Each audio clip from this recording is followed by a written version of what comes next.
I am smoking that England are still fucking shit. And we got away with it. Back once again for the Renegade Master, default damager, power to the people with their ill behaviour, bruv. Pack.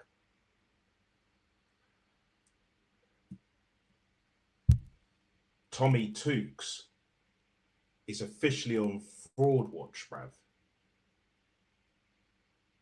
Pack.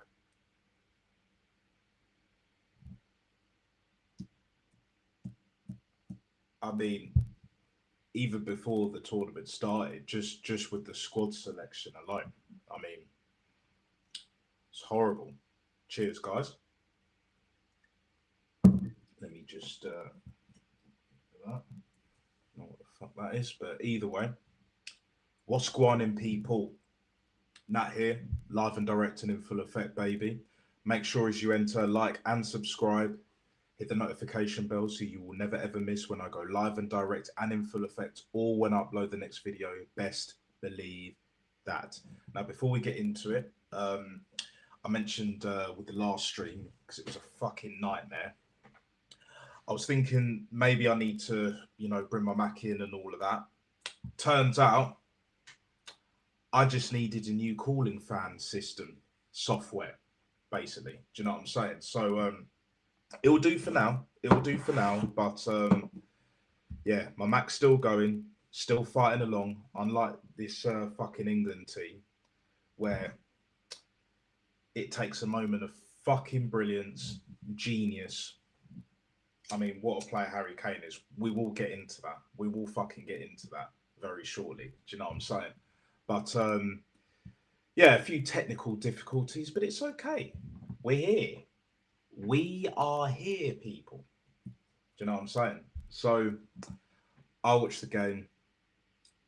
Now, if anyone thought that I was going to do a match reaction right after the game, and Gianni, big up Gianni, just messaged you whenever you get back home, yeah? What's his face? You'll know this, innit? You'll know this. I was fucking wasted, bruv. I was gone. Early night, and that was the only real positive from last night, because let's be honest, I actually missed the first half because I was working and then having to come back and shit. And yeah, I didn't really miss much apart from their goal. So in a way, I was kind of a bit like the Ghana game. I was kind of glad that I missed the fucking first half. Second half, we got over the line. But again, it's the same fucking problems. We're going to get into it right here, right now, Fatboy Slim settings. We're going to start right at the very back, right from the very beginning, yeah?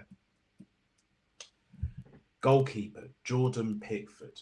Why, oh, why are we still relying on this fucking prick, bruv?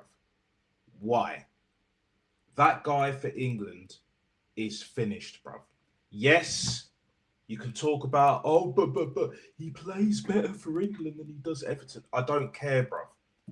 You're still living off of that fucking last 16 penalty shootout win against Colombia in 2018 Russia, bruv. Yeah? It's done, bruv. It's fucking done. Like, I know we don't have a pool of even good goalkeepers like we used to. Never mind great. But we've got a keeper in Dean Henderson, who's a European champion. Other Palace players that weren't picked, the likes of Tyreek Mitchell, number one, and you could argue either way, Adam Wharton. Both should have been on the plane to the Americas. None of them were picked. Why? Among other players, which we will get into later. But Jordan Pickford, from what I can see, he's just holding this team hostage, bruv. That's exactly what he's doing.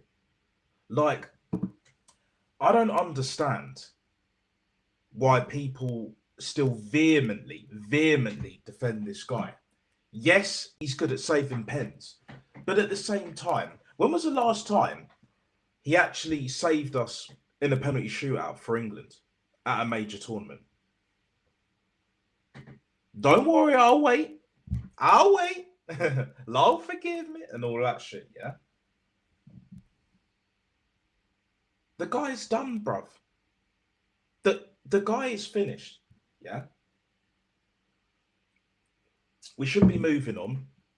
I initially thought Nick Pope was going to be that guy, but clearly not meant to be, is what it is. But we got Dean Henderson, who has grown, who has improved, and needs that tournament experience now. You know, Jordan Pickford needs to pass the baton, to him until there's a better keeper. Yeah. We had no issues putting in Joe Hart, like thrusting him into the deep end and all that shit. Pause. You know what I'm saying? So, because he was, well, young for a goalkeeper.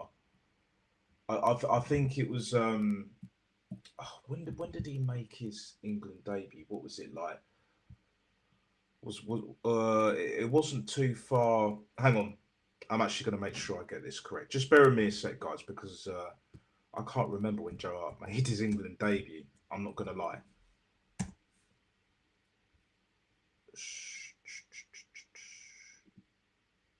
Because I knew he started in Shrewsbury Town, yeah, 03. He was born in 87, so he's 39. He'll be 40 next year. Oh, it was 08.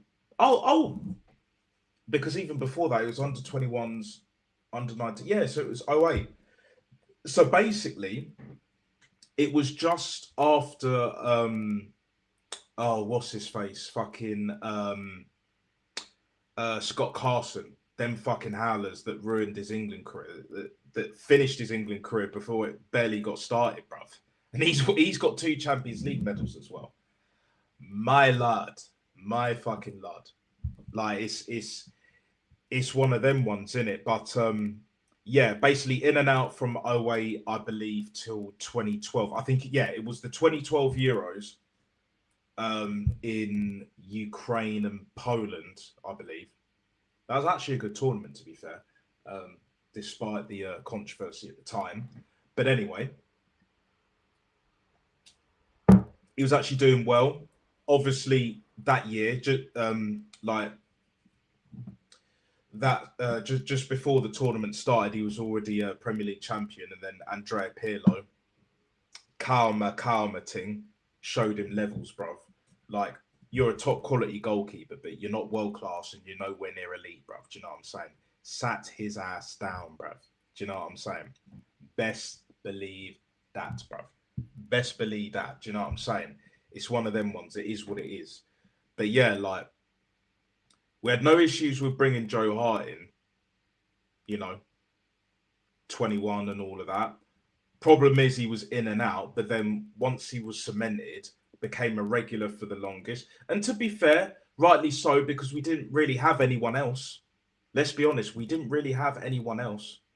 So it's just one of them ones where, like, we've had Jordan Pickford for a while now, even before, like, was it 2018? I think it was after the 2016 Euros where Joe Hart was on his way out, bruv. Do you know what I'm saying? After that howler against fucking Iceland. To this day, one of the worst England matches I've ever seen. One of the worst results. Yes, 2 years prior, we didn't get out of our group in the World Cup in Brazil. But nevertheless, shocking, bro. Now, before I get on to the rest of the players and all that shit, big up Black Crow, listening at work. Do you know what I'm saying? My fucking G. And I will get to the comments when I can, but I've got a lot to get through. And yeah, soon come and all of that. Johnny will be here, and yeah, we can shoot the shit. It's been it's well, I say it's been a minute, but it's been probably about a week or so. So yeah, a bit to catch up on. It'll be nice to speak with him, and his football knowledge is elite. It's definitely better than mine. Do you know what I'm saying? So Yeah, but big up either way. Big up Black Crow. England are one more game away from getting sacrificed, bro. Yeah, we're not beating Mexico, bro. If you know, you know, yeah. If you know, you know, bruv. Big up Paris Mandem. I think it's the first time, correct me if I'm wrong, I think it's the first time you've been on my channel, bruv. Big up my fucking G. Yeah? Back once again for the Renegade Master, default damager, power to the people with the ill behavior. Both of you guys with the ill behavior, and I love it. Do you know what I'm saying? I would love it. I love it. Do you know what I'm saying? Kevin Keegan settings in that. But big up, brother. Big up, bruv. Do you know what I'm saying? Big up, absolute fucking legend, both of you guys, man. Putting in work, bro. Do you know what I'm saying? You're doing the Lord's work as well, so it's like, is what it is, man. We're all surviving until we're fully thriving, bro. Do you know what I'm saying? I'm a poet. I fully well know it. I have my moments here and there when it matters, but it is what it is, man. But yeah, to finish it up on when it comes to talk about Jordan Pickford, yeah, we need to move on, bro. We need to fucking move on from that cunt, bruv. I'm sick of seeing his droopy, not even goofy, because I'm goofy, bruv. I'm not even going to put him in that bracket, bruv. His droopy ass face, bruv. Do you know what I'm saying?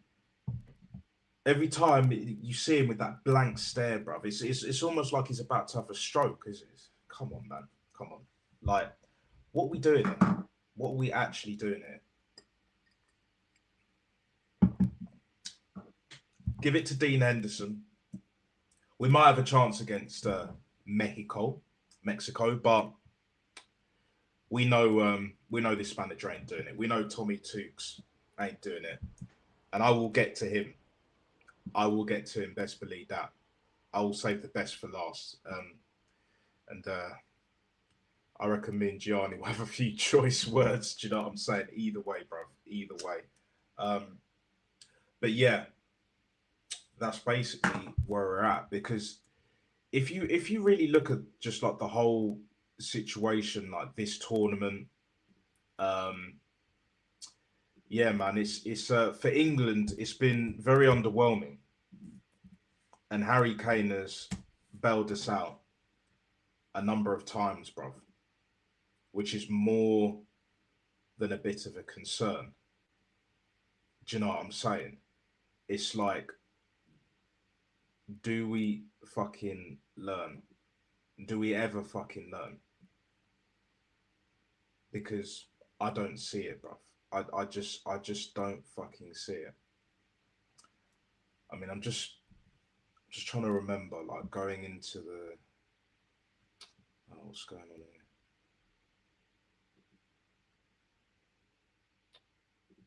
Bloody hell! Yeah, no, it's not letting me load. Bloody England games, bruv. What's going on? Just bear with me, guys. Bear with. I'll do that. Yeah, two losses in 89 games at the Azteca. Yeah, it's not looking good, bruv. It's not looking good at all. 2013. So yeah, 13 years ago, bruv. 13 years ago. You really think Harry Kane is going to pull a masterclass, master stroke, whatever you want to call it, world class scintillating performance? Even moments like, yeah, I don't see it, bruv. I don't see it at all. I really don't. I really don't. There we go. There we go.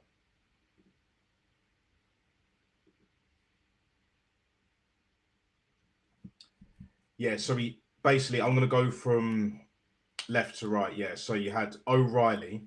Yeah, you had O'Reilly at left back. Similar to Lewis Skelly, he's not a fucking left back. He's not a fucking left back. Now, he defends better as a left back than Lewis Skelly, but again, it's not really saying much. And they're both midfielders. That's what they have in common. It is what it is, right? Yeah. Not great, but not shit either. You know, but this is the problem when you don't bring a recognised left back. You got Livramento that was out even before the tournament started. Reece James is injury prone. as great as he is, and he has got world-class ability, he does have world-class ability. I've always rated that guy. The only thing I hate about him is that he plays for proper Chelsea. That's it. Other than that, calm guy, free kicks, pens, defends, attacks, can play basically anywhere on the pitch. Can do the lot, mate. He can do the lot, but stay fit, injury-free. Just has to be, doesn't it? It's just one of them things. But no Lewis Hall. Tyreek Mitchell that I mentioned earlier, he was my number one pick. How can you win a European trophy for fucking Palace? Crystal Palace, with all due respect, and I've got no issues with Palace. I know a number of Palace fans, and it's not too far from where I live as well. It's South, bruv. You know me, I'm South, bruv. Like, it is what it is. For him not to get in, even after Livramento being injured, and you thought you bring in Trevor Chalobah and not play a back 3/back 5, yeah? Disgracia. Absolute disgrace, bruv. It's not happening. It's not fucking happening. Even Luke Shaw, not even he was considered, bruv. Now, he's beyond fucking finished, but a finished Luke Shaw is better than Jed Spence, who I will get onto shortly, very shortly, and O'Reilly, Lewis Skelly. Even though you know, I don't think he was picked. Correct me if I'm wrong in the chat, guys. I don't think Lewis Skelly was picked. So yeah, like, oh yeah. No, I remember he wasn't picked because obviously he didn't play enough games for us. If he did, he might have got in, but you know, it is what it is. But yeah. England are basically doing the ass now. The only difference is we're not going to scumbag our way to a World Cup, at least not this tournament. And then Tommy Tukes will have a lot to answer for. But again, we'll get into that later. We'll get into that a bit later. So yeah, O'Reilly, and all of that shit. Yeah. Basically, Comsi Comsar, innit? So, innit? You know, just whatever, innit? Now we go to fucking Mark Guay. Was Mark Guay on the... Yeah, he was on the left-hand side of... Left centre-back. Now, for me, he was the better of the two, but at the same time, it's just like... just causing us too many problems. Like, he is a good player, and he is a good centre back, but I just don't think he's at that level where right now that he needs to be in order to be considered, even in this era, top/world class. Do you know what I'm saying? We left Fikayo Tomori at home, back once again, and all of that shit. Harry Maguire as well, big up Black Crow. I see you. I see you, Paris Mandem as well. Do you know what I'm saying? Like, you know what I'm saying? Harry Maguire was actually performing better, and he was on form. It doesn't get picked. It is what it is. And it would have been great for them set pieces as well, bruv, because he was scoring goals for England, can smack a penalty, can slot a penalty. I'll tell you that much. Do you know what I'm saying? So, yeah, man, it's one of them ones where it's just like, you know, it's just what this manager's doing, bruv. Again, like it says on the title, fraud watch, bruv. Fraud watch. And I don't think he's going to last anyway. We know that. He's definitely not making the next World Cup. He might make the Euros, but I doubt it. I doubt it, bruv. We need to go back to basics, and I'll get onto that later as well. So furthermore, we head on to Konsa. Now, Konsa broke down as well. So I'm kind of bearing that in mind. But yeah, they were attacking our right hand side way too much. And he's also got to think about Jed Spence, who is fucking. He's barely even bang average, bruv. Yeah. Super Spursy. 17th twice. Celebrating staying up after winning a trophy, a European trophy at that. Not last season, technically, but the season before, 24-25, yeah? Do you know what I'm saying? So it's just like, I'll get on to him in a minute, but yeah, Konsa just got exposed too much, man. I mean, to be fair, both the centre backs did, but I'll explain why when we get to the midfielders. Do you know what I'm saying? But again, it's just like they're attacking that down the left, exposing our right hand side, and it's not looking good at all, bruv. Do you know what I'm saying? Yeah, the Aztec will be a backbreaker. Yeah, 100%. Oh Lord, Mr. Courage got that. Oh right. I hear what you're saying, Black Crow. Yeah. I hear that. Lewis Hall Trent. Yeah. I'll get into that as well. And Palmer would have done you man good. Yeah, it is what it is. You guys are not looking too bad, Paris Mandin, bro. Do you know what I'm saying? I still don't think France will win it. It won't be the best team in the tournament wins it, ironically.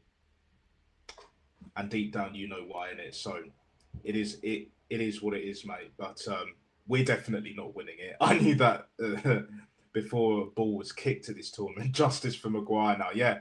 Hey, it's funny how things turn, bruv. Do you know what I'm saying? What a difference like a few years makes, yeah? And then some, bruv. Do you know what I'm saying? So it is what it is. It is what it is. The banter will be World War levels this next season, yeah. Anderson, but yeah, we'll see about that. We'll definitely see. Do you know what I'm saying? Big up AFC 87 as always. Loving that avatar, bruv. Loving that avatar. Do you know what I'm saying? Big up. Just came in to hit the like and show my support. It's been a difficult time losing a family member to cancer today. We are heartbroken. Hey, thoughts and prayers to you, my guy. Do you know what I'm saying? Like, I do know that feeling. A lot of us will definitely know that feeling at least once in their lifetime. But yeah, it's horrible, man. It's horrible. You know, I wish you all the best and stay strong, my brother. Do you know what I'm saying? But yeah, my condolences for sure. Really, I thought Spence was one of the decent players. He can draw better than none. We'll get to that, Black Crow. Calmer, brother. Do you know what I'm saying? We will get to that. Don't worry, my G. Don't worry. Yeah. Do you know what I'm saying? Like the Portugal-Mexico final, eh? Hey.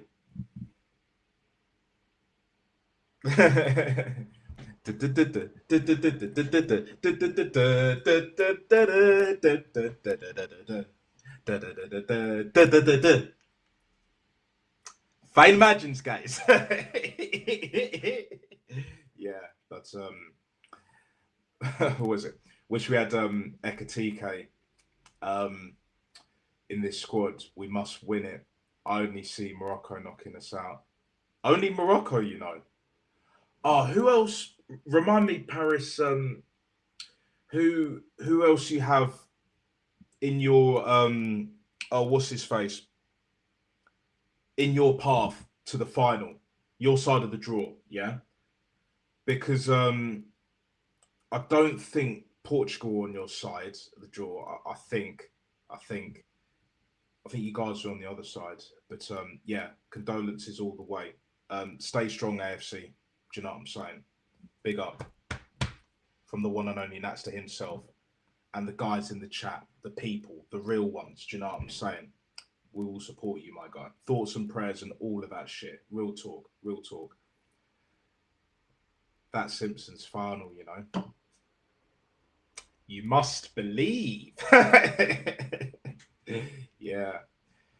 Just got a little bit riding on it, you know what I'm saying? So it is what it is, man. It is what it is, and I don't even gamble like that. But it's like tactics with the fine margins, guys. Always got to sprinkle that fine margin, guys. Let's freaking go, guys. We can do this, guys. You know what I'm saying? We're gonna do this. Do you know what I'm saying? So it is what it is. I'd shit bricks if Argentina and France fell out. Yeah. Yeah. I think one of them, if not both, will get a shock result, maybe a rude awakening. So yeah, we'll have to see. We will be there for that 116 mil stinker. I'm guessing you're referring to what's his face, Anderson. But yeah, Morocco, Spain, and Portugalia, bruv, for the next World Cup. You know, as long as there are enough awakened people and we do what we need to do to at least try and stop this madness as much as possible. If you know people. 2030 agenda. Do you know what I'm saying? Yeah. Then we will be there. It's not a definite. I don't believe in guarantees, but I can assure you, we do our bit, people. We grow a backbone, some fucking massive bollocks, nuts on the table, word to Kenny Ken and all of that. Then we will be there.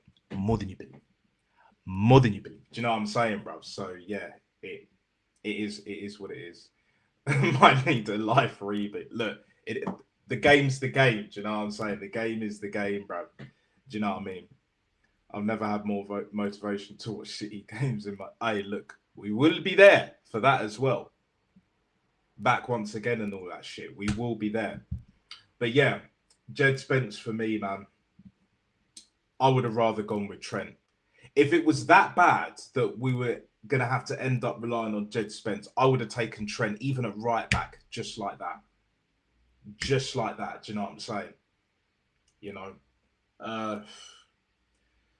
But then again, we have probably, other than Reece James, of course, who's now injured, I think we've got better options at left back than we do at right back. Always, it's not that much better, but still, it is what it is. It's one of them ones because Max Aarons has fallen off big time, fell off a fucking cliff, and Tariq Lamptey, he's got his injuries. If he was on form, playing at a higher level and fit and available, maybe. So we'll have to see on that one. You mean we'll be begging and crying for Pep back? Maybe not. I don't know. I don't know. We'll see how it all unfolds. Just like this World Cup, you see me.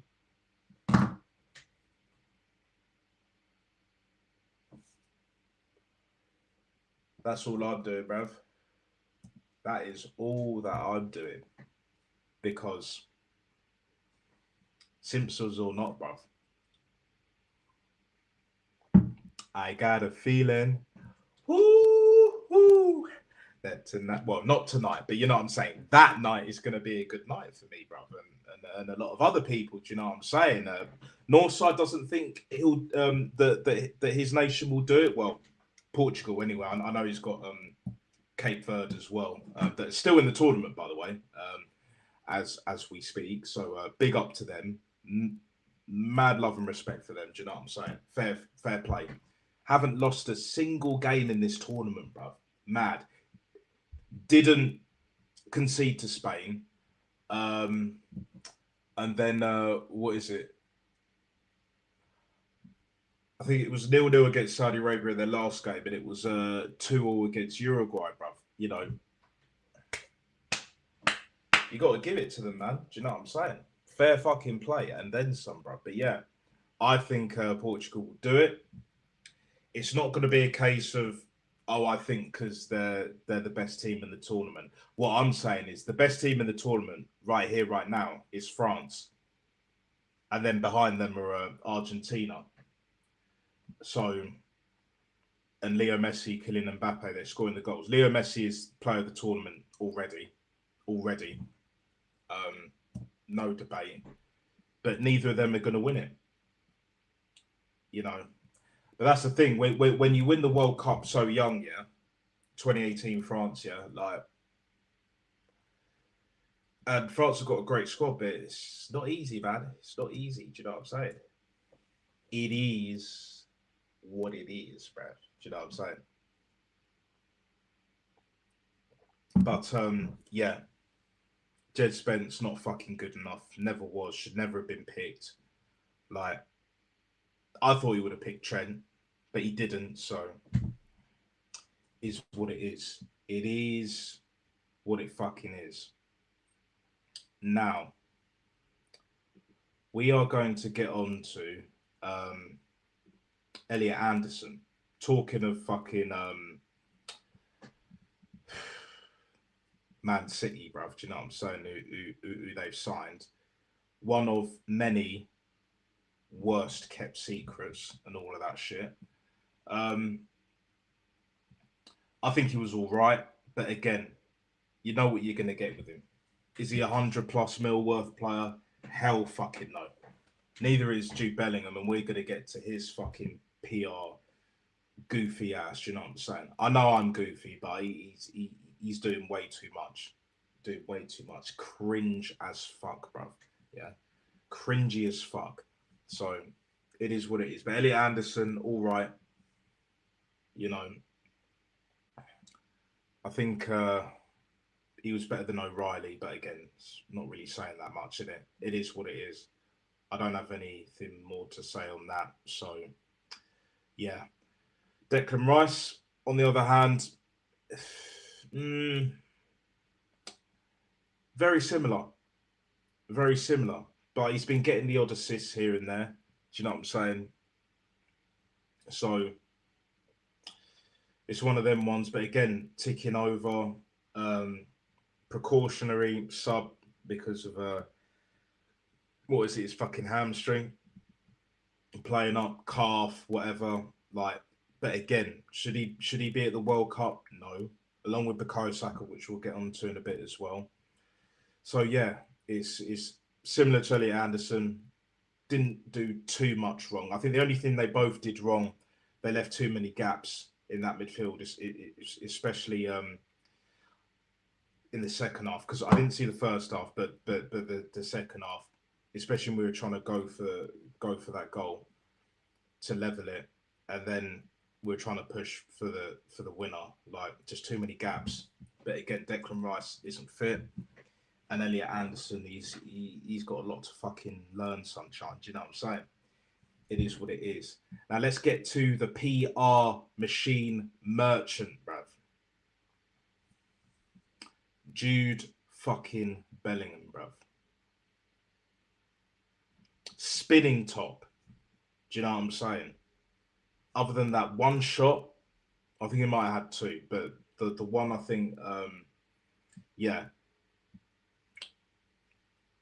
didn't put it top bins. It was kind of like mid bins to the left. You know, a save that any decent keeper should be making. And yeah, other than that, what the fuck did he do, bruv? This guy is the most overrated footballer I've ever seen, bruv. Forget Gibraltar guard, forget Bruno Fernandes, forget all these other players. You know, never mind back in the day. The players that we called overrated back in the day, yeah, they'd make a certified fool out of this guy. Best believe that. Like, it's for me, it yeah, man, yeah, Black Crow. Like, it's just a bad joke that just keeps fucking going and going and going on. We're sick of talking about this shit. It's boring. It's fucking boring, bruv. Look, it's more than disappointment. It's just like, he needs to shut the fuck up. Work on your first touch, mate. Dribbling. Do you know what I'm saying? You know, all this, you know, ball carrying and all that shit, that's all well and good. Noddy Madueke, and we'll get to his funky ass, pause, later, yeah? Very shortly. But, like, we've seen him do that shit, and what happens? Fuck all. The only difference is Jude Bellingham gets a few more goals here and there. But like, what is it? Best player in the world, best England talent. Get fucked, bruv. I'm gonna be real back, Crow. I love you, my guy, but like, this ain't disappointment, bruv. This is get that donkey out of there. Gordon Ramsay settings, you know what I'm saying? Hell's Kitchen and that. Do you know what I mean? We're sick of this shit, bruv. We're fucking sick of this bullshit. Do you know what I'm saying? The way he runs his PR, Joe will play alongside him in 20. Hey, less of that, bruv. I respect you, brother, but come on, come on, come on. No, it's like that fucking episode where SpongeBob has his cousin. I've forgotten his name, but he just has he has a normal body, but he just has the sponge head. Do you know what I'm saying? It's not like how obviously SpongeBob is built. And then Squidward meets him, and then the cousin's like, "We're related." And then Squidward's like, "There's two of them." Do you know what I'm saying, bruv? And he's like running for the hills and that. This is what I'm talking about. This is banter aside, bruv. Like, nah, bruv. Cape Verde about to pop a fight, and I'm here for it. Yeah, they will. They will turn up. They just need to throw the kitchen sink, be brave. But the problem is, they can't approach that game like how they did against Spain, bro, because this is knockout stages. They have to go for it. If they get beat 3, 4, 5-0, but they threw the kitchen sink, gave it everything they got, tried to defend as well as they can, all that shit, because Argentina are a proper fucking team, yeah? Proper fucking team, you know? It is what it is. It is what it is. Yeah? Jesus is a striker, and I stand by that. Yeah, he's basically he's a false 10, bruv. He's not a false 9. He's a false 10, bruv. Yeah, he ain't box to box. He ain't good enough for that. He's not a 6. He's not an 8. He's not a 10 in any way, shape, or form. Don Carlo Ancelotti, bruv. Yeah, Don Carlo, right? Basically, yeah. Got the best out of him. First 6 month. I don't have a lisp, but like I went full lisp. Do you know what I'm saying? Less of that. But anyway, Don Carlito got the best out of him. First 6 months, bruv. Then after that, dog shit, bruv. Luck after ting, bruv. Get him out of there. Get that donkey, not from Shrek, out of there, bruv. Do you know what I'm saying? And don't get me started about Shrek 5, do you know what I'm saying? Disgracia. Same with a lot of these films, but that'll be a conversation for another day and that. But yeah, you heard it here first. Look, it is what it is, man. It is what it is. Where do we go next? I'm going to go with Marcus Rashford. Out of him and Noddy, not only was he a better player, but he was better on the night. No surprises there. But again, it's the same old issue. Like, yeah, more direct, but, you know, he's got the urgency to a degree, or he at least showed it in that game more than most of the other players. But it's just like the end product, bruv. Yeah, it's just like it just didn't quite come off. Do you know what I'm saying? It's one of them ones. But I actually think he had a pretty good game. But again, same old issues. You know? Getting hyped up to oblivion as a kid, and Arsene Wenger, yeah, slyly put the blame on you, mate. Do you know what I'm saying? You gave him a career, bruv. 2 goals against us. No Rooney. I think no Smalling and a few other of their best players at the time. Their first team starters, and yeah. Do you know what I'm saying? And then the rest is history. Now on the other side. So, Rashford on the left, you have Madueke, Noddy, Madueke, bruv. Dog shite. Absolute fucking dog shite. Should never have been here in the fucking first place. And obviously, we never should have fucking signed that cunt in the first place. Still wears that fucking headband. En La Basura, get in the dash that shit in the fucking bin, bruv. You are not Ronaldinho. The only reason why I'm saying it is because I know he thinks he's Ronaldinho, bro. He's part of the he wants to be part of the Mandem so bad. You ain't that guy, bro. You are basically JJ KSI that actually made it. You are that guy that's like, I wonder what it would be like if KSI actually made it as a footballer. There's your answer, bro. There's your fucking answer. And if it wasn't for all the bullshit, this, that, and the third, at this point, I'd rather have JJ KSI than a fucking Madueke at this point. I really would. That guy is dog shit, bro. If he's not loaned out or sold this summer, yeah, I want fucking answers. Burton needs to get that shit sorted. Unless by some goddamn miracle we get an offer for him, then I don't want to hear shit from anyone talking mierda, absolute porqueria, do you know what I'm saying, about fucking noddy goddamn fucking Madueke. Big up, Gian, each and every single time, bro. brother. What's going on, it's been a minute. Yeah, it's been a minute on my channel. Like, I know I wanted to make it on yours, but brother, yeah, last night was, yeah, it was. Don't worry, I got fucking trashed over here too. Yeah. Hey, but you're living the dream, bro. This is some next level American dream right now for you guys. So the hot weather you guys we got this week, and then we had a power outage last night. So like when the power went out, there was no AC. So like I started pounding drinks and got a little too carried away. So I hear it, brother. Look, 'tis the season, brother, and we're nowhere near Christmas. Do you know what I'm saying? It's one of them ones. It is what it is. Other than a few technical difficulties, especially on my last stream, kind of close to sorting that all out. Might have to reset my fan on the Mac, so that kind of shit. But once that's sorted, should be all systems go, because I mentioned on the lot, just very quickly, I mentioned on my last stream that I was thinking of maybe I might need to get my Mac in fixed, have the full work, clean up and all that. But when I thought about it, it's just like, let me just double check, because it's like overheating. MacBooks always have this like problem and all of that. It's been known. So I was like, maybe if I update it. But then I realized that one was out of date. They stopped doing updates ages ago. So I needed to get a new fan software. Got that sorted. It's holding up for now. It's a lot better, because I'm on full screen right here, right now, Fatboy Slim settings, yeah. I couldn't do that before. Do you know what I'm saying? It was slowing up. And I know it's not the internet. I don't have the best internet, but I know it's fast enough. More than fast enough to be doing this shit. I was lagging like a motherfucker, you know, and on other streams that I've been doing, like, it wasn't happening. But yeah, basically, Noddy Madueke, bruv. I went through like most of the team. You know, you can go back to all the way back from Pickford if you want, but we're basically from Pickford up to Noddy Madueke.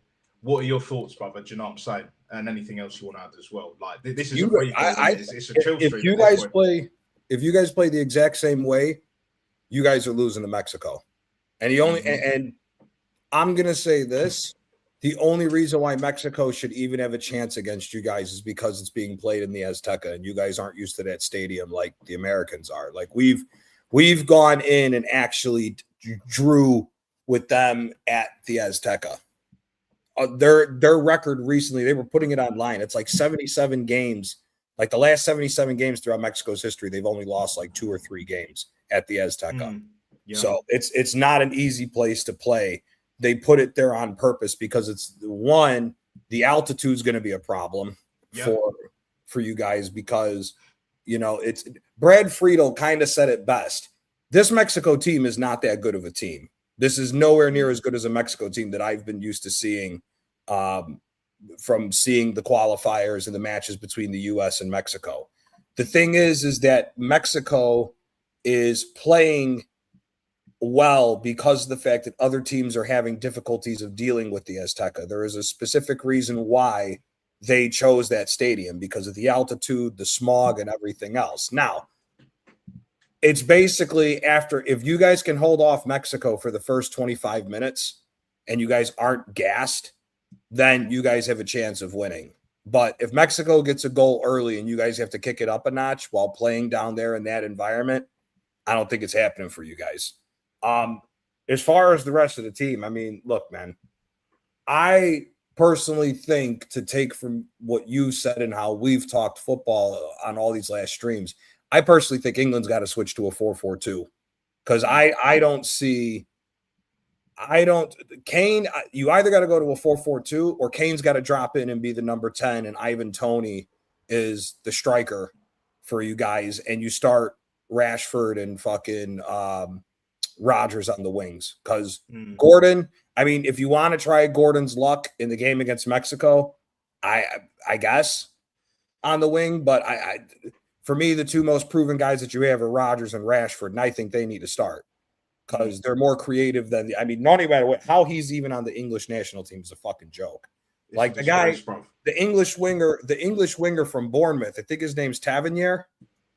Oh, he's a million miles better. He's a million miles better. He should have got a call up. He should have got a call up to the national team before Madueke. So it's like even Ethan, bruv. Even Ethan, with his limited minutes at Arsenal and then going to Marseille, would have been a better option. Even a Max Dowman. Do you remember when we bought what's his face in Germany 06? Yeah, we Sven bought RIP to Sven and all that shit. Yeah, remember he bought Theo Walcott.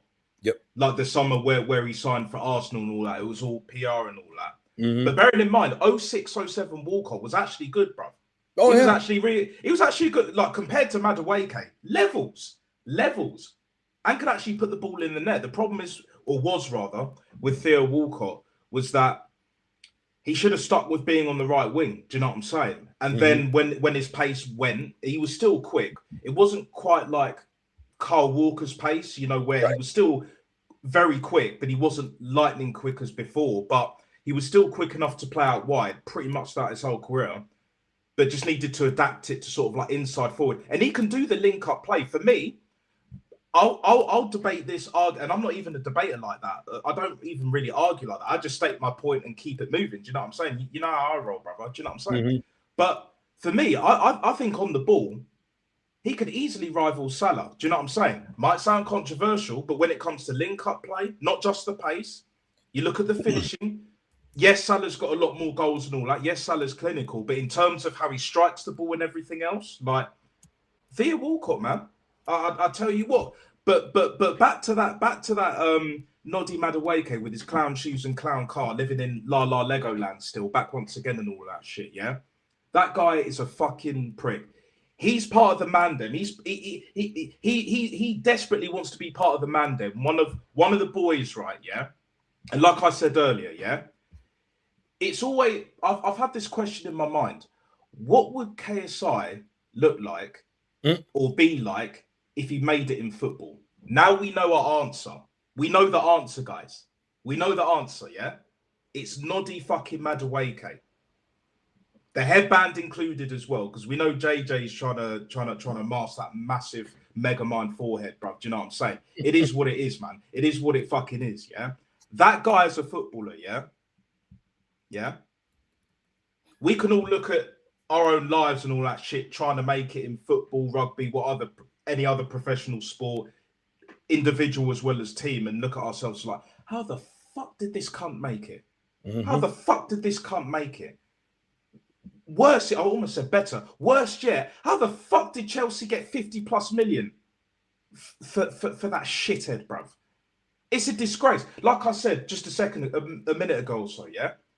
Andrea Mafioso Bad Boy Berta, sell his bomber club, yeah, in the summer. Do it now, bruv. Don't wait till the tournament's finished or when we've been knocked out, because we know we're not winning it. I know we're not winning it. We're going to get knocked out at some point. Most likely will be Mexico, but we'll get into that a bit. But just like, loan him out if you can't sell him, or sell him, bruv. Because all the games that he's been playing, there's got to be a fucking dumb club that's willing to take a punt on him for 30 mil, surely. 20 to 30. There's got to be a club, bruv. Surely. Even if it's fucking Bournemouth, for example, just as an example. I doubt it, but let's say Bournemouth want him for 20 mil, whatever, because Krupi's going the other way and all of that shit, yeah? And they want someone that can be seen as like competition, even though we know it's not. You know, for a Justin Kluivert, for example. Like 20, 30 mil, even 10 mil. Fuck it, 5 mil. I'll sell him. To be honest, at this point, I would rip up the contract, bruv. Because whoever we sign, and we'll get into that a bit later in the summer, yeah, like we'll definitely make our money back either way. The ticket prices are going up, the shirt sales are through the roof, and all that shit. Yes, it's going to cost us a hell of a lot to rip up the contract or sell him on the super cheap. Either way, but it's worth it, bruv. Because we got right wingers that can also play 10 because they're that fucking good technically. Yeah, we could afford to take that loss. I mean, you even got Tomiyasu doing goal line clearances, bruv, against Brazil. We fucking let that boy go. We let that guy go, and he's done better than fucking Madueke this whole season, bruv. I don't care. That guy is fucking useless. Dog shit, bruv. Dog shit. Yeah? Other than Garnachers, maybe Gittins, I don't think I've seen a worse footballer, bruv. Especially on the wings, bruv. Forwards, midfielders, but especially for fucking hell, bruv. I'm gonna move on. I'm gonna move on straight to Harry Kane, bro, because I'm done with that cunt. I'm done with that fuck. Harry Kane, he's the only thing class. Yeah. Only world-class player that we have. He's the only world-class player that England has. And I mean, my thing with England is this: if you beat Mexico, can you beat Brazil? Because my question in the matchup with Brazil is this: is how many? Let's be honest. I think one of the big talking points of England is Tuchel and the camp, I think, are biting the bullet for the Premier League and are not exposing the Premier League of how many players he chose are actually still hurt from the season. Because if we're being honest, as bad as it is, Rice and Saka should not be on this team. Yep. Facts. You know, they shouldn't. Saka's hurt. Rice has been hurt since last year. This isn't even like everybody, he's been hurt since December. No, he's been playing. He came out and said he's been only 70% since December. We ran him into the ground the season prior. So, I don't know, man. I think with the tired legs and everything else, I think this situation against Mexico is going to be really, really tough for you guys. As far as the United States, listen, I'm going to be completely honest with you. Pochettino got lucky that Bosnia went and didn't play 4-4-2 from the beginning and went defensive, because I didn't understand why he played the same formation that we got our ass kicked by Turkey. Yes, the game was 3-2. Turkey played our second string players off the fucking park in that game. Why would you play the same formation that your second string did with your first string and not go back to the 4-2-3-1 that was giving Australia and Paraguay problems? This is what I don't understand. If we go to this 3-5-2 bullshit in the next game against Belgium, Belgium's going to rip our ass apart. They've not been convincing. They've not been convincing at all. They've not been convincing at all. Dude, they got Rudy Garcia. Don't know what the fuck he's doing. Nah.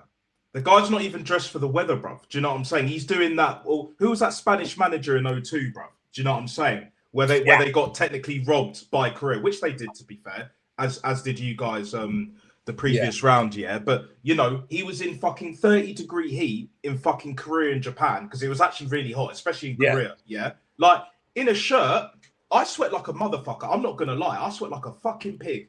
You know, Lee Evans. Anyone that doesn't know, look up Lee Evans, the comedian, yeah.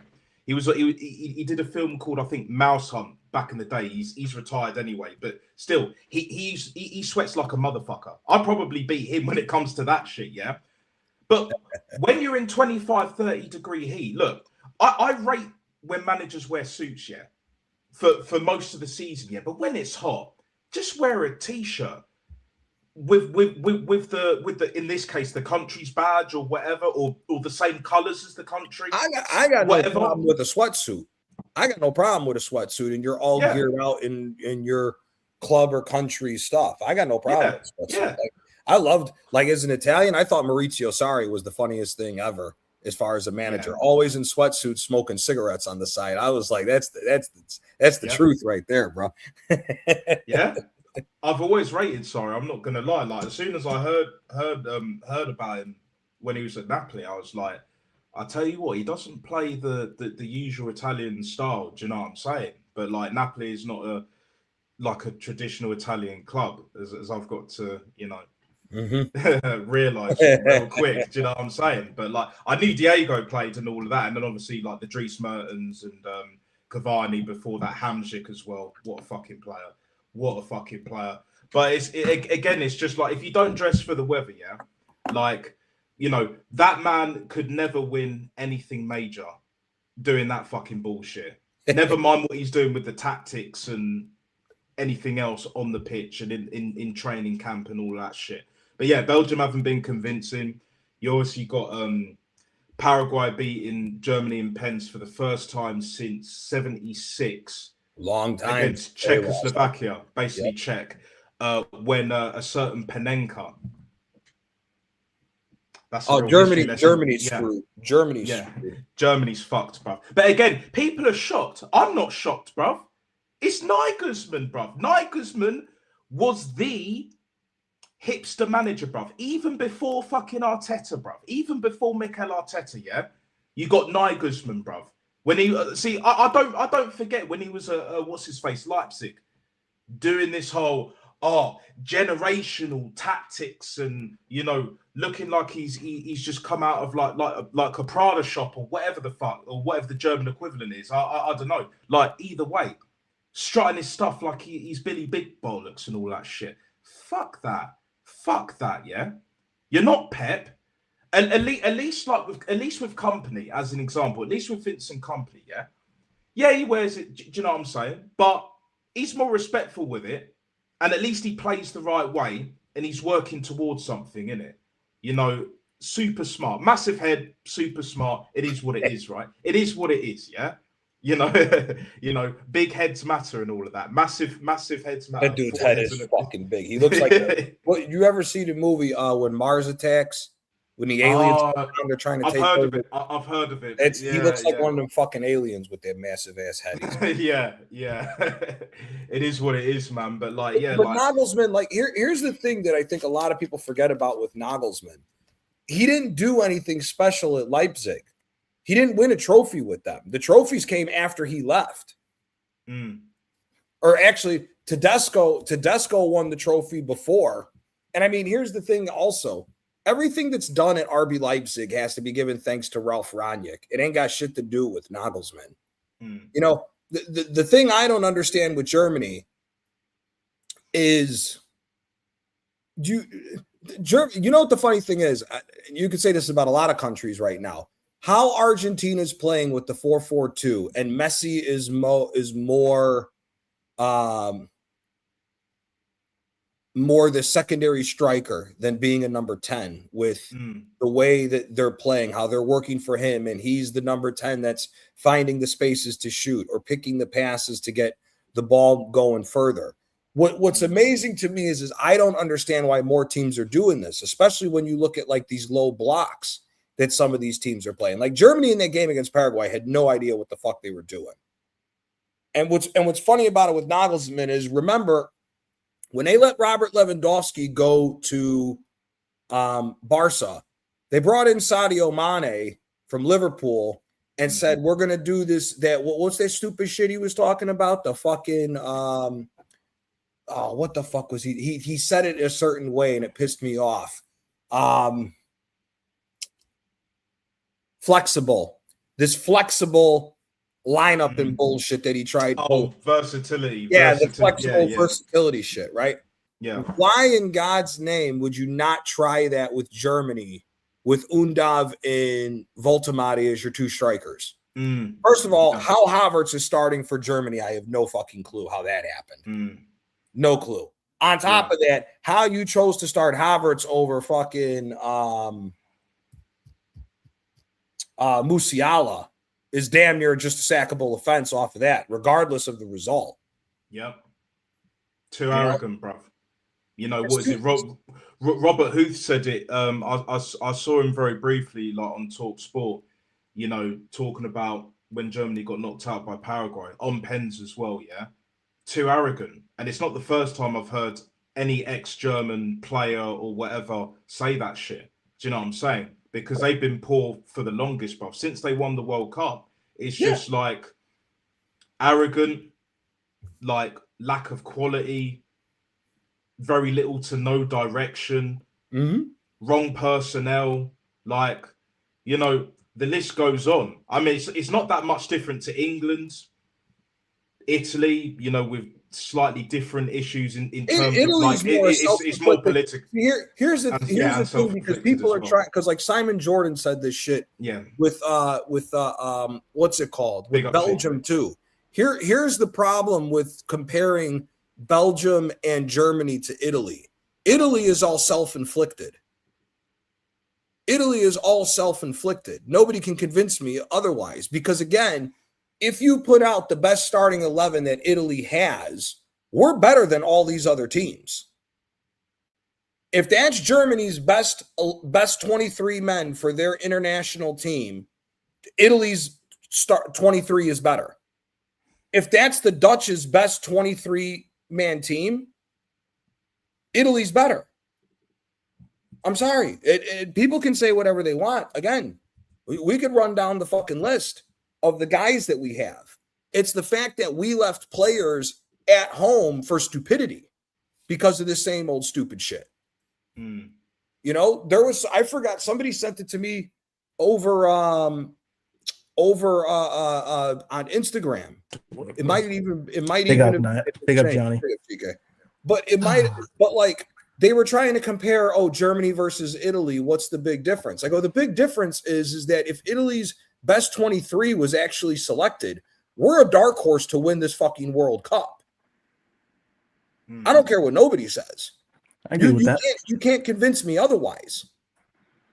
You can't convince me otherwise. You have the pedigree. You still have the players. But again, did you see the Did you guys? I'm sure you guys must have seen at least the clips, because I did, when Ocho Cinco and the other guy, I can't remember. Shannon Sharp. Shannon Sharp. No, not Shannon Sharp. It was Joe. That's that. Yeah, and they interviewed Mario Balotelli, and they asked him that question: what would you do to fix, the Italian? If you're in charge of the Italian FA, what would you do to get Italy back into the World Cup and competing for major honors? In the major tournaments. Yes, you won it in 2020 or 2021. Yeah, Mm-hmm. but as great as you were, it's almost like you went, ripped that shit up and was just like, nah, do you know what? We're just going to go back to the same old fucking bullshit. Well, and you can carry that on to and it was even a miracle that they World Cup.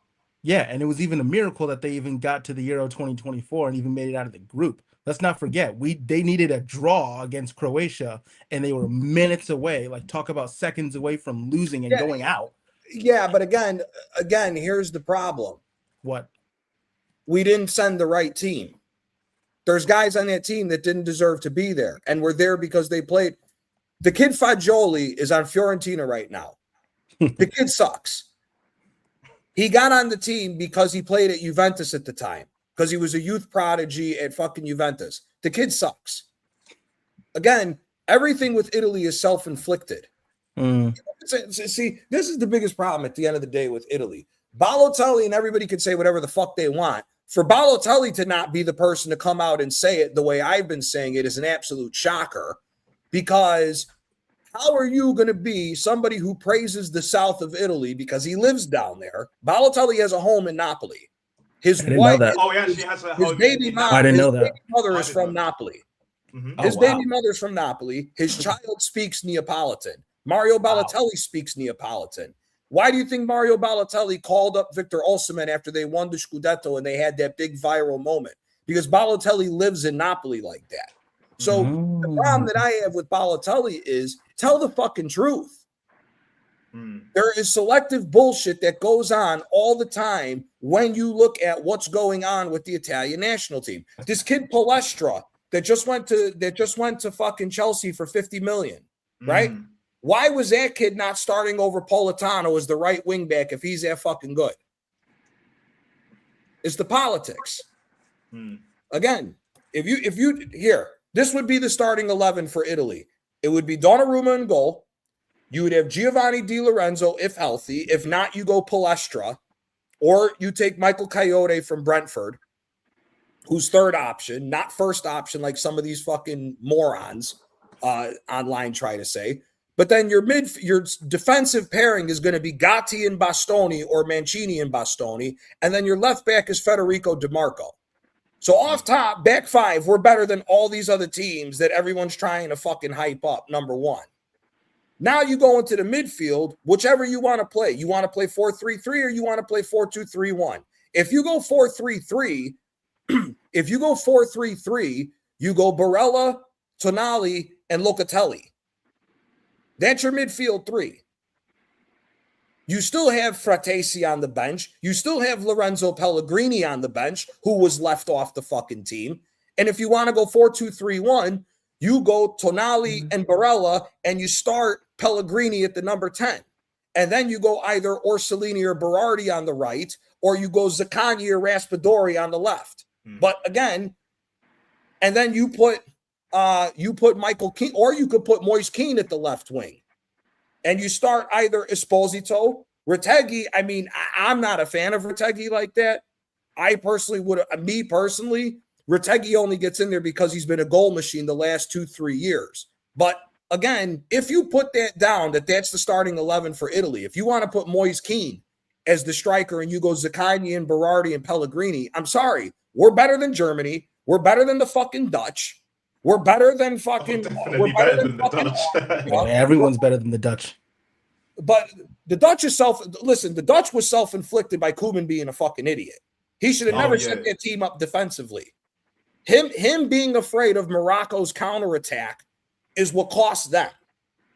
The Dutch should have went straight up and said, listen, we're total football nation. Yep.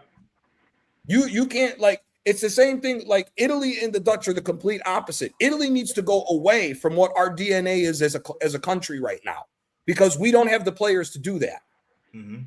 As good as Bastoni is not even on the same level as some of the old defensive players. He's a good defensive center back for today's game. He's not a good center back compared to all the other guys we have. None of our defenders are. So, again, the problem with Italy goes down to the politics of picking a team. Germany is going through a drought for talent. Let's just call it for what it is. They don't have this fucking massive group of talent. You don't have Mario Götze's or Marco Reus's coming through the fucking ranks for Germany. Or Schweinsteigers, Philipp Lahms. Even Mario Gomez, bro. Do you know what I'm saying? Like, the fact that Germany had to go to us to take Musiala, who walks in our team, by the way. Fuck Jude Bellingham. I'll say this right here, right now, Fatboy Slim Settings. Musiala pisses and shits all over that PR merchant, bruv. Do you know what I'm saying? Each and every single day. But back to what I was saying about, because I know you guys saw what Mario Balotelli said, is like this is news to me. Yes, fair enough. So when I heard the answer, I was like, wow, you really gave a PC very short answer. Look, I know his English it's better than it was, but I know obviously it's not his first language. That's fair enough, innit? But even then, like, it's ass kissing, bro. It's just like it's saving face, which a lot of people are doing nowadays. Basically, what he said, for anyone that didn't see it or saw the clips or what, like, just a summary of it. Basically, he said that the best way for Italy to get back into the World Cup and start competing at the highest level, back once again and all that, is to recruit the under-21s, basically, like start bringing up the youth. Yeah, that's basically all he said. Yeah, that's basically all he said. And again, that's just one part of it. That's just he's right, but correct. It's just a part, because again, you could have 30 good here. Look at this U17 crop that we just had. We just won the U17 European Championship with this team. By the way, we beat France's U17 and Spain's U17 team. Wow, to go get that. Okay, so we beat the two teams that are supposed to be the most dominant teams right now in the world with producing talent, is Spain and France. We just beat them. So, and let's take it even further. When all the friendlies were going before the World Cup, the new coach, the intermediary coach, the only player that he took from the men's team was Donnarumma. He took the whole U17 team there. The U17 started slapping the fuck out of grown men. Wow. So the question now becomes, What happens when these kids get older? Are we going to start doing the same shit and start picking guys who don't deserve to be on the national team because they play for fucking Juventus or Milan or Inter just because of that name? That's where the biggest problem is. And again, it's also the problem that you don't have the development shit that you have in the North, in the South. Those are the two biggest problems. Anybody who gets on here and talks about, oh, release the Baggio files, they're a hand job.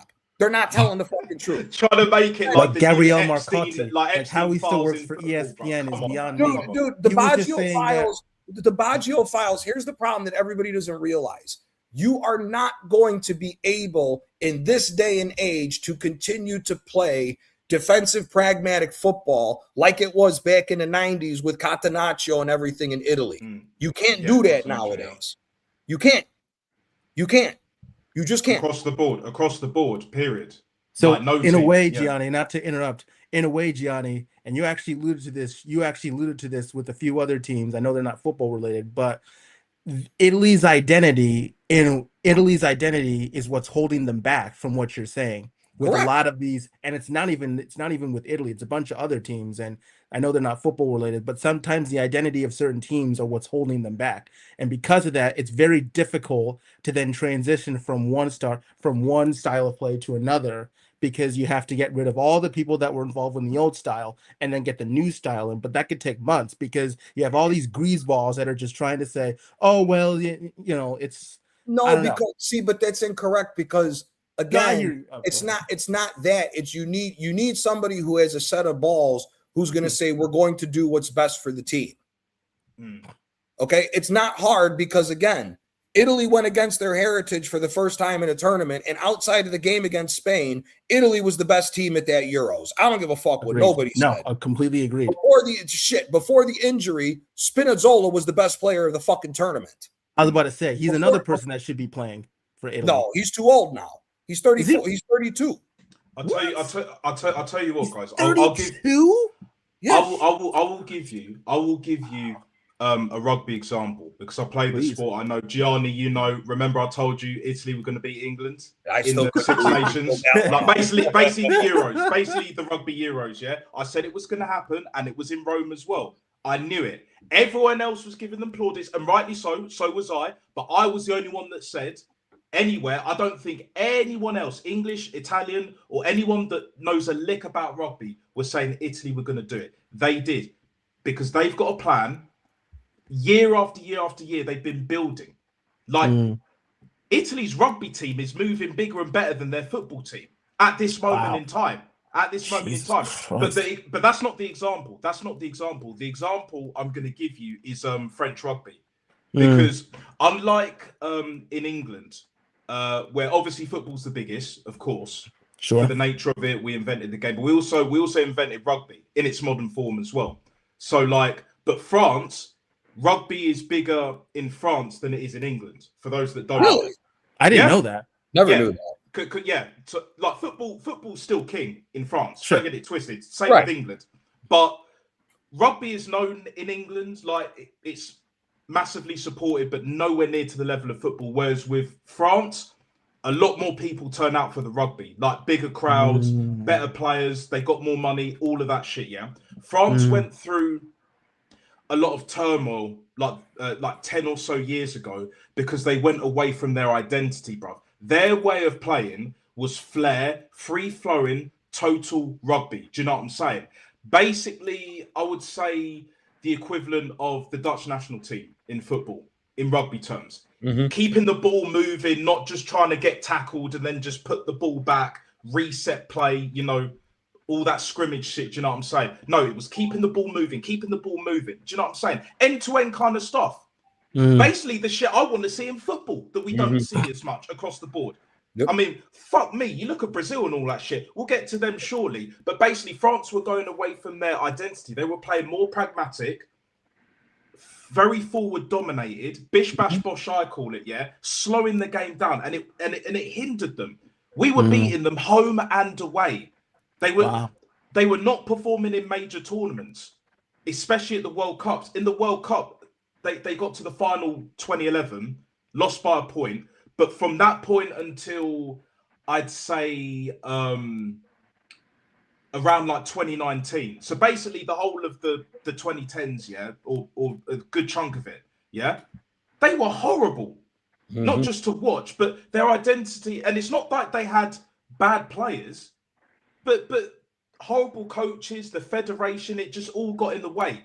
There was a bit of politics, but not as much as like with other teams and in other sports, etc., etc. So when it comes back to football, you look what England have, well, what we're trying to do, but we still managed to fuck it up. But when it comes to the youth, because there was a period where we weren't bringing in serious talent at all. There were no Michael Owens. There were no Wayne Rooneys. Do you know what I'm saying? No David Beckhams, Gaza before that, etc., etc. None of them fucking players, yeah? Until we built St. George's Park and all of that. Because you notice how we starting to win more tournaments. You know, under 17, under 19, under 21, where we've always struggled. In the Euros and in the world, but especially in the Euros, yeah? We always struggled at under 21. We're winning them now, bruv. We're up there. I'm not saying we're the best in them age groups, but we're a lot more competitive, and you're seeing that with Italy as well. But the problem is when it gets to the men's level, adult level, big boy stuff, there's too many fucking issues. The FA are a bunch of fucking crooks, and if the RFU had anywhere near as much money as the FA, they'd be number one, bruv. But the FA are a bunch of motherfucking crooks, bruv. But because you see Tommy Tukes, and we're getting into him right here, right now. Yeah, his style of football is horrific. He's on fraud watch, bruv. I don't care what anyone says. He's on fraud watch. The fact that you picked Madueke, just that alone, fraud watch.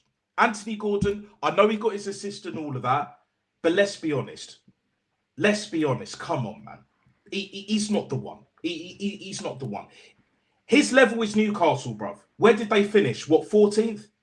13th, 14th this season just gone? That's about right. Like, it is what it is. Rashford, why not have him on the right? Why hasn't Morgan Rogers started the fucking game? Why has he not started the fucking game? That's a disgrace. And that's Ebrieze as well in that. And that's a point. That's a point as well that I want to make. People forget. I said this. I think you and me talked about this, Nat.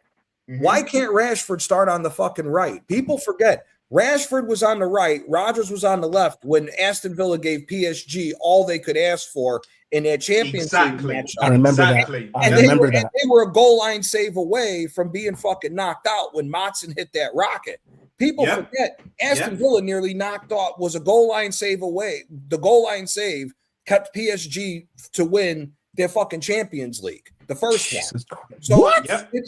Go back and watch it. Go back and watch the game. I watched the game at Villa Park. That second leg of Villa. I think I was at Villa Park at the time, and I was. It was Villa Park where they nearly knocked them out at. Yeah. They lost. Might pull this shit off. And what's his face? Prince William, Royal, one of our royals, is a Villa fan. William, do you know what I'm saying? And Villa have got heritage anyway as a football club. We know that. I mean, let's be real. They're bigger than Tottenham, bro. Way bigger than Tottenham, and they've won in Europe as well. Yeah, they should be the top six now. If they're going to do this top 5, top 6 bollocks, get rid of Spurs and replace it with Villa, because Spurs are nowhere now. I don't care if they sign Tonali. I don't give a fuck if that they've signed Matthias Fernandes and all that. I think I saw a comment you put in North Stream earlier or whatever. Like he's been part of 2 relegated or 3 back-to-back relegation seasons. Relegation. 85 million for this fucking asshole. Yeah. It's very Spursy, bro. It's very fucking Spursy. Like they paid 100 million. They paid 100 million for Tonali. That should tell you everything about Tottenham. I mean, Tonali was going to be for anybody to spend 100 million on. The problem is, really, anybody was going to have to spend 100 million. Sorry, Johnny. Just very quickly before you go to your point, they spent 70 million. The fact that Elliot Anderson is going for 100+ mil tells you all you need to know. Do you know what I'm saying? Now here's the thing, though, with Elliot Anderson. Elliot Anderson's a catch-22 because Elliot Anderson is either going to come in and is going to be the Rodri replacement, which I think is what's going to end up happening, and either Rodri's going to stay for one full season to help groom Elliot Anderson into being a number 6, or they've bought him in already knowing that Madrid's going to drop some money and purchase Rodri this year and get his contract off the books. Only one of those two situations is going to happen with City. Now, the problem, going back to talking about Tonali, Newcastle had to make money. Newcastle's trying to make a forward ascension, and they have to straighten out their books with how much money they've spent. So you were going to have to pay $100 million for Tonali, whether you like it or not. The problem that I think is being exposed with the situation with United not buying them is that whole talk about United having $300 million to burn is a fucking hoax. Because one, you're not going to sit here and tell me they just the Glazer family took out more money again off of it. They're nearly like it's like 760 million pounds in debt. $760 million, I think. No, it's pounds. It's something. No, it's pounds. They're in debt. If it's dollars, it's nearly 800 million. Yes, that's what it was. Yeah. And they're trying to say that they're trying to. You have 760 million pounds in debt. And people are talking about, PSR's been enhanced. Now it's gone from the 70% to 85% of your squad ratio shit. It doesn't matter. If the money ain't fucking there, the money ain't there. Especially you have 760 million pounds hanging over your head in debt, and you just secured the land for this new stadium that they're talking about getting. So Black Crow may have a point there with that one, with him being around Napoli. Yeah, that's probably a good point. But anyway, he's a smart guy. But yeah, go on. But the problem, so like that's all starting to become a hoax. For me, that's starting to look like it's becoming a hoax. I believe it. Nonsense, because there's no way you're going to spend that much money and then take on the debt of the fucking stadium. The stadium's going to run you a couple billion.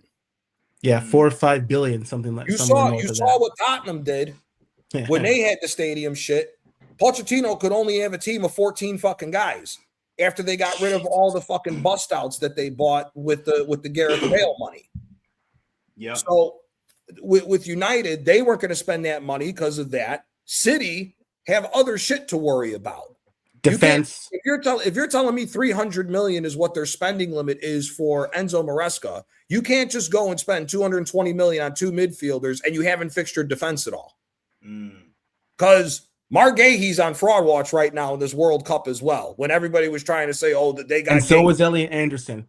And I was telling you, Gianni, I may want to get my receipt back, or I may want a refund, because this is try getting some money out of a Greek. Fucking nasty. Yeah, try getting some money out of a Greek. That ain't happening. So at the end of the day, like with what we're seeing with this, with these developments of what's going on, I just think that it's going to be a very interesting transfer window once everything's said and done. We'll see what happens. Me personally, I think the City, like I said yesterday, I think City can go one or two ways from here. Either Enzo Maresca is there to keep the seat warm for Vincent Kompany to take over, because the manager for Argentina. We talked about this yesterday. That's who I would. I could see Scaloni. I could see Scaloni taking over Manchester City. I could see Scaloni, but the other thing is too, I could see Scaloni going to Atletico. And then he brings who's that kid that City signed? The next Messi or some shit like that. This young kid that they got, Barco, I think his name is. No, it was Better Eze or something like that, or Better Eze or what was his something like that. I know that guy. That guy that was like, and from the very little that I've seen, quality player, but obviously he's going to be nowhere near Leo Messi. But they sent him out on loan because obviously he was never going to get any game time really. So it's just like but I hear what you're saying, Gianni. It's like I see Maresca, keeping the seat warm for either Kompany or maybe Scaloni, but I see it more with Vincent Kompany because he knows the club. Yeah. Listen, going down that route, and City will never go outside the Pep Guardiola tree. No, I think eventually you're going to have to. But see, the thing for me is with this, Bayern Munich for me are one of the horses now to win this fucking Champions League coming up, because you look at this fucking kid from Morocco, this Saibari. Now you're putting him with Harry Kane, Luis Diaz, and fucking Michael Olise so far. Bayern Munich's offense is about to be fucking ridiculous next year. But what about defensively? It's all great having that attack, but Yeah. if defensively you're not sorted out, then you could score a million goals Upper and then concede a Meccano, million bruv. goals. Jonathan Yeah, Tah. that's what I Certified mean. Jonathan Tah is unless for me. fix Jonathan Tah is up the bigger defensively. problem for them than Upamecano. Upamecano, I I will hear give it. props. This year has been a lot better. Jonathan Tah was never that good of a center back to begin with. Did you see the penalty he took? That tells you everything. The guy's never. How he never took a penalty? It was Gabriel-esque. But Gabriel gets all the shit because obviously Arsenal and, you know, Champions League final and all that shit. But you know what the thing is, though, with me that I don't get? What? And this is what I mean by, like, the fundamentals of the game are being coached out of fucking players now. Mm-hmm. Why are so many players going against their body when they take penalties? What do you mean? If you're right-footed, why are you shooting to the left? You take power off of your shot, and it's an added second for the goalie to react to you. And the one thing that I can't fucking stand, and this goes across the board, stop with these stupid fucking run-ups. Yes. Yes, I was just going to say. Put the fucking ball in the net. Keep it simple. All this, you know where all this shit started from? This shit started from with Ronaldo with that stupid fucking kick in the penalties, and he fucking missed it. And then everybody thought that he was slick. Yeah. Oh, yeah. Was that the Champions League final against Chelsea?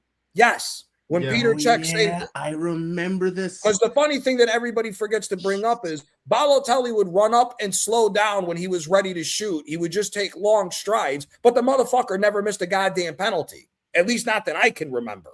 I think he only missed one. I think he only missed one. He's probably got the best conversion rate I've ever seen. So does Yaya Toure, so does James Milner. So it's like, why are we doing all this fucking dumb shit?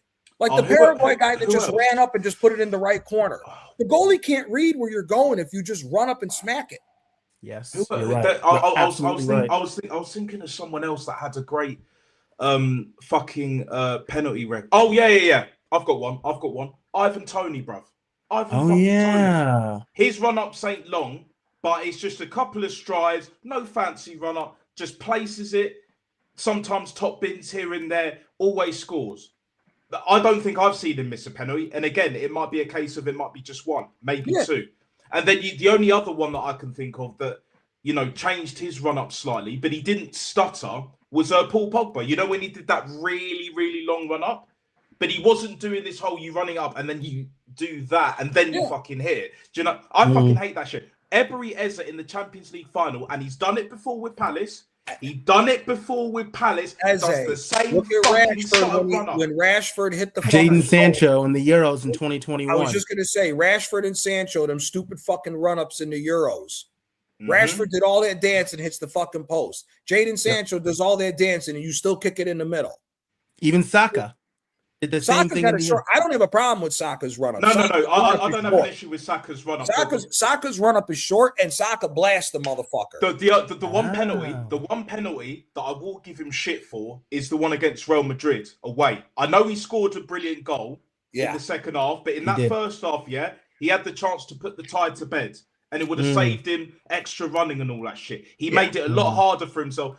How could you fucking Panenka off to the left or the right, but the left in this case? If you Panenka, it's got to be in the middle. Even if it curls to the left or the right, but ends up in the middle. Do you know what I'm saying?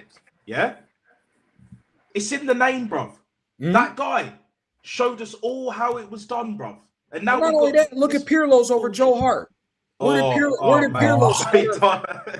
Pirlo stutter in that fucking one? Pirlo just looked at the damn ball, just ran up and said, "Hey, he finished Joe Hart's career. He told him Wagwan, innit? He kind of did. He told him Wagwan. He was like, "You're a top keeper, but you ain't world class, and you will never be elite, bruv." That was what that penalty was on about. I remember one of the he scored many of free kicks, but there was one in that World Cup in 2014. Look at Declan Rice's penalty in the Champions League final. Just ran up, placed it in the right-hand side. Exactly. Pressure. What are we doing with this as well? Yeah. What the fuck are we doing with this stupid shit? Even Gyökeres, bruv. He don't do no fancy shit. Neither Harry Kane. Fundamentals. Yeah, Harry Kane just runs up, he did blast start for the first one, but then he realised quick. I'll give Kane credit. He started for the first one. He fucked it up, and then he's like, "Shit, I've got to cut this shit out." Yeah.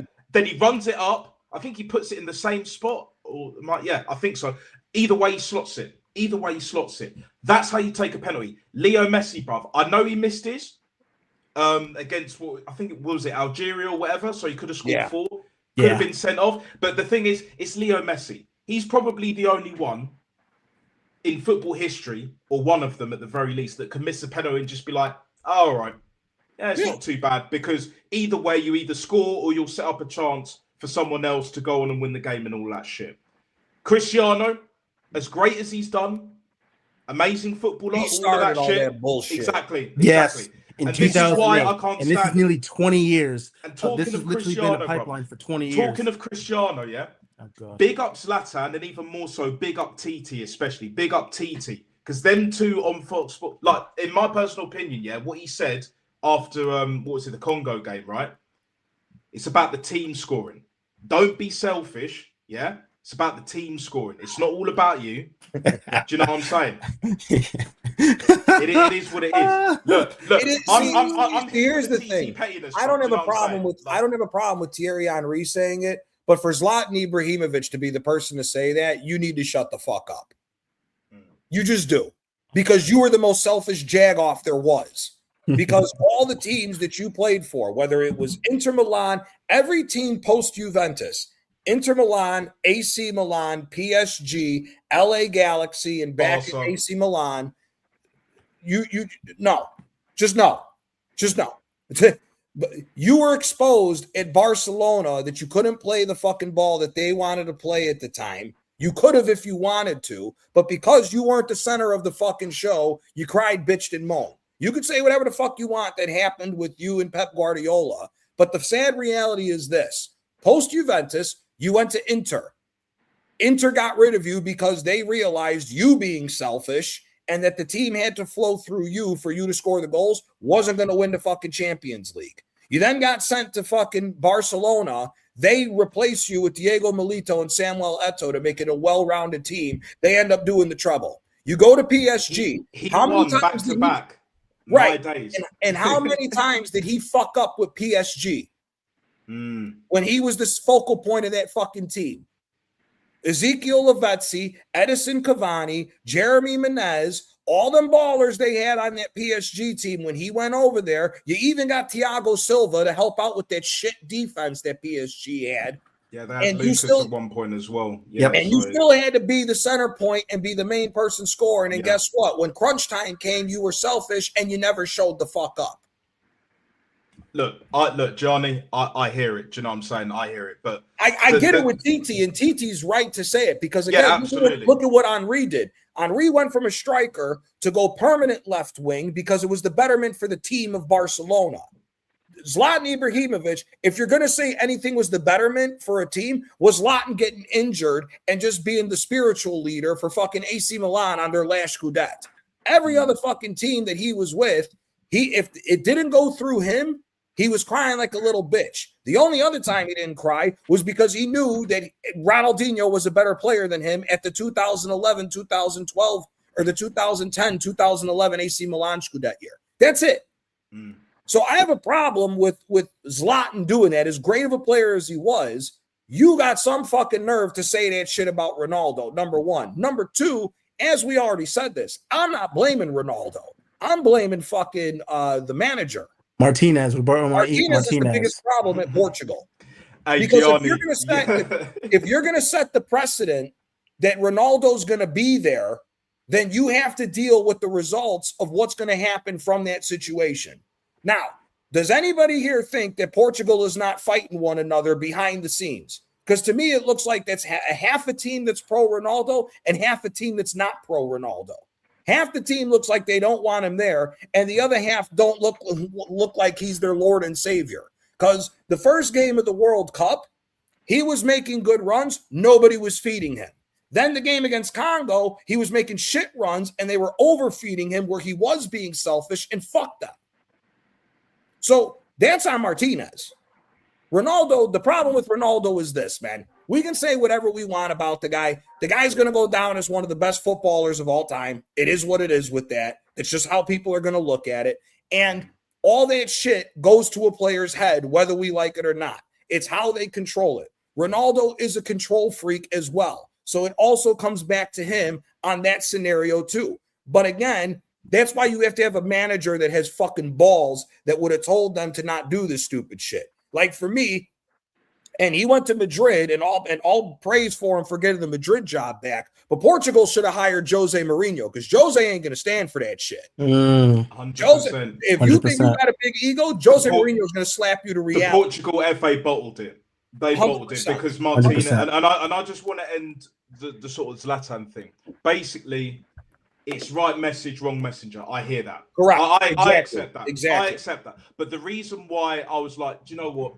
It's one of them ones where it's just like a broken clock is right twice a day, at least in that scenario. Because bearing in mind as well, I know you know this, Gianni, but like back in the Jogo Benito days, so sort of like 04, 05, 06, you know, when Cristiano stepped on the scene and all of that, him and Zlatan were going at it. Do you know what I'm saying? Oh, yeah. Footballing wise. So it didn't surprise me. Look, I'm glad he said it, but at the same time, out of the two, obviously I would give most of the credit, if not damn near all the credit, to Titi. Do you know what I'm saying? Yeah, 100%. But whoever says it, it is what it is. But yeah, no. Listen, they're not wrong. They're not wrong with what they're saying. But again, Zlatan's got some fucking nerve to say that shit. But I hit, yeah, absolutely. You got some right nerve message, wrong Gianni, messenger. you saw that video, innit? The big up dark, innit? You saw that video, that AI video. That had me fucking creasing. But this is what it is. How many times did I say, bro? I put it in the chat as well. You saw it. Do you know what I'm saying? Yeah. That's CR7. Yeah. He's player manager, bruv. Martinez is literally there, just barely looking like one, bruv. Barely looking like one. And then what you said as well, Gianni, pro or against, you know, team or not team, Ronaldo, whatever, however way you want to put it, it's not doing them any favors. But I just have this feeling, and it's not because, look, they've got a great team. I'm not going to lie, especially that midfield, yeah. Even out wide, even though ironically, because it's fucking Martinez doing this bullshit with like fucking not starting Trincao and that I don't get. That I don't fucking get. Rafa Leao should not be starting for Portugal. Yeah, unless there's injuries, he should not be starting. No, you know, there's certain things he does on the ball. I'm like, okay, but in the final third, when it really matters, you cannot depend on that guy. You cannot depend on him. You know, he might be better than Pedro Neto, but I mean, which ain't saying much. Exactly. Yeah, you obviously have Cristiano along with Gonçalo Ramos and also João Felix. Now we know João Felix is a baller, but at the same time, he's not the same player that he was, and he's not even 30 yet. Do you know what I'm saying? He's playing it out in the city, bro. He's the same problem as Leao. Him and Leao have the exact same problem. They both showed crazy ability at a young age. It went to their fucking head. They had success at a young age, and they think that talent's just going to carry them through from what it was 5-6 years ago. They both have the same fucking problem. Gonçalo Ramos, for me, I think should be starting, and Ronaldo should be the super sub, if you ask me. Yep. Because you want a guy with the mentality of Ronaldo to be able to come off the bench because he is a goal scorer. The guy may be the greatest goal scorer of all time. He's in the conversation for greatest goal scorers of all time. Oh, yeah, definitely. Conversation definitely. of it. Yeah, so definitely. The problem is that can you know your role? That's the issue with me for Ronaldo is do you know your role? Because what happens if Portugal goes into an extra time game? Ronaldo's not making it through 120 fucking minutes. He's just not. So now you're going to sub him out when possibly you go to penalties. And even with the stupid run-up shit, I'm still taking Ronaldo over 99% of the history of footballers to take a fucking penalty. So and you notice how he stopped doing that fucking stupid ass stuttering bullshit. Yeah, exactly. He stopped that real quick. He started it and stopped doing it. But again, who did he have? Luis Figo, when it comes to Portugal, I know there are others, but Luis Figo, the main one, was his mentor, bruv. Well, him and Rui Costa, too. Forgot about Rui Costa. Do you know what I'm saying? But on the right, especially, him, Rui Costa. Plus, bro, remember, he wasn't even the guy we thought of. The guy that everybody was more so ready to see Ricardo Quaresma. Quaresma, all these fucking fancy tricks and shit that you see from Ronaldo, Quaresma was doing at a younger age before Ronaldo was even a fucking thought. But let's just be honest here. Levels, bruv. Levels. But again, he's another one that, again, the streets will never forget. But at the same time, it's one of those where if you think your talent is, even if it's more than enough, no matter how great it is, and it was fucking great. It was unbelievable, right? Better than Cristiano on the ball. On the ball. 100. You're not going to get an argument. You're not going to get an argument. But that being said, yeah, what makes it to the top? And TT has said this multiple times. I'm not going to include Zlatan or any other players, or whatever. This is just straight from TT. Yeah, it's up here because he was even talking about a certain Nicolas Anelka. Now we've all seen Nicolas Anelka play, but I wasn't watching football when I was a kid, like in the 90s. Not really. I had to go back in it because I was more playing it than watching it. To be fair, because I was trying to make it football, rugby, whatever. I was that guy. Still kind of am, but 30, whatever. But it's just like Nicolas Anelka, primetime Nicolas Anelka before he went to Madrid at Arsenal, 97 to 99, bruv. Even Ian Wright was like polishing up his shoes, whatever, making sure his kit's all nice because he knew he was out the door, bruv. Because Nicolas Anelka was that good. And better than Tite was at that time, Clairefontaine. All that ability, but again, up here, Titi said it. Nicolas Anelka was better the than guy me, you just mentioned, Balotelli. Yeah. Balotelli had the skills to be the best fucking striker in the world by a country fucking. Zlatan he could have been one of your best attacking players. Listen, in terms of talent, if Balotelli would have followed through on the hard work, Italy wins another fucking major honor in a tournament. Because our biggest problem is not having a fucking striker. That's our biggest problem.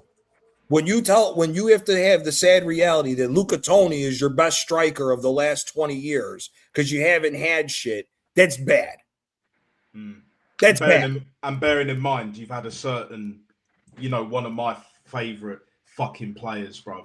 Not just in Serie A, but across the board. Antonio Dina fucking Tale. Exactly. That guy. To be honest, he goes beyond streets we'll never forget because he actually performed, bro. But again, politics and certain other things as well. Did he get any? I swear he got like a serious injury or some shit. Same with Quagliarella. Yeah. Go. I dare you to try to find somebody who has a better fucking mixtape of crazy fucking goals than Quagliarella as far as Italian strikers. Oh, the amount of missiles that dude used to hit from 27, 30 yards out was fucking ridiculous.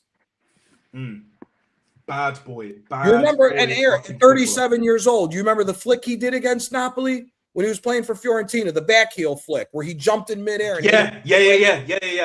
He's 37 doing that. He's better than any of the fucking 20-year-old bums we had at the time.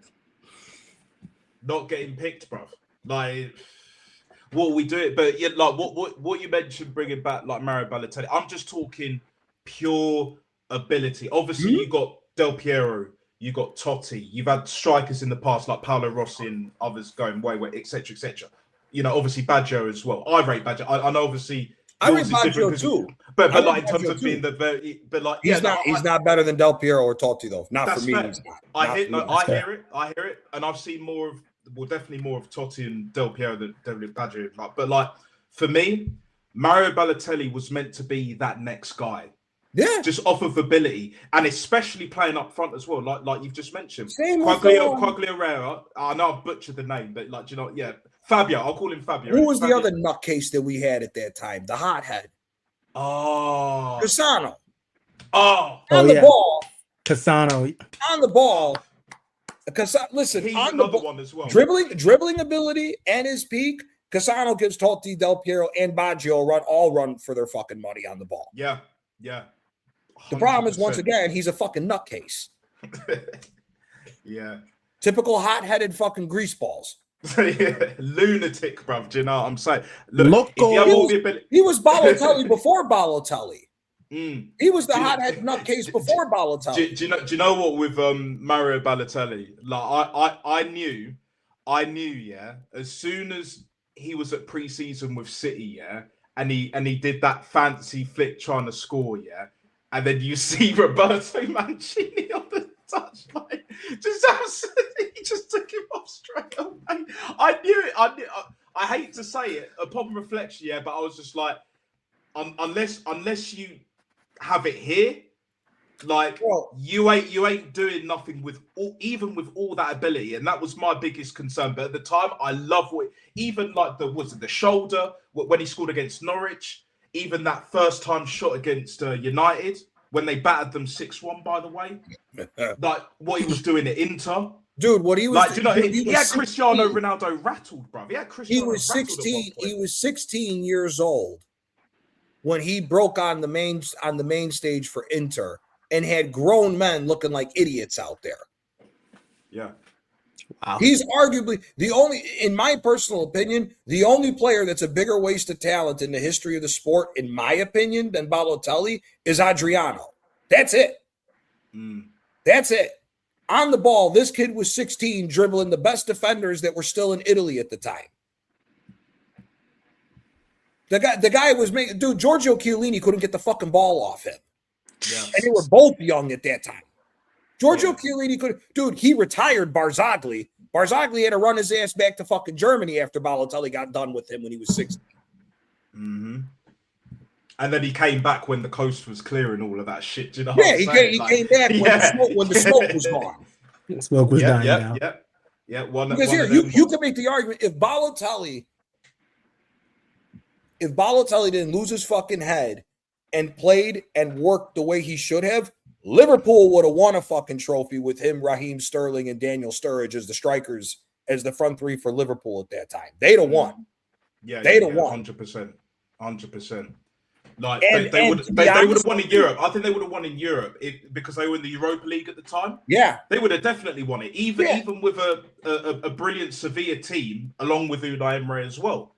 Let's not forget, like Studge scored the first goal. I remember watching that game. It was a brilliant goal, and then 100%. But then look, he didn't pan out there. If he pans out at Manchester City, they never buy. Who was the Spanish striker that they bought? Oh, Negredo. Negredo, yeah. They never buy Negredo. Yeah. They never buy Negredo. Look at all the different players that they had to come in to do the work that they thought Balotelli was going to do because of overall dribbling. Balotelli doesn't work out. They bought Stefan Jovetic for crazy money. They would have never bought Jovetic if Balotelli would. And he was a baller. He was a baller. He was a baller. He would, but again, like injuries, and it's a shame because, like, you know, shame. Like when I saw him more at City, and you'll definitely know Chike being a City fan and all that.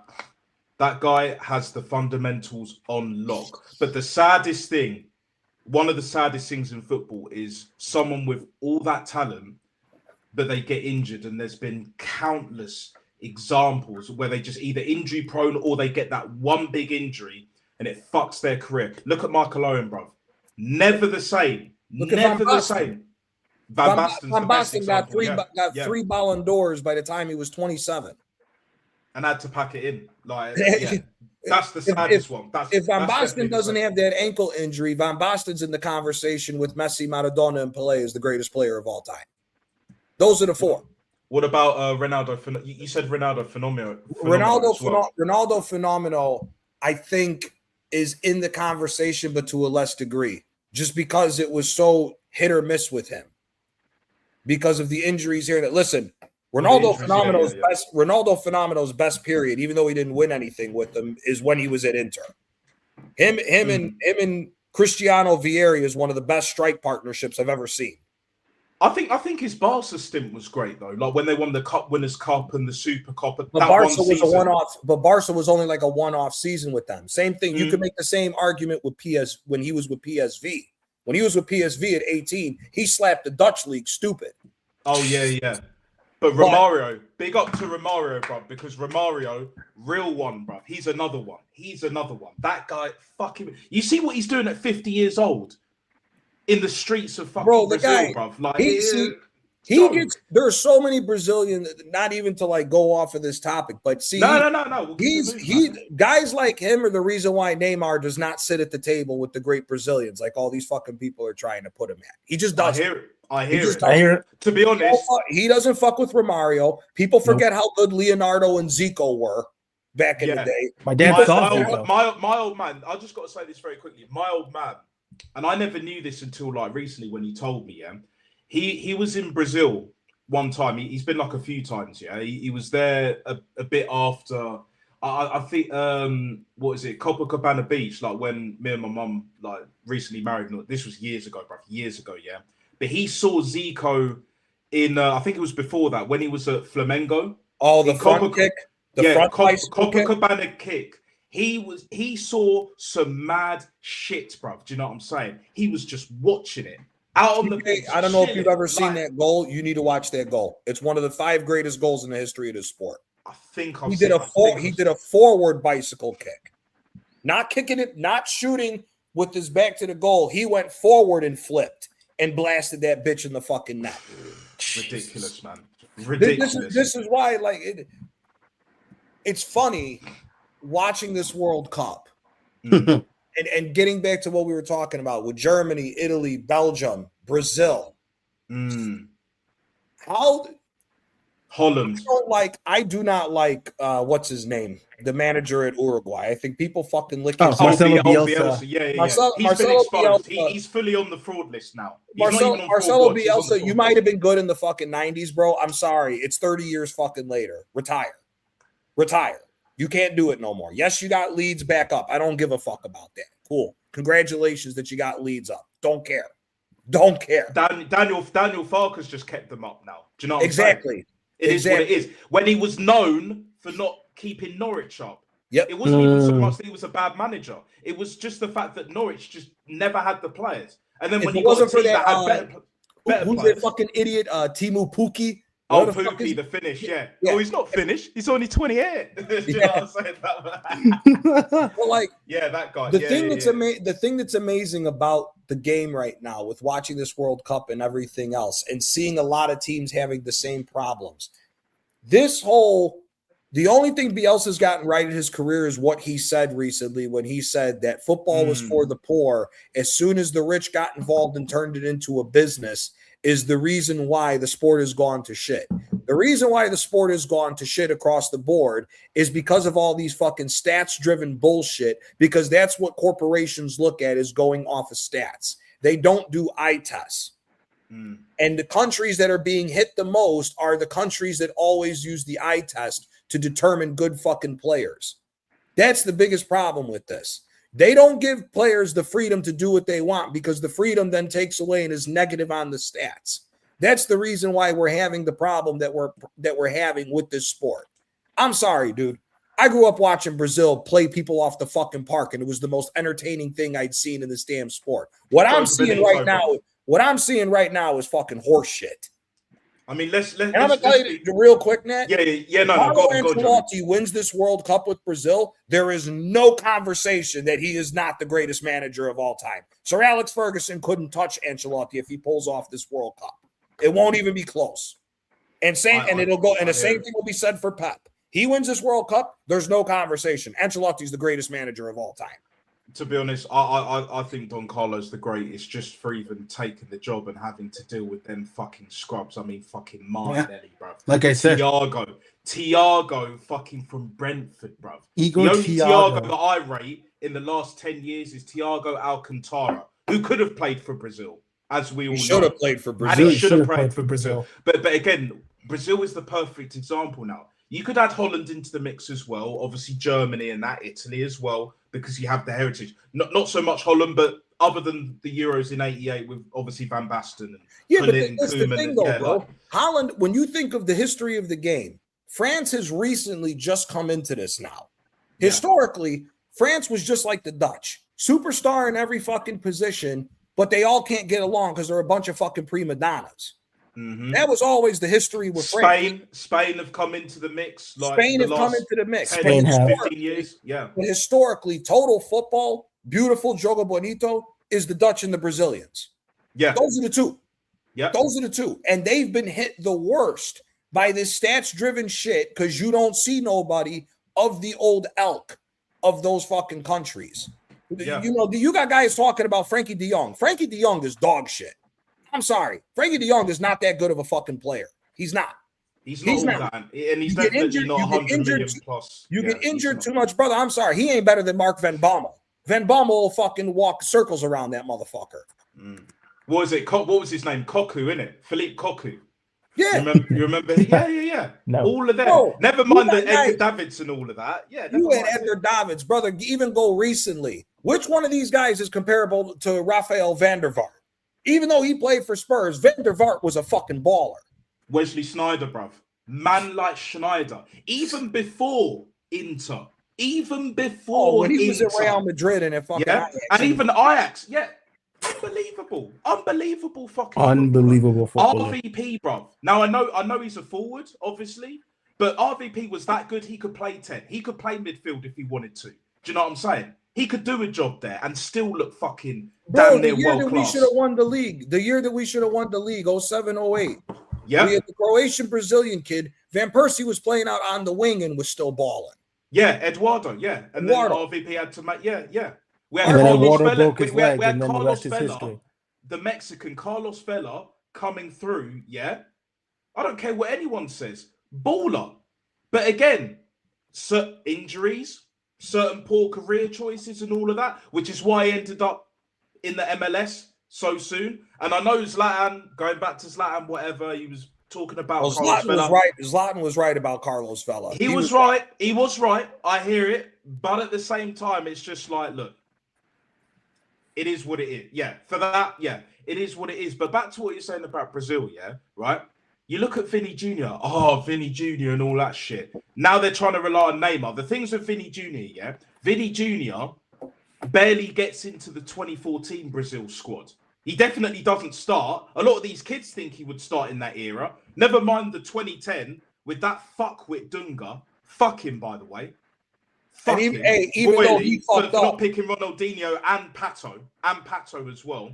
And not only that, let's also keep it straight too.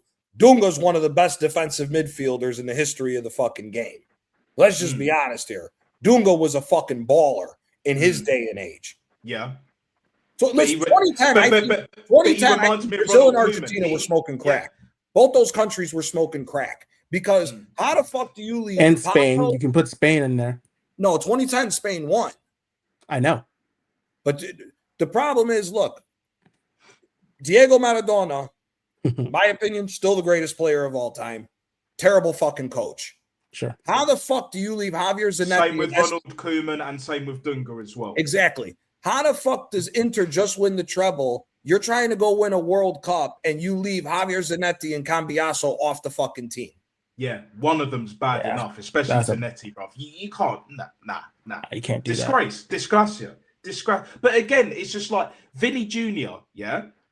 Like, look, I rate Neymar as a footballer, innit? On the ball, in this era, in the last 10 odd years, yeah? The last remaining Jogo Bonito period. Yep. Now, he's not the last remaining baller. Like, we've had Ozil, obviously, James Rodriguez, still playing, by the way. Still playing, still doing his thing. It's weird. Usually when people release documentaries, they either do the same old shit or they get worse. If anything, James Rodriguez, more relaxed, just keep ticking things over. He's helping the team probably more in a way than what he did damn near 10 years ago, bruv. Do you know, well, 12 years ago. You know what the problem is with James, bro? James and Ozil were the last of the old school number 10s. The game passed them by. Facts. Yeah. Facts. The game passed them by. The fact that he was at Everton and not I would have loved him at Arsenal, even over Ozil. Bro. Do you know what I'm saying? Even though they're the same type of player, but I would have done a stretch. If he'd have went to City, that motherfucker would have had 20 assists every goddamn season at City. League titles, FA Cups, Champions Leagues. Bro, this man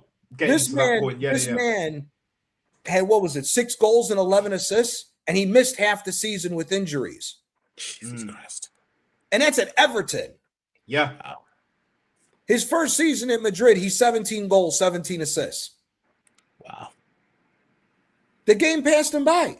That's all it was. That's why these teams won't keep him, because he's not going to do the running you need for all this. And nor should he. Listen, if we run down the list of all the best players at this World Cup, James Rodriguez is better than 95% of the fucking players that are here. Skills on the ball. The only player at this tournament that might be better than him is probably Neymar. That may be it. That may be it. Big up Quadra. even Neymar hardly playing, bruv, is still better than everyone pretty much. Obviously, bar Leo Messi and that. Yeah, And exactly. you could debate with James, argue whatever. Do you know what I'm saying? Very quickly before I bring you in, Quadra, like I hear it when it comes to Neymar, what he should have done compared to what he actually did. Correct. And is he even better than the likes of even Robinho? Yeah, he's a piece of shit, whatever, for what he did and all that. But on the ball, Robinho, from what I remember him at Real Madrid, bro, ice cold. And even when he went to City, he was good at City. I don't care what anyone says. He was killing it. He was carrying City at that time frame. Killing it at City. Him and who was the other Brazilian? My baller. Who was the short curly haired? He had the Elano. Yeah, Elano was cold, bro. He was cold. Them free kicks, them long shots, you know what I'm saying? But again, you go from Neymar to Vinny now, and Vinny's meant to be all of it. Yes, fair play, he's got the mentality. But on the ball, nah, bro. Do you know what I'm saying? On the ball. But what I say about mentality is like he'll turn up, he'll get the goals and all that, but on the eye, like you mentioned before, Johnny, the eye test, hell no. Rodrigo's a far better footballer, and they miss his ass. They miss him so much, bro. Proper, yeah. Like you go back to what you're saying about identity, DNA of clubs, but especially in this case, country. This World Cup has exposed that PMP is not everything that it's cracked up to be. Tech will always beat PMP unless the tech is way too old, which is what we saw with the England-Croatia game. Mm-hmm. That is the only outlier. That's the only outlier because you've got Luka Modric, 40 years old. Unbelievable player. But should pack it in. Perisic, too old. Kovacic, the injuries and, you know, all of that. You got Kramaric as well. Baller. And yeah, exactly. And they don't have the crop that they used to have. Yes, they still got up and coming quality players, but that pool, they have to rejuvenate, you know, reset, start back once again and all that shit. Yeah. And when it comes to Brazil and Holland, but especially Brazil, right? I saw this reel, yeah. I saw this Instagram Instagram vid where it's just like, you know, the problem with Brazil is very, very fucking simple, right? They went from favela ballers. It kind of ties into what Bielsa was saying, you know, poor background and all that shit. Go figure. And now it's suburban ballers. I'll take it one step further. It's mansion, king of the castle fucking ballers. Trust fund baby ballers, bruv. That's what Brazil have got. Trust fund baby ballers. And you're seeing them results, bruv. And if they are from the favelas or middle class backgrounds, whatever, yeah, they failed, bruv. Would you say it's that, or do you think that Brazil's getting too European? Both. Because see, like for me, it all goes hand in hand. It all goes. If I took over, so like if I got the job as the head of the Brazilian FA, I would make it a rule you are not allowed to leave Brazil until you're 25. Until the actual traditional samba dance and playing football has been instilled in you, you're not leaving the fucking country. Yeah, Jogo Bonito, until you've proven yourself to then leave to go Europe or elsewhere in the world. And I think it's the same thing with the fucking Dutch. You could never back in the day, you couldn't get a Dutch player to leave Holland until they were like 24. Unless they were just fucking ridiculous by the time they were 16 and already proved that they were that guy, and then they decided to leave. The Dutch, that's the only exception across the board. Yeah, exactly. Across the board. Look, just recently, at one time, fucking Ajax had Wesley Sneijder, Luis Suarez on the same fucking team. They had who was that ball and Bosnian player, the right winger, he used to play for Bayern. Oh, Salihamidzic. Salihamidzic was on that. Oh, he played for Ajax. Oh shit, I forgot. Yeah, wow. Bro, yeah. FIFA 06. Ajax is Luis Suarez, Wesley Sneijder, and Hassan Salihamidzic as the three underneath the striker. Yeah. Wow. Yeah. Same with the striker. My boy Roy Mackay. Oh, Roy Mackay, fucking baller. He didn't. You couldn't get him gone early enough because he stayed in Holland. See, for me, that's the thing with the Dutch and the Brazilians. It's identity crisis. You're playing too much of this fucking bullshit. Dude, you pull up with that 2010 Dutch team. That 2010 Dutch team that made the finals slapping the fuck out of everybody at this tournament. They slapped the fuck out of everybody at this tournament. Van der Vaart, Huntelaar, Van Persie, Schneider, all them fucking ballers they had, Van Bommel and all them, they're slapping the shit out of these boys. The 100%. only team at this tournament that would give everybody that would give some of these older team problems is France. And that's because France is stacked as shit. Spain, they're super jacked with talent and just Spain. freakish athletes. The worry that I have with Spain is I don't think Spain has the defense to win this tournament. That's my only gripe with Spain. Because I'm worried about the likes of a Pedro Porro and a Cucurella.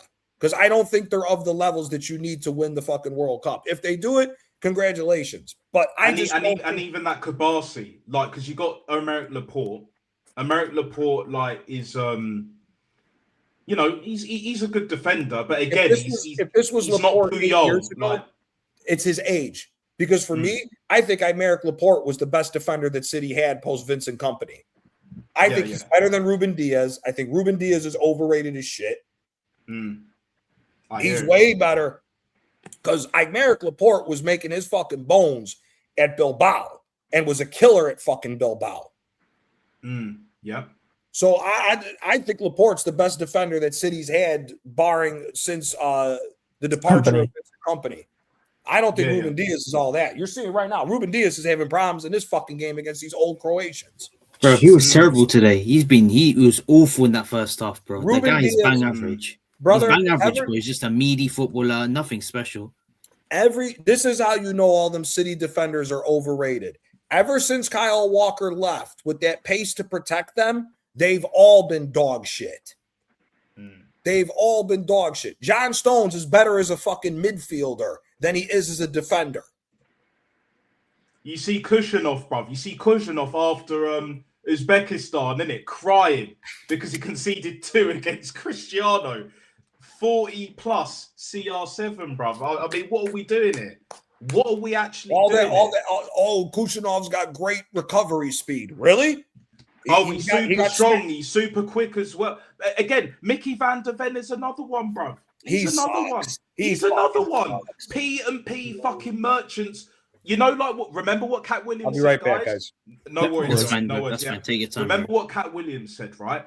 All lies will be exposed, bro. And we're seeing this at this World Cup right here, right now. The tech always wins unless the tech is outdated. Let me say that one time for your mind. Back once again and all that shit. When it comes to tech versus P&P, tech always wins unless the tech is outdated. You saw that first group game, England against Croatia. Croatia only lost that game because they gassed out, bruv. All the tech, no legs, bruv. No stamina. Kwaja, big up. I know you've been patient, my guy. Man. Yeah. Any other thoughts you wanted to add towards, like, the World Cup, England's, like, scraping past the Congo and all that shit? What are your thoughts, my guy? First of all, big up to Chike, big up everyone, big up the chat. First of all, I thought Congo deserved better. I thought they were excellent today. I thought defensively that they were brilliant today. I'm not gonna lie. I think hands down that they were the better team going into that game. When you look at that performance, Wissa should have scored. I don't know how on earth Wissa missed that. Johan Wissa should have scored. If he'd scored that would have been 2-0 and the game would have been over. I mean, Constant Gehi need to fix up, bro. I'm sorry. Defensively, them two need to fix up, bro. Defensively, they look all over the place. They look like they have no idea what to do. I mean, when you look at it, we're very fortunate to be 1-0 down at halftime because if it was 2-0 down, we had to score at least 3 goals to win the game. And Harry Kane saved us. He saved us. And Jed Spence, I don't know what he was doing. My man was out of position for the opening goal against Congo. What was he doing? I don't know what he was doing, but Jed Spence was out of position. It's ridiculous, bro. It's absolutely ridiculous. I don't know what we're doing here, folks.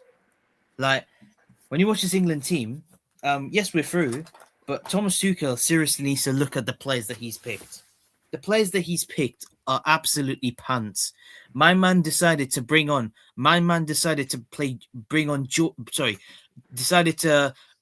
Jordan Henderson. Sorry. I said Jordan Henderson, he's old, cuss.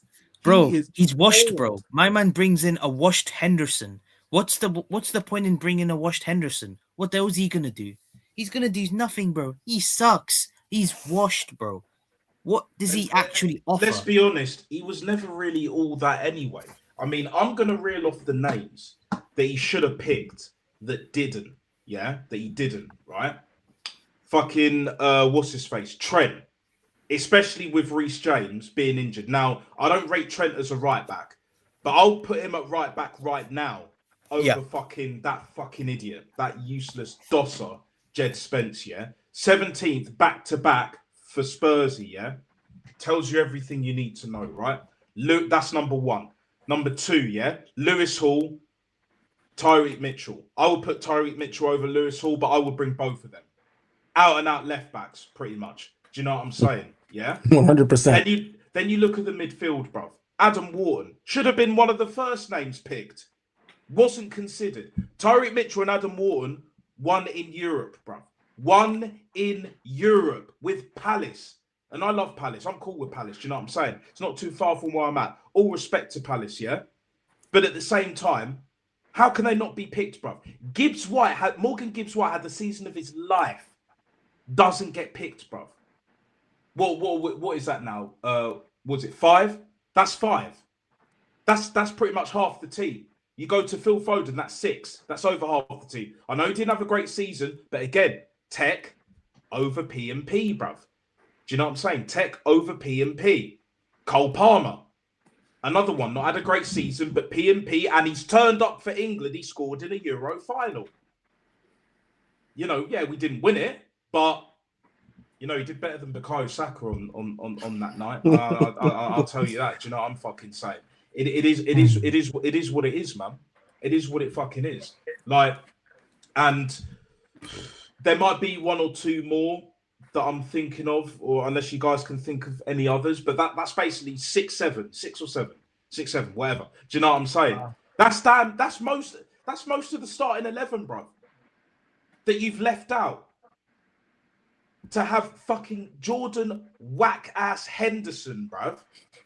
Bang average at best, Kevin Samuels settings, bruv. Jed Spence, fucking Noddy goddamn Madueke. Anthony Gordon, who's just signed for Barca because he presses well, high press, gets the numbers. Again, stats merchant and all that shit. I could understand Rashford being picked. But if we'd have picked Cole Palmer and Phil Foden, he'd be on the bench as an option. So I hear him getting picked. Ivan Toney, I'm glad he picked, but we haven't seen him. Ollie Watkins is third choice. I would hear it if it was 2-3 years ago, but not now, bruv. Not now. Do you know what I'm saying? Like, if Balogun was if Balogun stuck with England, I would have picked him over Ollie Watkins. I'm going to say that. And yes, the red card, you know, you can say it's harsh, Chike and all of that, but he's turned up this tournament. Big 100%. Obviously, Harry Kane walks in. He's our only world-class player. But, yeah, too many scrubs, man. Too many fucking scrubs. Like, do you know what I'm saying? And then bringing on Morgan Rogers and Ebery He's a weird dude. He's on fraud watch, bruv. He's not on the fraud list like Bielsa is, because Bielsa's been finished for the longest, bruv. Yeah, I remember when he was manager for Argentina in 2002 when we beat them 1-0, penalty shootout, revenge, and all of that shit. For we didn't win it because we got knocked out to the winners, innit? And rightly so. Yep. Rightly so. The only time I was Jogo never mad, Benitos. the only game I've ever not been mad or disappointed or upset about losing a game is that Brazil 02 quarterfinal. I was just gonna say. Because no one was beating that Brazil team. Yeah, exactly. No one was beating them. That team was that good. Even with all them fuckeries, as Gianni, you know too full well, with that Ecuadorian cunt referee. Do you know what I'm saying? And he was done and dusted. And then you got the other. Beat them. I think we would have beat them if we played them. We'd have got revenge for 94. Ooh, I don't know, man. I don't know. It would have made the game a lot more interesting, like, because Germany, they didn't roll over, but it was just like they were just outclassed. They were just outclassed. Like, Germany didn't you would have have given them a better game. The team that lost, Germany's team that lost in the semifinals to Italy in 06 was better than the 02 team, in my opinion. I hear that, but they that. still had closer Balak. They had Podolski- Asamoah. Podolski had just got called up because he was a kid. Yeah, in the 06. But no, I'm talking like what is it? The 02. 02. So They still had 02, I think Oliver they- Kahn in goal. Yeah. 02, Yeah, I think but they had closer. they didn't and all have of the that. flair players. Like, you got to remember, Schweinsteiger, Yeah. Schweinsteiger had just came up, and Schweinsteiger at that time was a winger before he got converted to a midfielder. And Schweinsteiger was balling on that fucking wing before he had those leg injuries. Plus, Yeah. a guy, an unsung hero who I think a lot of people should go back and watch because they forget him all the time. That Sebastian Deisler, the winger. Oh, yeah. Deisler was a fucking baller back in the day. Yeah. Deisler was Marco Reus before Marco Reus. Deisler was fucking killer on that team. I'll tell you what, in terms of another one, him, like, streets will never forget, but also, like, again, it's the injuries. It's sad, man, because he would have been a World Cup winner. That's the thing. He would have definitely been a World Cup winner in that squad, which is a shame because the way he comes across, ultimate professional. I wouldn't say he comes across as a nice guy, but to me, the way I see him, he's more of a good guy in it because on the pitch, he weren't no punk in it. Do you know what I'm saying? No. He was just on job, ultimate professional, and like cool, calm, collected, efficient. You know, German engineering with some finesse and a bit of flair and class, like what you were saying, like after 06, when they started really bringing in the flair players. Because before, you're right, other than obviously a few, Lothar Matthäus, Rudi Völler and all of that, Klinsmann, other than them three, and obviously Beckenbauer, of course, you had the likes of fucking Schumacher trying to decapitate. I know it was horrible, but still, like, it's like trying to decapitate motherfucker. And I'm not talking about Michael Schumacher. Who was the defender on that 02 team? He won the Champions League. I think he was the captain of Dortmund in '97 when they won. He was good. Yeah, Matthias Sammer. Sammer, that's it. So I thought it was Vaughan's for a sec, but Sammer. Yeah, Vaughan's was on the team too, and he was on the 06 team. They were good. Yeah. Ivan Perisic just scored. Portugal 0, Croatia 1. This could be Ronaldo's last tournament for Portugal. Yes, come on. What minute? 50. I think 8 seconds. minutes into the second half. 8 minutes 4 seconds. Beautiful. Yes. Yeah. That's my guy. You talk about getting better with age, boy. Perisic is a fucking baller. We'll see, man. We'll see. I have a sneaky feeling like Portugal are just going to scumbag their way to a win, man. Do you know what I'm saying? Because we have been poor, man. England have been poor. Yes, it's the group stage, but we found a way to blitz them in the end. So if Portugal don't find a couple of goals, the problem with this Croatia team is there's too many guys that know what it takes to go far in these tournaments. That's the problem with this Portugal team. You know, again, it's the defense, bro. Look at how you going to tell me. You're going to tell me that Ruben Diaz is fucking good. All three guys, both Cancelo and the two midfielders come together like this as a clump on the cross that leads to Perisic getting the ball and scoring the goal. But their defense is rubbish. And he misses the header. He completely missed. Oh, Jesus Christ. This Portugal team I watched, bro. I'm sorry. This manager needs to piss off, bro. Roberto Martinez just needs to piss off, bro. He's not that guy, bro. Look at the state of Rafael Leao, bro. Look at that first touch. Pants, bro. Boom. Rafael Leao is absolute pants, bro. Do not even sign him. And AC Milan got the balls to try to say, bro, I haven't talked to you since that. AC Milan hires Ruben Amorim to be the new fucking manager, and now you're going to try to tell me that they're going to try to sell Leao for $100 million. Who the fuck is buying that bum for $100 million? He's just another Portuguese Doku with a blistering pace. He's just another Doku. Shit. Jesus Christ.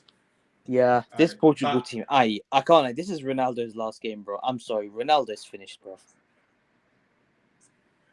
Well, we obviously knew he was going to start, picking himself. Did you see along with the rest of the starting lineup?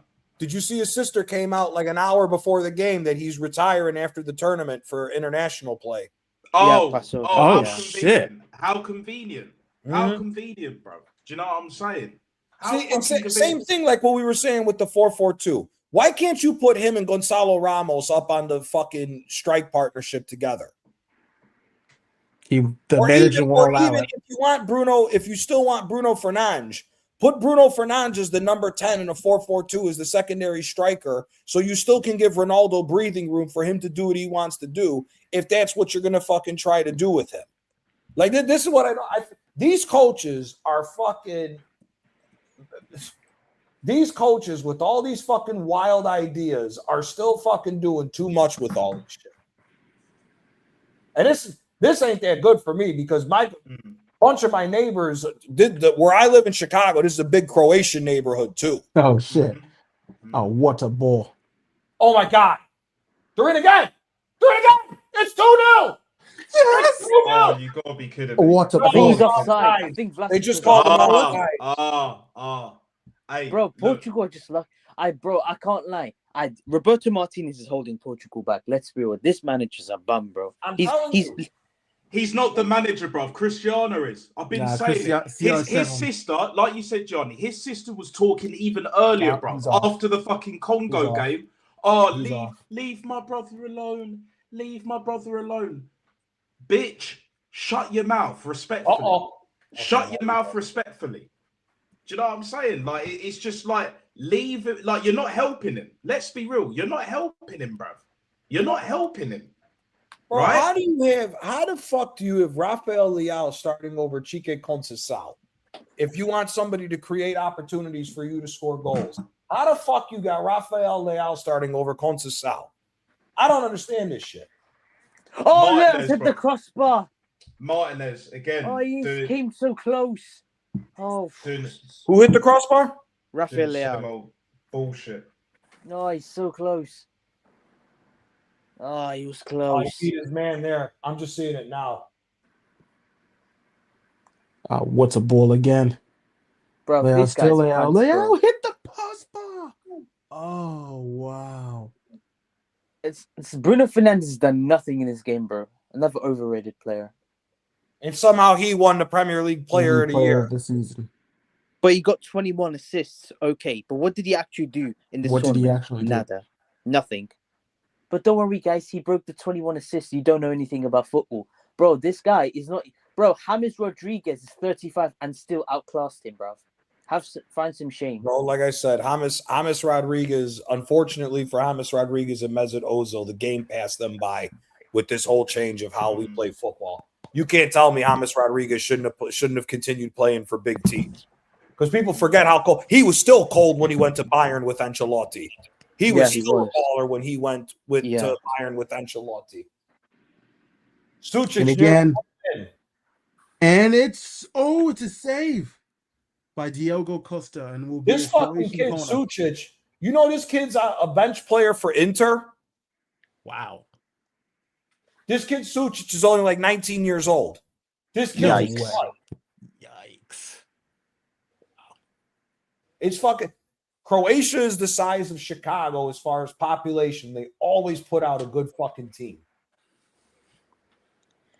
Bro, Portugal, bro, their defense looks all over the place. Their defense is 6s and 7s, and they should be down by more than one goal. There's a corner. No. They caught life with their fucking foul. Bro, Vitinha and João Neves look so lost. You got a 40-year-old Luka Modric running all over you. I don't want to hear no complaining from these two fucking idiots about Cristiano Ronaldo again. You got a 40-year-old bullying your ass in this fucking midfield right now.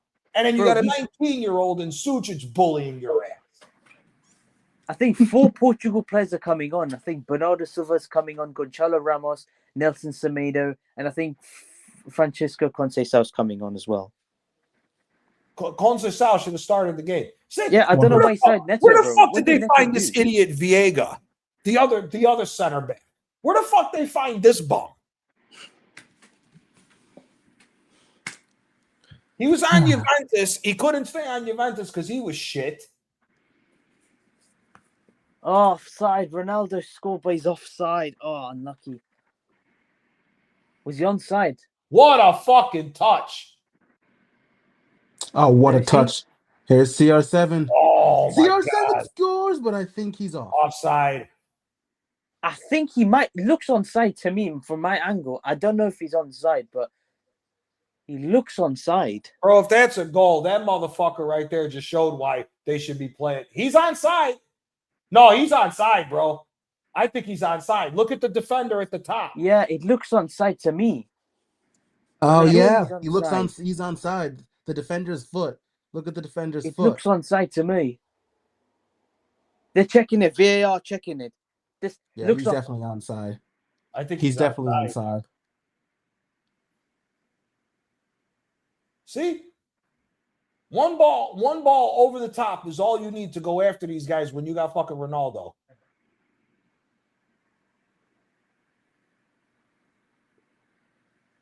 Oh, no, it was offside. They caught life. Croatia just caught life with that one. Damn.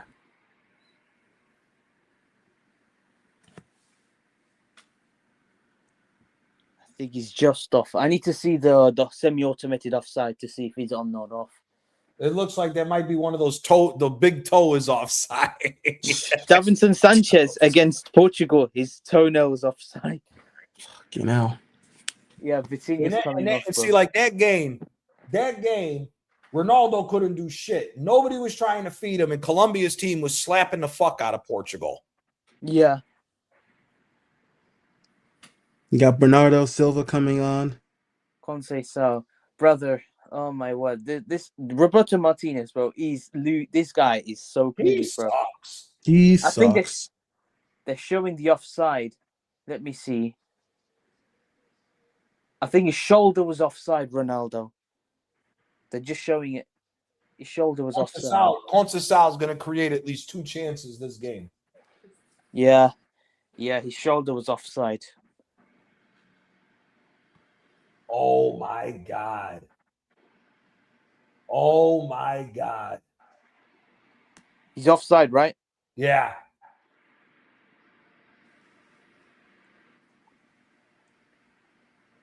From our angle, it looked onside, but when you look at the replay, his shoulder was definitely in. But here's the thing: they're going off of the defender that was next to him, the defender that was to the left, that was the left-sided defender. He looked further back than the middle defender. Here comes an opportunity. Whether they're going to take a shortcut, but this goalie Livakovic is a very good goalie too for Croatia. The saves he had to make against England, he could have been 5-2 if it had not been for Livakovic. Mm-hmm. What club team does he play for? I think he plays for Fenerbahce. I think he plays in Turkey.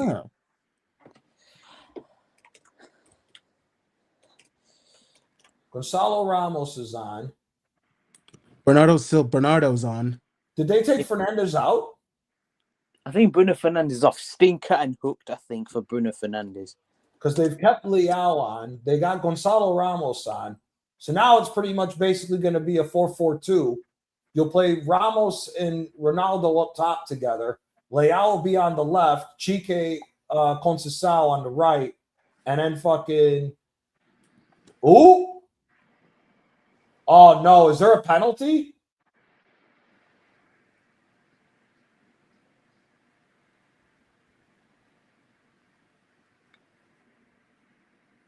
Are they checking for a penalty on Viega? I think they are checking for a penalty. No, they're letting him go forward. The defender just placed the ball down. I don't know if they're going to let him kick. No, I think it might be that. I think Renato Vega was fouled. Yeah, he was being held. That's a penalty. He clearly holds him. That's a Oh penalty. my god. That's a pen, bro. That's a pen. He's going to the monitor. This looks like a penalty for Portugal. He's going to the monitor. You're like 10 seconds ahead. You're ahead of me. That's fine though. I don't give a shit. I don't either. Oh yeah, 100%. This fucking idiot. What are you doing? He grabs him. Vlasic is some idiot. My man was holding on to him. fucking Vlasic. You stupid motherfucker. You stupid motherfucker.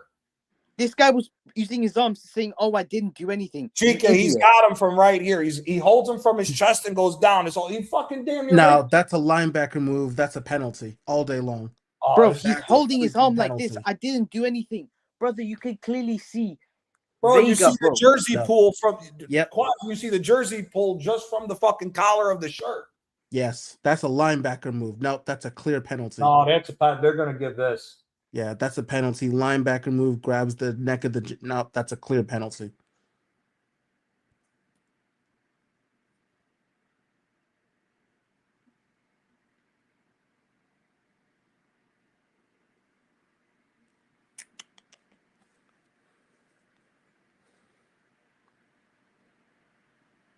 And yeah, it's taking 10 minutes. Bro, that is a stonewall penalty. I don't want to hear anyone complain about it. I don't want to see any Croatian players complain Portugal about just caught life. Vlasic, Yeah. you're a fucking idiot. You're a fucking idiot. Wow. Vlasic has no common sense, bro. You do not hold a player like that in the penalty area. That's why that fucking idiot plays for Torino. Wow, you are a moron. He only played for Everton and West Ham United, Yeah, and penalty. he got sold. He's rubbish. And I think we know who's going to take this. CR7. Oh, yeah. CR7's got to take this. He's got to score, bro. Just score, bro. That's it. Last 5 penalties, he scored 4 and he's missed 1. So he has to score. Just score to put Portugal level. If he misses this, Portugal's losing this fucking game. Oh, if he misses this, it's over. Don't do that stutting run-up. Just score, bro. Don't do that stupid stutting run-up. Because Yeah, do you remember Justin Kluivert and Eze in the Champions League? Oh, my God. I'm so all them fucking idiots that were talking about how good Justin Kluivert is. Jesus. And Wow, he's only missed 1 of his last 5. This may be Ronaldo's last penalty kick as a Portuguese. Woo! Down the middle. Down the middle. Shoo! Here's Cristiano Ronaldo. To be honest with with you, it's a definite nation of penalty. Portugal on his back. Ronaldo down the middle, 1-1. Vlasic is a fucking idiot. Fucking idiot. Where the fuck did you think that wasn't going to get looked at? I'm looking at the replay again. Bro, it's a penalty. Why are you complaining? Now everyone's going to say, oh, but the game is gone. No, it's not. It's a foul. Bro, that's a penalty. That's a penalty. That's a stonewall penalty. How do you got when he goes in front of him, he grabs his shirt and pulls the collar like this and then goes down his whole body. What the fuck do you think was going to happen? Look at him. He's got his hands around his fucking waist when he's going down. What do you think was going to fucking happen? Now Modric is like, you motherfucker. Yeah, Modric is. Modric is pissed, but you got to be pissed at your teammate. That's a penalty. You got to be pissed at your damn teammate. That's nasty. I've been saying, guys, yes, I'm back. Do you know what I'm saying? Just have a little bit of a nice coconut water, real shit. Do you know what I'm saying? Look at that, down the middle. I'm about to twist up. I hear that, brother. I hear that. You know, later on in the summer, soon come, bro. Soon come. Do you know what I'm saying? But yeah, man. Yeah, like I've been saying, yeah, Portugal, right? They will find a way to scumbag this shit. Yeah. It's not because they're the best team. They're clearly not. But the game is the game, people. Do you know what I'm saying? Leo Messi's won a World Cup. You know, like I'll probably leave it at that. Who do they get in the next round? Who do they play the winner? Spain. Oh, Spain's gonna slap the shit out of that. I don't know about that. I don't know, bro. Because the way Spain played, today, it didn't look like it was convincing. I know they scored 2 goals, Nasta, but nah. I'd rather have them. I'd rather have France ahead of them for the favorites because France's attack is way better than Spain's, hands down. Yeah, 100%. France is the best team at the tournament right now. Spain. Facts. Here's the reason 100%. why. Here's the reason why I think Spain can beat Portugal. If you're letting 40-year-old Luka Modric dictate this fucking game, and this 18-year-old Sucic is stopping the quote-unquote best number 6 in the world in Vitinha and making João Neves look stupid, what the fuck you think Pedri's going to do to these idiots? And Yamal and all these. But we were told that even Modric was Omo washed, by the way. Oyarzábal, nah, this is whoever gets now. This Listen, By the way, washed Luka Modric. Modric is unlucky that he was around in the same generation as Iniesta and Xavi, because any other time frame, and if Iniesta and Xavi are not around, Luka Modric is the one that we're all talking about as far as being one of the best midfielders of all time. You don't talk about Modric because of the greatness of Iniesta and Xavi. Because I'm sorry, I love Luka Modric. He ain't no Iniesta. No, he's not even close, bro. Not even close. Iniesta for me is probably top 10 players for me to watch. Hey, Cristiano, I just seen the penalty, right? Cristiano, got away with that fucking stutter, bro. Got fucking away with that shit. But Roberto Martinez, they will scumbag this game. Again, they will scumbag this game, not because they're the better team. Definitely not technically in certain aspects as a whole, yeah. But they will find a way, bro. They will find a way. Yes, Croatia, like you said, Johnny, in previous tournaments recently, they have found a way. They beat us in the fucking semis. And if that greedy bastard, Harry Kane at the time, squared it to fucking Sterling, we probably would have got to the final. We wouldn't have won it. We would have at least got to the final of the World Cup. Not only that, the other reason why you guys didn't win is because that fucking pussy Maguire thought he was a bad man till he had to go one-on-one with my boy Mandzukic. Mandzukic slapped the fuck out of Maguire in that match. Mandzukic is a fucking joke, bro. But we know this, bro. We know this. Brother, he scored an overhead kick in the Did you Champions see League Jordan final. Henderson?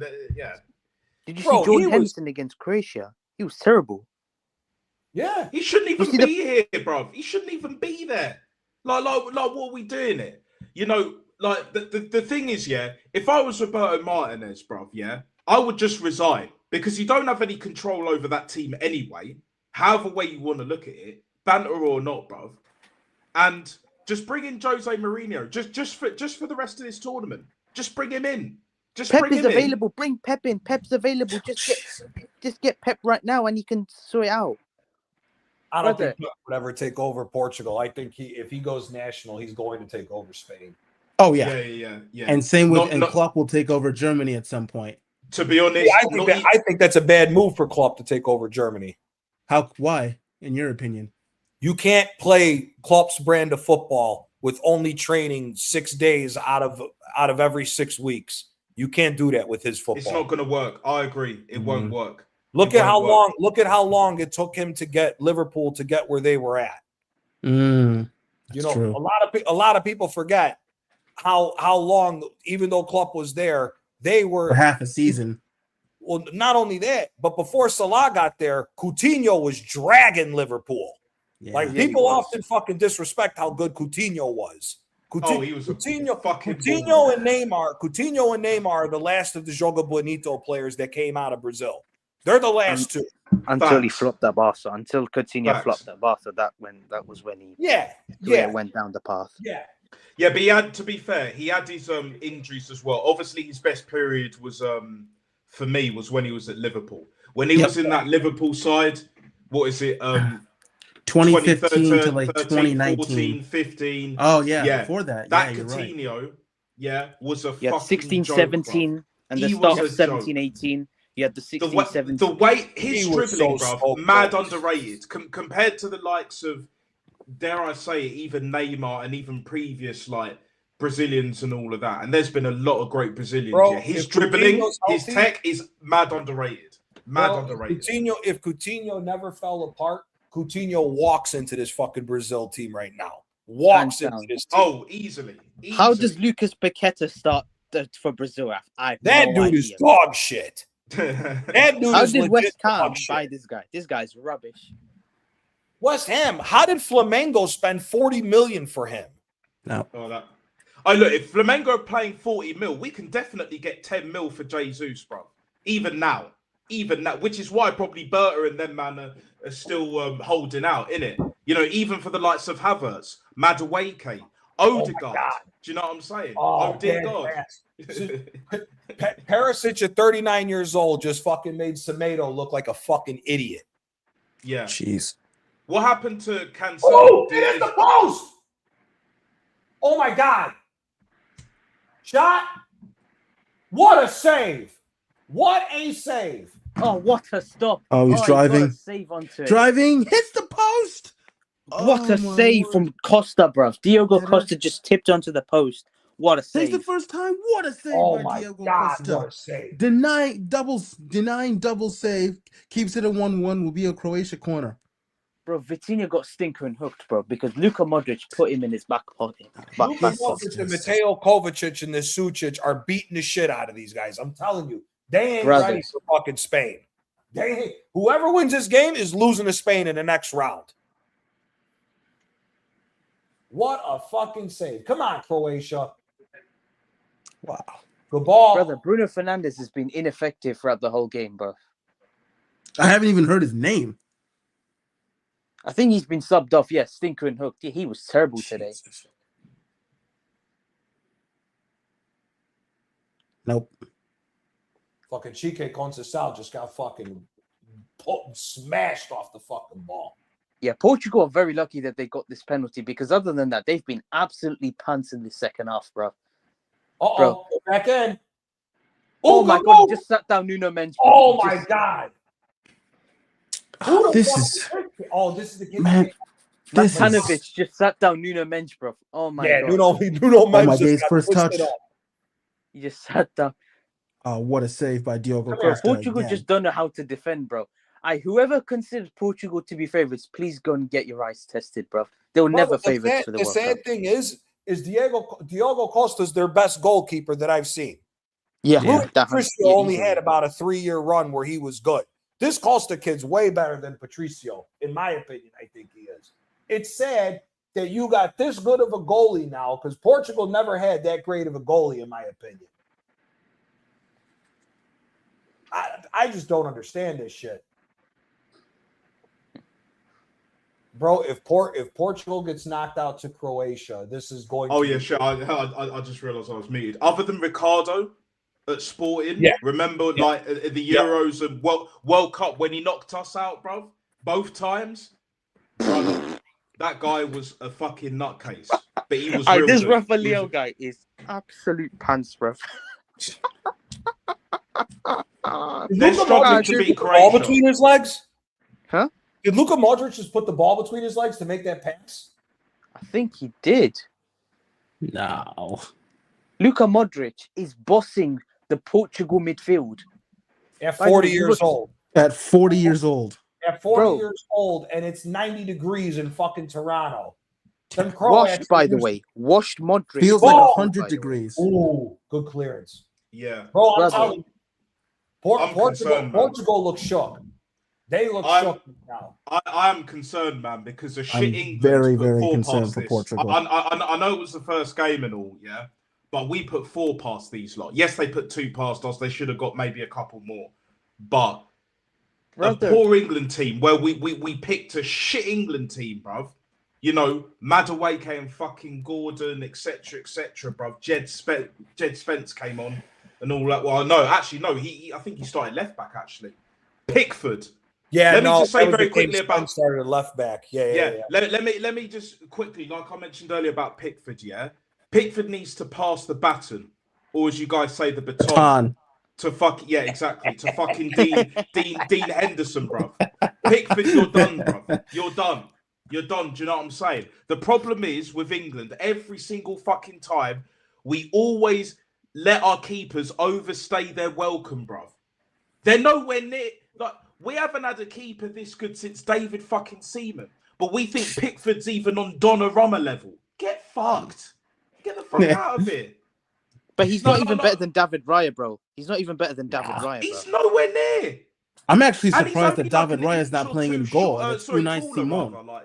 But I think maybe because Unai Simon's better with his feet, that's why he's playing with Unai Simon ain't worth a fuck compared to David Raya. Unai Simon, overrated, bruv. Overrated. He also had a really bad season at Bilbao, if I'm not mistaken. But it's because of penalty shootouts. Because since Reyes shit at penalties, Unai Simon's staying in goal, bruv. Yeah, watch how Portugal somehow scam their way to winning this, and then they beat Spain on pens, bruv. What? Nah, they're not beating Spain on pens. They're not beating Spain on penalties. They're not beating Spain in general. Remember, Spain lost to Morocco Offside. on pens, innit? Oh, Do you know what I'm saying? Portugal just got life again. Suchit was just offside. Hey, I think. Portugal are going to Oh my scumbag this. They're going to scumbag this Can't. shit somehow, some I way. can't do this. Like, the best team will not win this World Cup. I'm telling you now, yeah? It sounds crazy, but the best team are not winning this World Oh my Cup. days, yeah? 1-on-1. And it's a goal. Who the So fuck what- is beating France? Oh my God, did he actually score? That's what Michael. Who the fuck is beating France? Argentina. France should be winning this, Hell, but I just have a Spain. feeling. I have a feeling like it's. I don't this- think Argentina. If Messi goes back to back, there's no debate. He's the GOAT. No, There's no he's debate. He's off. Yeah. There's no debate no more. No, if he's he goes off. back to He back, is off. Again, Gianni, he's my go anyway, but obviously Diego's well up there. You know, you could Bro, say the he's reason number why- one and all of that, and I hear the it. I definitely hear it. Like, but the reason why I don't give it to Messi over Maradona is because of the fact Cristiano Ronaldo's being subbed off. Wow. Well done, Martinez. Finally grew a pair of fucking bollocks ever so slightly. Yeah. Do you know So what I'm saying? they're bringing in Ruben Neves. Oh yeah. So They're going back to a 4-2-3-1. I think it's. Here's the other thing I forget. How does Gonzalo Inacio, the center back for Sporting Lisbon, the guy that did real good against Arsenal, how the fuck is he not starting as the center back over this fucking bum Viega? How is he Bro. not starting? He's a baller, but he's way better than Ruben Diaz. Like he's better than clear both with of them. Ruben Diaz. He's I've better than just- both of them. I've just seen Croatia. I've just seen Croatia score, but offside. Sučić, I believe. Same with who's Yeah, the kid was that when with he the went must- one-on-one? That's when he Who's went the kid with the one-on-one. mustache from Yeah. Sporting? Who's the kid with the mustache from Sporting? The creative midfielder. Don't know. Oh, Trincao. yeah. How is he not Trincao, fucking okay. starting over this bum Leao? Oh, Trincao all day. The fact that Conceição doesn't walk in this team is a disgrace. Him and Trincao, you know, Ruben Neves, I'll rate him, but you know, like you got Vitinha, you got João Neves, you got Bruno Fernandes and that. Like, but Nope, too much. even Oh, then, he touched it. Oh, okay, goal kick. even then, it's to be honest, I can see this for some reason, even though it shouldn't be. I could see this going to extra time. I'm not gonna lie. Oh yeah, I 100% think it does. And it's But- another. And if it thing. goes I think that'll penalties- add to the reason why Portugal can't beat Spain. If you go extra time, full 120 minutes against this Croatia side, Portugal will score before penalties because this Croatia team doesn't have enough in the tank to do it because it's a bunch of old. Which is why England beat them 4-2. Yes, it was the Correct. first game, but Correct. like I said earlier, while you were away, Johnny, yeah, I said the only way that P&P beats Tech is when the Tech is out of date. Correct. When the Tech is too Yeah. old and it's done. That's the only reason. The only reason. But at this point, when it comes to Brazil, as a perfect example, you can have the Dutch in that as well for damn sure, yeah? You put Romario in that Brazil team now, bruv. Just sitting there in that number 10. You put Ronaldinho on the left, or, you know, playing as a false nine and all that shit, yeah? You're telling me they ain't cooking, bruv. You telling me they ain't cooking? Bring them on for the last 20 minutes or whatever. Hey, it's funny. You know? It's funny you mentioned Ronaldinho. Ronaldinho's team in Italy that he just signed with, Ravenna. Yeah, Ravenna. They yeah? play. I believe Benevento, which is the team just north of Napoli, Yes. Yeah. for the first round of the Coppa Italia. But if they beat Benevento and somehow they knock out Fiorentina, they play Napoli for the Coppa Italia. Brother, if Ravenna plays Napoli for the Coppa Italia, you better. I'll get your ass a ticket. We're going to see Ronaldinho at the Maradona. That'd be fucking lit as Hey, shit. that'll be unbelievable. I don't give a bro. shit if that motherfucker's overweight, drinking, and 46. To see Exactly. Ronaldinho, Yeah, we'll try and sort something out in it, bro. Like, I'm trying. Like, this is why for me, yeah, they shouldn't win this, Portugal. They shouldn't even be getting this far. They really shouldn't. But I have this feeling, bro. Oh, go ahead. No, I just wanna say- no. Yeah, go on. Nat Chico, go and on. Gianni, if Portugal gets Spain, Portugal's never beaten Spain in a knockout match at a World Cup.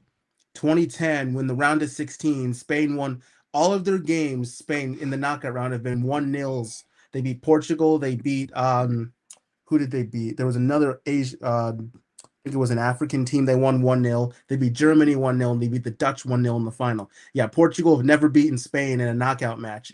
And I remember the last time they played each other in a knockout match, in an actual competitive match, was Euro 2012. That was when Fabregas scored the winning penalty.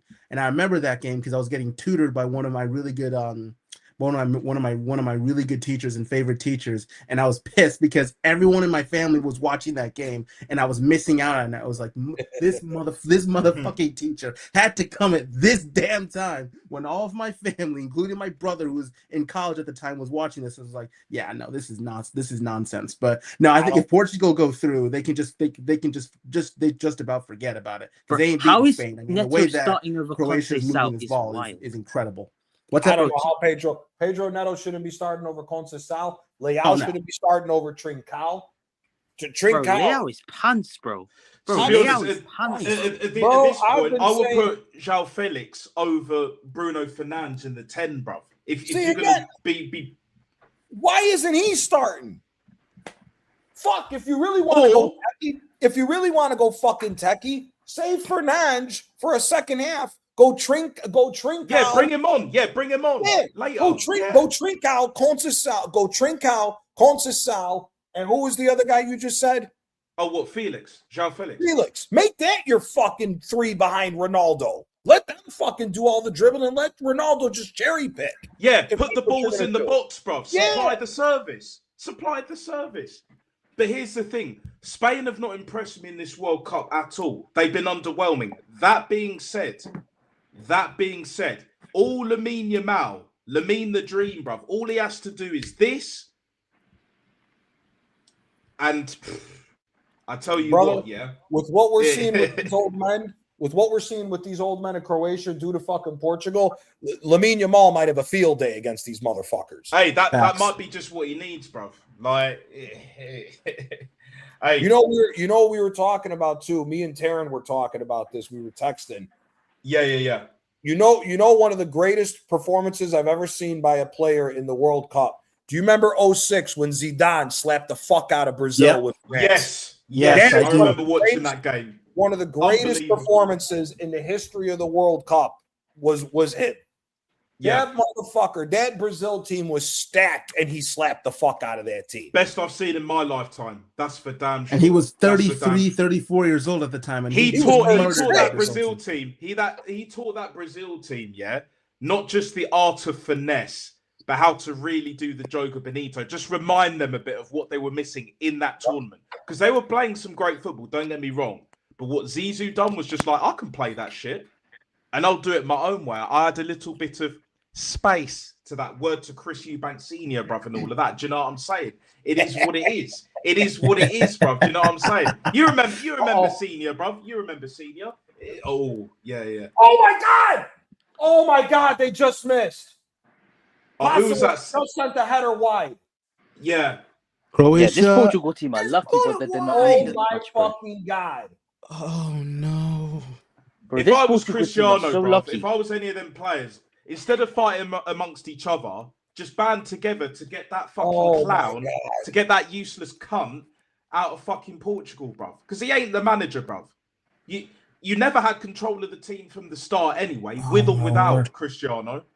Who's the late game today? It's Colombia against Ghana, isn't it? No, it's Switzerland against Algeria. Yeah, it's Switzerland versus Algeria, yes. Hey, Rashid, because you wanted that draw, yeah? You wanted that draw. Look, and I hear it, brother. I hear it, yeah? I hear it. So they could do something, Algeria. If Algeria tighten up that defense, yeah?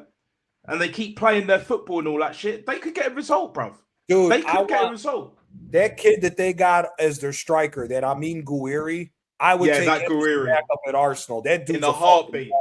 To be honest, technically he starts over Gyökeres. Because if Arteta ain't been starting him, if you start Gouiri instead of trying to rely on fucking Jesus, a beyond finished Jesus, yeah. Before that, it was the fucking King of Zamunda, Eddie Nketiah, bruv. She's your queen to be. And all of that fucking bullshit. Do you know what I'm saying? On fucking 100K a week, bruv. Do you know what I'm saying? See, same thing like what you were saying. 4-4-2. Imagine putting Guiri and Gyökeres up top together, and you go out and get Morgan Rogers to be the fucking left wing, and you're telling me it's Lewis Skelly and Rice in the middle, and then obviously we're going to have to deal with Saka. But I think Saka is going to have. I think a lot of people are not going to be ready that come the wintertime, we're going to start having a difficult conversation about getting rid of Saka. Even before that, bruv. Even before that. You're going to see October, around my birthday, innit? September, October, innit? Do you know what I'm saying, yeah? September, October, yeah? Like, very uncomfortable conversations. And then we'll see Wagwan with, oh, I'm so glad we kept Ethan. Oh, I'm so glad that we've got Max Dowman. And all that shit. When we were fucking telling you, cunt, from day one that we should have kept this motherfucker along with fucking Max Dowman, keep Ethan Wanyeri, all of that shit. He kept we got fucking Nichols. We got Nichols as centre back. Portugal corner that should be back up. We got Salmon already as right back cover, but we still need another right back. We don't have a recognised left back because Calafiore ain't it, bruv. And he can't stay fit on top of that, even if he was good enough to play that position. So we need left backs. And do you know what? I'll be like, fuck it, yeah? If Tonali's going fucking Tottenham or whatever, yeah? Put in a 30 mil bid for fucking Lewis Hall. Put a 40 mil bid for fucking Tyreek Mitchell, bruv. Yeah, I like Mitchell more than Lewis Hall. So do I. I like Mitchell more than Lewis Hall. So do I. But to be perfectly honest, like if we got the money, and I know we got the money, I would get both. I would get both. If we can get all the other scrubs out the door, we could have enough for them two. Morgan Rogers, get fucking Guiri, or whoever else like up front. Because let's be real, I don't think we're getting Julian Alvarez in it. I think he'll go. He's going to Barca. He's going to Barca. He's not going to Arsenal. Yeah. To be honest, I'm not going to pick Julian Alvarez over Morgan Rogers because we need that left-hand side sorted. And he can play 10 as well. And he can play him and Ebriezer. You notice how they've been both coming on similar times, yeah, for England. Trying to change the game, trying to work around this bullshit system. Because Tommy Tooks, bruv, yeah? Oh, champions of Europe and all of that fucking bullshit with proper Chelsea, yeah? Yeah? Your fucking manager, that you would still have back, a lot of you, yeah? Is on forward watch now. He's on forward watch. No way. Get the fuck up. That ain't a fucking penalty. Get the fuck up. You got the other one. Shut the fuck up. You're not getting two in a game. You're not getting Nuno Mensch, by the way. Nuno Mensch was diving. Look at the state of Rafael Leao, bro. You can't even dribble, bro. This guy's utter piece of wank, bro. He can't even dribble, bro. 10 minutes added time, bro. 100 minutes. Cristiano couldn't even make fucking, what is it, barely make 70. He can barely make 75. Yeah, see? CR7 doing all of this shit, yeah? Yeah, that's the only way he's coming off, bruv. Because Martinez has no bollocks. This guy, he has a fanny, bruv. He has a pussy, bruv, because that's what he is. Oh, they scored! Gonçalo Ramos has won it. You're kidding me. You're fucking kidding me. Sorry, hey, I tell you what. Gonçalo Ramos has stole it for Portugal. This Croatia team missed those chances. Oh my God, I just seen it. What a header. What a fucking He has to start over CR7. No Cristiano, no problem, bruv. Or play both of them up front. Bro, this is what we've been telling you guys. This is the problem. Oh my fucking What a ball God. from Leao. Gonçalo Ramos. Oh my Bro, he's playing on the God. Ruben Amorim. Don't worry, guys. He's playing on the Ruben Amorim. Stole this from the jaws of defeat. What a header, bro. Portugal has stolen this from the jaws of knew defeat. Portugal What have I been telling you guys, yeah? Black Crow and all of that, yeah? Portugal, they're not the best team. They're not the best team by a million miles. What a header. Said, yeah. That being said, they do have some match winners in it, and they got a great midfield as well. Bro, Spain ain't been performing. The problem is right. The problem is right. If you're telling me that your Portugal midfield is getting dominated by 40-year-old Luka Modric, that's a big concern. Yeah, they're not. It is concerning. Yeah, in a way, this is actually. It is concerning. Bro, Luka Modric is 40. Rip these guys. You're letting him dunk on you, bro. Shame on them, bro. I don't believe Let it, them bro. dunk on you. Brother, Natsa, you would never let a 40-year-old dunk on you, bro. Like, you would never want that to happen, though, surely. Joke. I look, I'm not going to lie, yeah. I've had a couple old men trying to start a fight with me, bruv. Thankfully, it never got anywhere, but it's just like, yeah, it's just one of them ones, isn't it? I have too much respect for elders, and you know, it is what it is. Sometimes you just got to let things go when they ain't worth it, bruv. That's just me. But still, like when it comes to Portugal, right? I've been saying it. Do not be surprised if Portugal scumbag their way to this. Yeah, they'll get further than you guys think. Like pattern recognition. Yeah. The thing is, what you said earlier, Gianni, about France. They're clearly the best team. Yeah, because with Argentina, it's mainly just Leo Messi. Yeah. Yeah. They're the only team that could, you say, beat France in it on a one-off in it. You never know with Leo Messi. Spain can give France a game. Spain beat the same. Let's not forget, Spain beat the same France team at Euro 2024. I'm not hearing but whatever's happened to this Spain team, I'm gonna be real. Lee Gonzalez, bruv, he's gonna have a rude awakening. I'm gonna be real, yeah. Big up Lee, but at the same time, he's gonna have a rude awakening because I can see Elise cooking Cucurella, by the way. I can see Elise. To be honest, you know, I've been seeing a few certain things, you know, Portugal and somehow Mexico being predicted as like going to the final, but I have a feeling it will probably be France and Portugal. Mexico. As soon as Mexico gets forced out of the Azteca, they're going to get exposed for the shit team that they really are. But if let's just say, for argument's sake, they'll beat us, yeah, and then they beat Brazil, which is possible if they're playing at the Azteca, yeah, and Brazil are garbage anyway, yeah. If they got to the semi-finals, yeah, would they be playing in another stadium?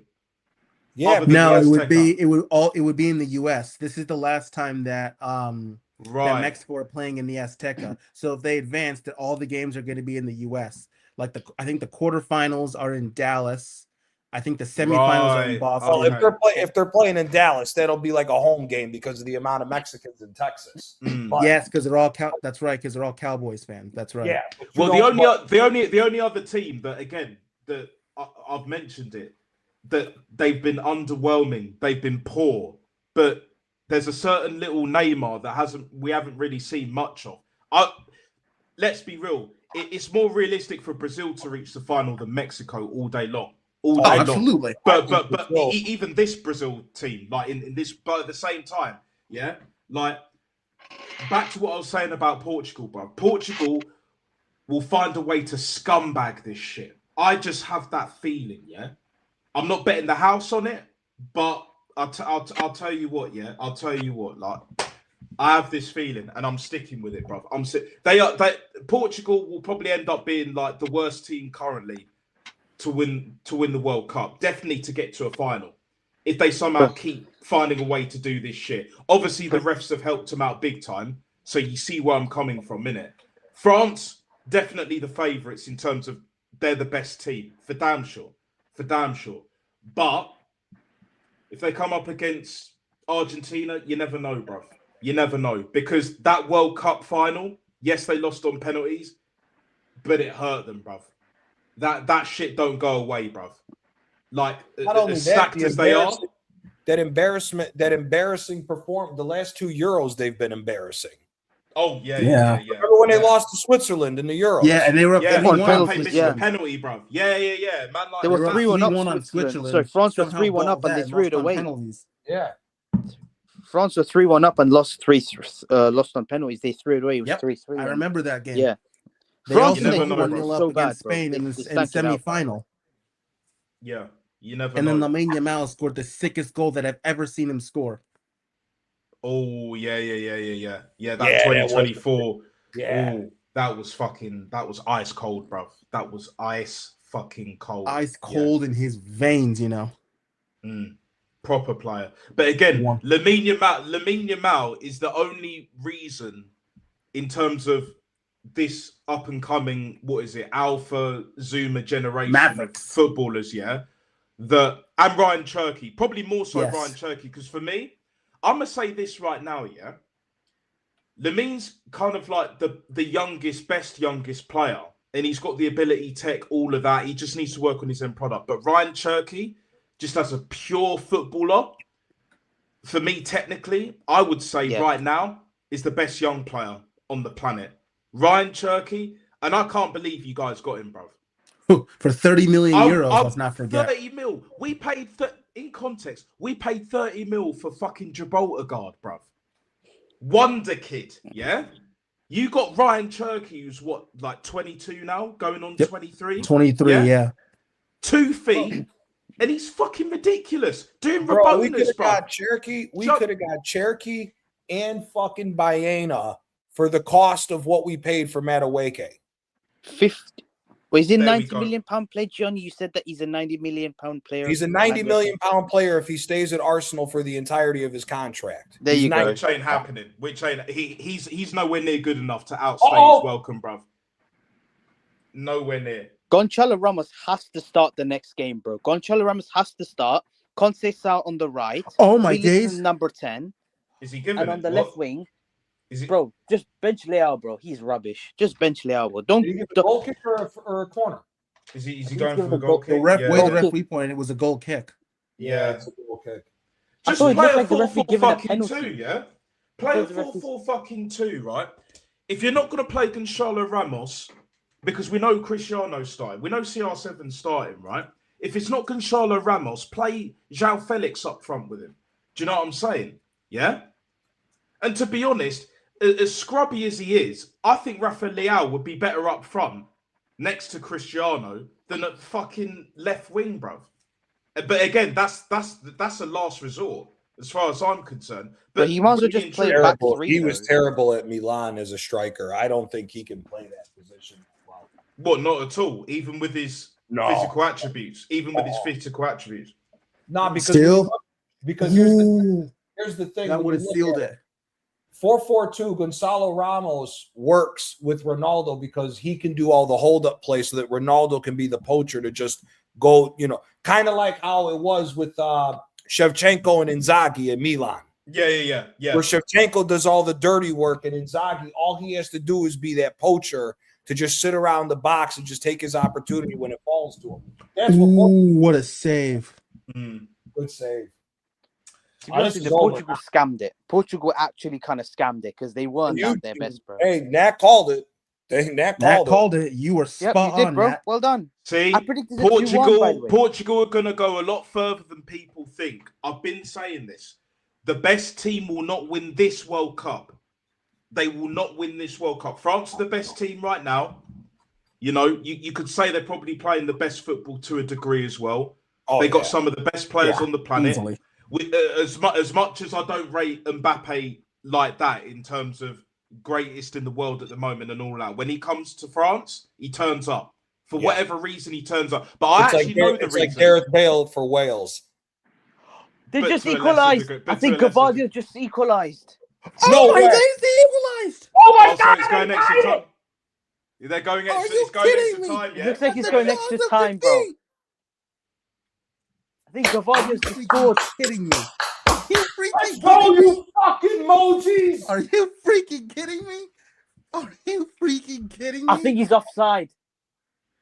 Oh. Yeah, he's offside. Yeah, it has to be the slap, bro. I'm sorry, bro. That is offside. Is it a toenail?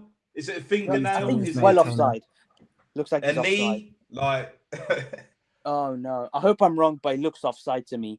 That is offside. You got to disallow that, bro. I think they'll give offside either way. I'm a bit behind. It's offside on the other guy. It's not Vardiol that's offside. It's the guy that. He's offside. He's definitely offside.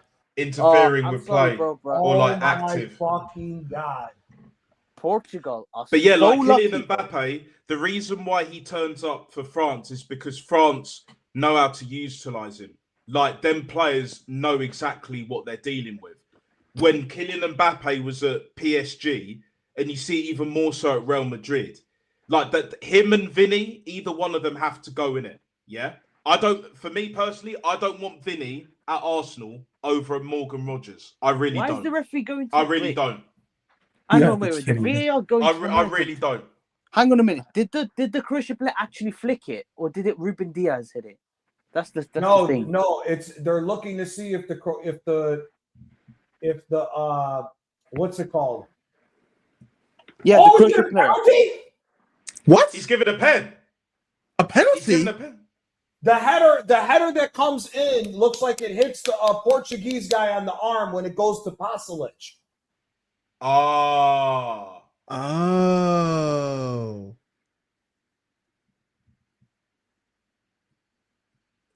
Yeah, like this is No, offside. It's offside. They've given it offside. Portugal, you yeah. lucky There you go. bastards. There you go. Scam a rim job, bruv. Portugal are literally scam a rim job nation. Croatia, right now. robbed. Croatia, Robbed. Do you know what I'm saying? robbed. But yeah, but basically, I'm going to reiterate back once again for the Renegade Master: default damage of power to the people with the ill behavior, bruv. Yeah, Mbappe, yeah, for France. Oh, you got to be all them, kidding me. all them players, yeah, all them players. So Michael Elise, Dembele, Griezmann when he was there, and all of that. Do you know what I'm saying? Even the likes of Saliba, you know, Rabiot's been decent. I know he's not all that as a player, but like, you know, it is what it is. But they know how to get the best out of Mbappe. Whereas at Real Madrid, you're seeing, but even at times at PSG, it just wasn't clicking. Do you know what I'm saying? It just wasn't clicking with Mbappe.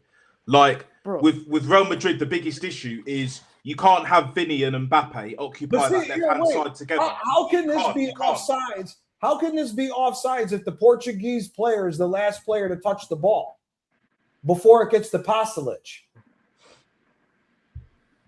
It's for the drama, Gianni. They're doing it all for the drama. Like this is very much looking like EA Sports kind of thing, bro. Many a game I've played, yeah, where I've been whooping this guy's ass all fucking game, and then they get that one fucking decision, yeah, offside, penalty against the Croatian fans. If you guys don't know the Yugoslavian language, th're all saying "Jebitu pičku materino." That means your mother's a whore. To the ref.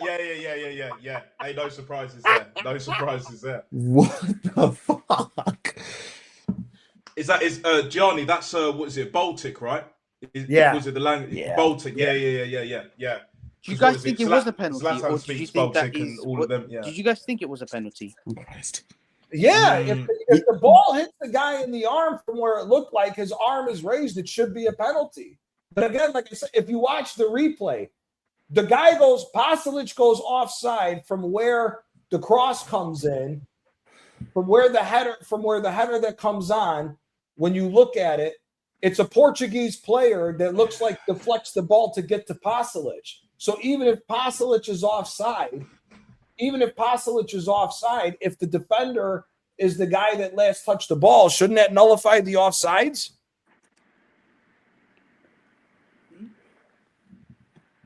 Yeah. You would think. They're showing the offside because he was in an offside. Croatian fans are throwing shit onto the pitch. I don't blame them. More delays, more drama. Brother, this is how pathetic it is. Just end the game, please. Just end the game. He's 100% offsides. That's not the question here.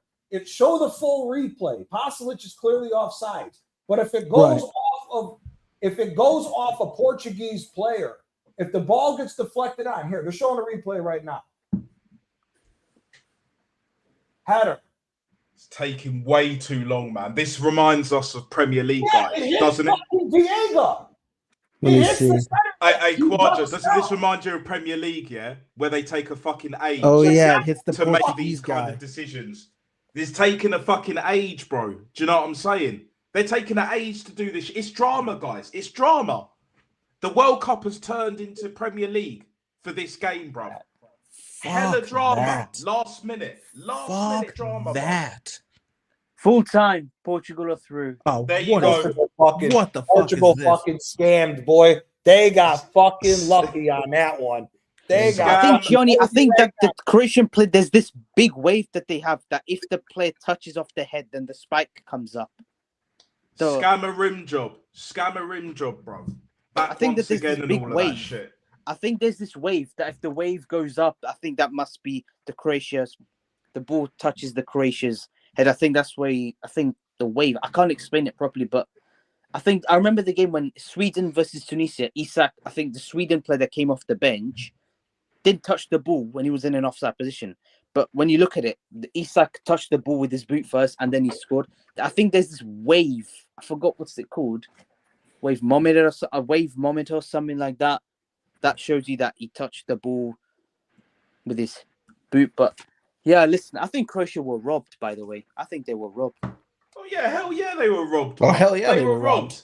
But at the same time, look, yeah, there is a particular reason why I want to be right. But at the same time, right? At the same time, I'm not saying Portugal winning it because they deserve to win it. They definitely don't. No. They're not the best team. Nowhere near. They can rival us in terms of being one of the worst, especially on the eye, bruv. I'm gonna tell you this, shit, brother. If they somehow beat Spain, France is going to roll them motherfuckers. Well, yep. France will roll. That's what should happen. Well, that's if they get past the US. Who? Portugal. But brother, don't get crazy. Don't get crazy. Hey, Chico, you always have to drop this, yeah? Spain top, USA. I'm gonna tell you something, Chica. You and me were texting. Texting during the whole game. If he tries that 3-5-2 bullshit in the next game against Belgium, we're losing to Belgium. Yeah, you guys are. Yeah, we're gonna Belgium lose. If you do that look at the fucking difference of how we played in that game against Bosnia, playing that stupid fucking 3-5-2 with the way we played with the 4-2-3-1. Night and day. Especially now. If you start that fucking bum, Ricardo Pepi is the fucking striker, we got problems because he sucks. Because Balogun's suspended because you have no Balogun's suspended, so now we're really That's another thing as well, guys. Shit. That's another thing. See, what I would do is I'd start Christian Pulisic as the false 9 because you can use his pace in the gaps and go Timothy Weah, that's exactly. and fucking Timothy Weah, Tillman. Who's the other guy on the wing that we had yesterday? Well, they changed it because they went to the 3-5-2. But I don't want that Serginho Dest at the right wing. I'd rather start Gio Reyna. Yes, as much as I don't like Gio Reyna, I'm starting. Start Mama's boy. Gianni Chico, would you start Timothy Weah on the right, or would you play him up front? I'd start Weah on the right. On the right, okay, yeah, okay. Him and even just for this game, and Tillman the 10. I'm gonna tell you this though. We're looking for another midfielder. Arsenal should take a look at that fucking Malik Tillman. That kid's a fucking player. 100%. How much would he cost? And where does he play again? He plays for Leverkusen. He was injured when we played him in the Champions League. Yes. Oh yeah. So what, we could get him for what? His price is going to go up now. Probably like 30, 40 million euros. Well, yeah, 40 million now. Definitely 40 million now. Yeah, definitely 40 million now. But I'll tell you what, yeah. Even if it costs 50 mil, I'd rather him than fucking Alex Scott. And I think Alex Scott is a good player, but compared to Tillman, what the fuck is it with all these people that want to spend hundreds of millions of dollars on kids who had one good fucking year? People are talking about, let's go get Krupi. It's one fucking year, bro. I'm sorry. I'll pay the extra 20 million if they want 120 next year if the kid balls out again for fucking Bournemouth. 1 year don't mean shit. Look at that fucking Kirkheads. He fell under pressure because of the weight of the Liverpool badge. And they spent stupid money on him. Yeah. That's the one thing I think that's got to fucking stop, man. Somebody needs to fucking get into this shit with transfers. Unless you've proven yourself over a 3 or 4 year span of consistency, you should not be these crazy amount of figures that they're trying to get people for. This no shit's chance. Alex Scott, are you smoking crack? You want 100 million? You want 100 million fucking center midfielder? Go to Inter and buy fucking Barella before you go buy Alex Scott. Oh yeah. Not even a debate. You can't even question that. My thing is with Krupi, because I have said before I would take him, but these are the conditions, right? Yeah. If Andrea Mafioso Bad Boy wants to be the Don Dada, obviously we got to go and win the Champions League. But let's say, for argument's sake, we get Krupi, yeah. However much it costs, right? Yeah. I would put a clause in there that we kind of buy him sort of loan to buy kind of deal with an option for next season. So if he does shit, yeah, we can offload him or just send him back, yeah. But if he does well, then we keep him. Like what we did with Nkapie, bruv. Do you know what I'm saying? We got Nkapie for what is it, 35 mil, 40 mil euros or whatever? No, 60. Oh, is it still 60? 60, I thought yeah. I thought the price went. Look, either way, I'm happy with keeping in Capio. Do you know what I'm saying? I'm super happy. Something like that. Krupi, Yeah. Krupi should get, if we're serious about Krupi, you do a 2-year loan with a mandatory buy with an option to buy at the end, but you pay 10 million a season for the loan. That way, if he's gonna be worth the 100 million at the end of the day, you got 20 million up front on these loan fees, and then you give him the 80 million at the end of the 2 fucking years. There you go. But because you prove himself. To prove yourself. These kids, you're fucking throwing this much money around for kids that don't prove themselves, and 9 times out of 10 fuck up. But I've been meaning to ask you this, Johnny. Now that we've got obviously along with Andrea Berta, Michele, Chief Scout, and all of that, and then we got that Alonso guy from Granada. Granada. As part. Do you see them 3 just heading the transfer straight up, and Arteta just has certain positions that he wants, and he might mention the odd player names? Or do you see it still where Arteta has a bit more of a hand in the actual transfer dealings like he has done in the past with fucking Edu? I think with Berta, I think there is a relationship there, but I think Berta, let's all be honest here. I don't think Mikel Arteta should have the say in the transfer request to a certain degree. You can ask for certain qualities. Like the perfect story. Do you remember when Jose went to Inter? Jose wanted to bring Ricardo Carvalho from Chelsea to Inter. Yeah. And the Inter guy said, Chelsea's not selling him for unless this amount. He goes, we got another guy that can fit the qualities of what you're looking for. It turned out that they were talking about Lucio and bought Lucio instead of Ricardo Carvalho, right? That's the way that should be working. Is Arteta says the qualities of a player that he's looking for, and then Berta goes out into the field with Michele and tries to find a player that fits the qualities of what we're looking for.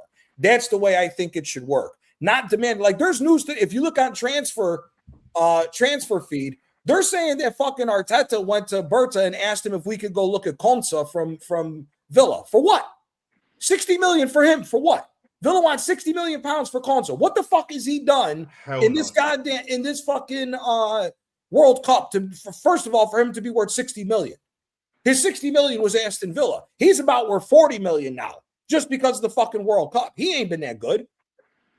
And really, England got lucky that wasn't a penalty call against him in the game against Ghana, because that motherfucker damn near did like a Hardy Boys fucking missile drop kick on the guy from fucking Ghana and that shit, dude. Yeah.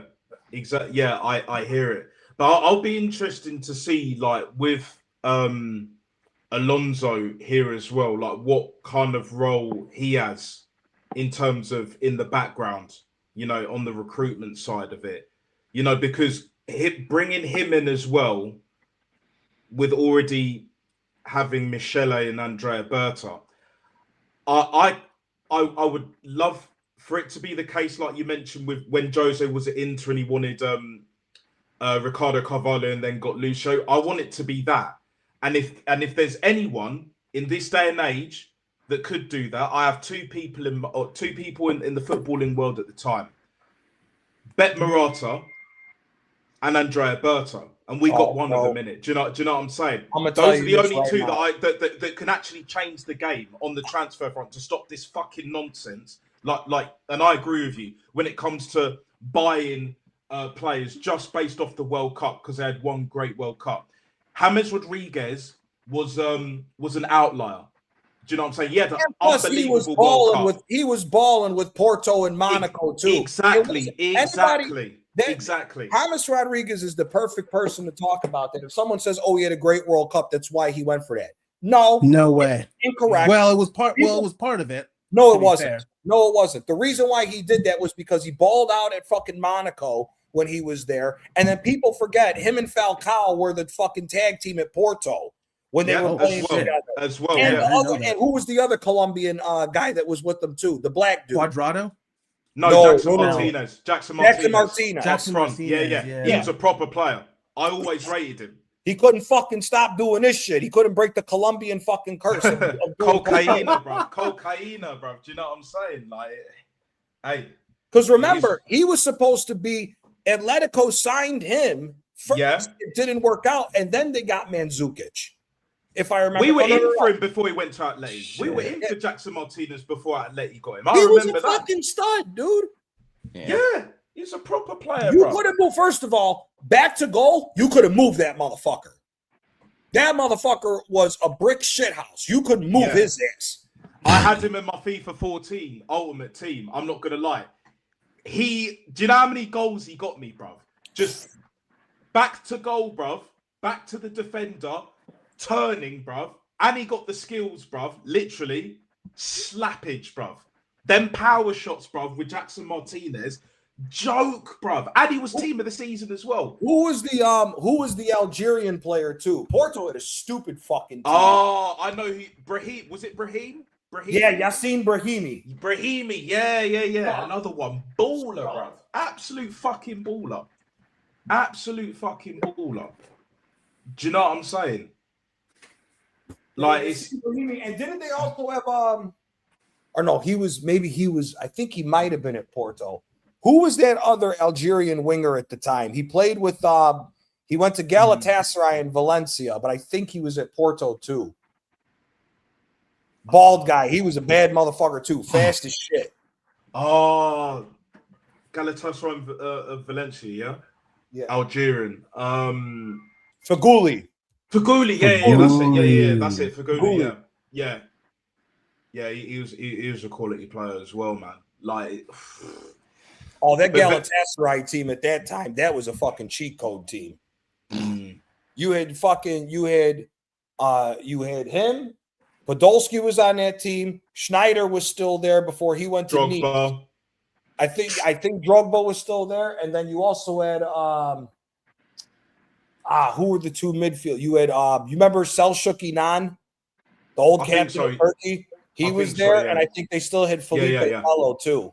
Yeah, they had Melo's a fucking he was a psycho. Case. He was a fucking psycho, bro. Psycho, bro. Yeah, like some of them challenges, bruv. Yeah, Nigel De Jong's another one, bruv. Nigel De Jong, yeah, but he was quality on the ball, though. Oh, 100%. What is it, Hamburg, bruv? When Hamburg had like Company and Van der Vaart at the time as well. You know, they had a proper team, and you know, went from Champions League winning. Was it Kevin Keegan? I love it. I would love it if we beat them. Love it. Do you know what I'm saying? To fucking playing in Bundesliga 2 in that, or Vi, Bundesliga Vi, bruv. Do you know what I'm saying? Like, it. Them bruv. Like, you know who else was a baller in the old Bundesliga? My guy, Zé Roberto. He was so fucking classy. He was so fucking classy and smooth on the ball. That guy doesn't get enough respect, bruv. Period. So disrespected, bruv. Him, and you also had he had even before his move to Juve, and then he went back to I think it was Wolfsburg, and then he played a bit for Atleti, bruv. Diego Ribas. That was Diego Ribas. Yeah, Diego, bruv. That guy, long shots, free kicks, and it wasn't the Juninho free kicks, but he could still slap them, bruv. Yeah. Do you know what I'm saying? No, remember the long shot in the Champions League that got Atletico to the final. They knocked out Barca when we were supposed to get the 2014. Yeah, was it the 2014? Was it 2014? We were supposed to get Messi versus Ronaldo El Clasico in the Champions League final. Didn't happen. What? Oh yeah, bro. You want to go watch an old school baller? Go look up Diego Ribas. That dude was a bad motherfucker. Unbelievable. That dude was a bad unbelievable fucking footballer, bro. Him, we always bring him up too. Who was the little guy at Wolfsburg? Oh, little guy. The Argentinian guy. He played for Werder Bremen too. He was a baller too. Not Piatti. No. Later, older than Piatti. Andres D'Alessandro. D'Alessandro, yeah. Another baller. Another ball. Ridiculous, fucking ridiculous, yeah. And you want to give 100+ mil to fucking Vinny Jr. and Bruno Fernandes give 60-70 mil and all that shit. We were talking about this on DJB's stream, right? Yeah. If Elliot Anderson's worth 120 million, what the fuck is Clarence Seedorf worth? 200 million. Three times that minimum. I was gonna say 200 to 300 mil. These fucking guys, they talking stupid with this fucking money that they're trying to throw around right now. Mateus Fernandes, 85 million. He ain't worth any of that money. My man suffered back-to-back relegations, and he still couldn't even finish off his dinner against Raya, bruv. You're telling me that guy's worth 85 million? They're talking about Arsenal is still in conversation with Juventus to talk about Yildiz. You're gonna tell me you're gonna spend 100 million? That cocksucker didn't show up one game for fucking Turkey. Not one game did he show up for Turkey. And you're going to spend 100 million for him. The motherfucker didn't show up in the last 5 games for Juventus. That's why their pussy asses are in the fucking Europa League. And you're telling me you're going to spend 100 million on him? You're out of your fucking mind, dude. 130 million for Rodgers, by the way. Don't forget, Arsenal want to sign Rodgers for 130 million. Listen, Rodgers is worth 100 million more than them other assholes are. 100%. That motherfucker was a trooper this year. If anybody's worth 100 million at a young age out of the guys we were just naming, it's Rodgers before any of them other fucking bums. Elliot Anderson, 116 million. He ain't worth all that money, bruv. No way. Marinakis is smoking, bro. That guy, that big fat, the idiot, wants all the money so he can get, bruv.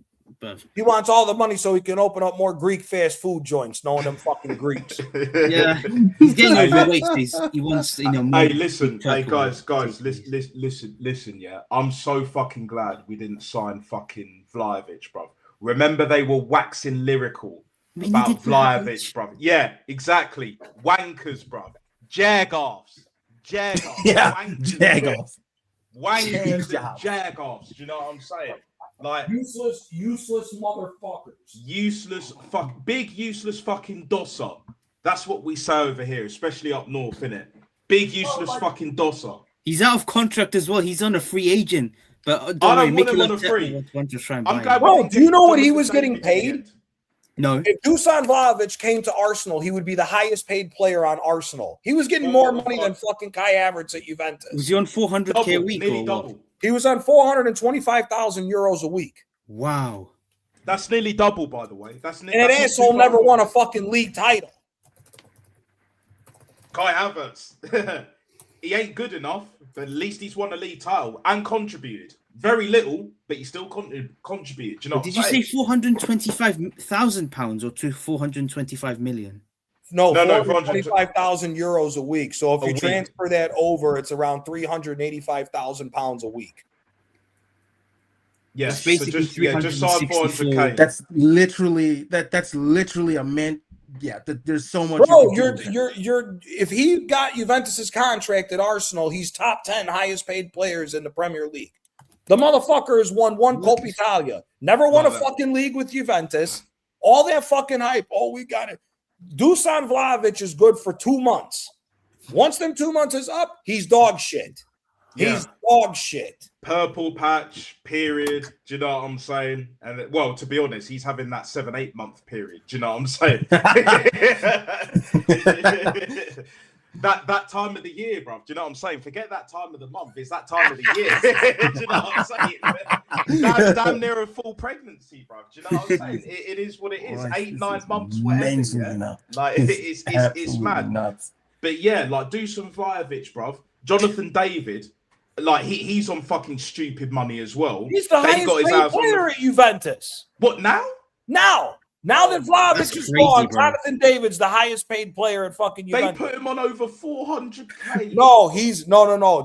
Vlahovic was the only guy getting the crazy money, but Jonathan David's like 250,000, 260,000 euros. Oh, it's still way too much. That's still nowhere near that.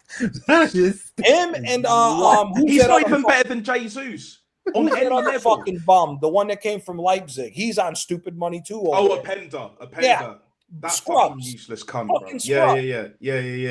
To think that Jonathan David on 260, 65, whatever.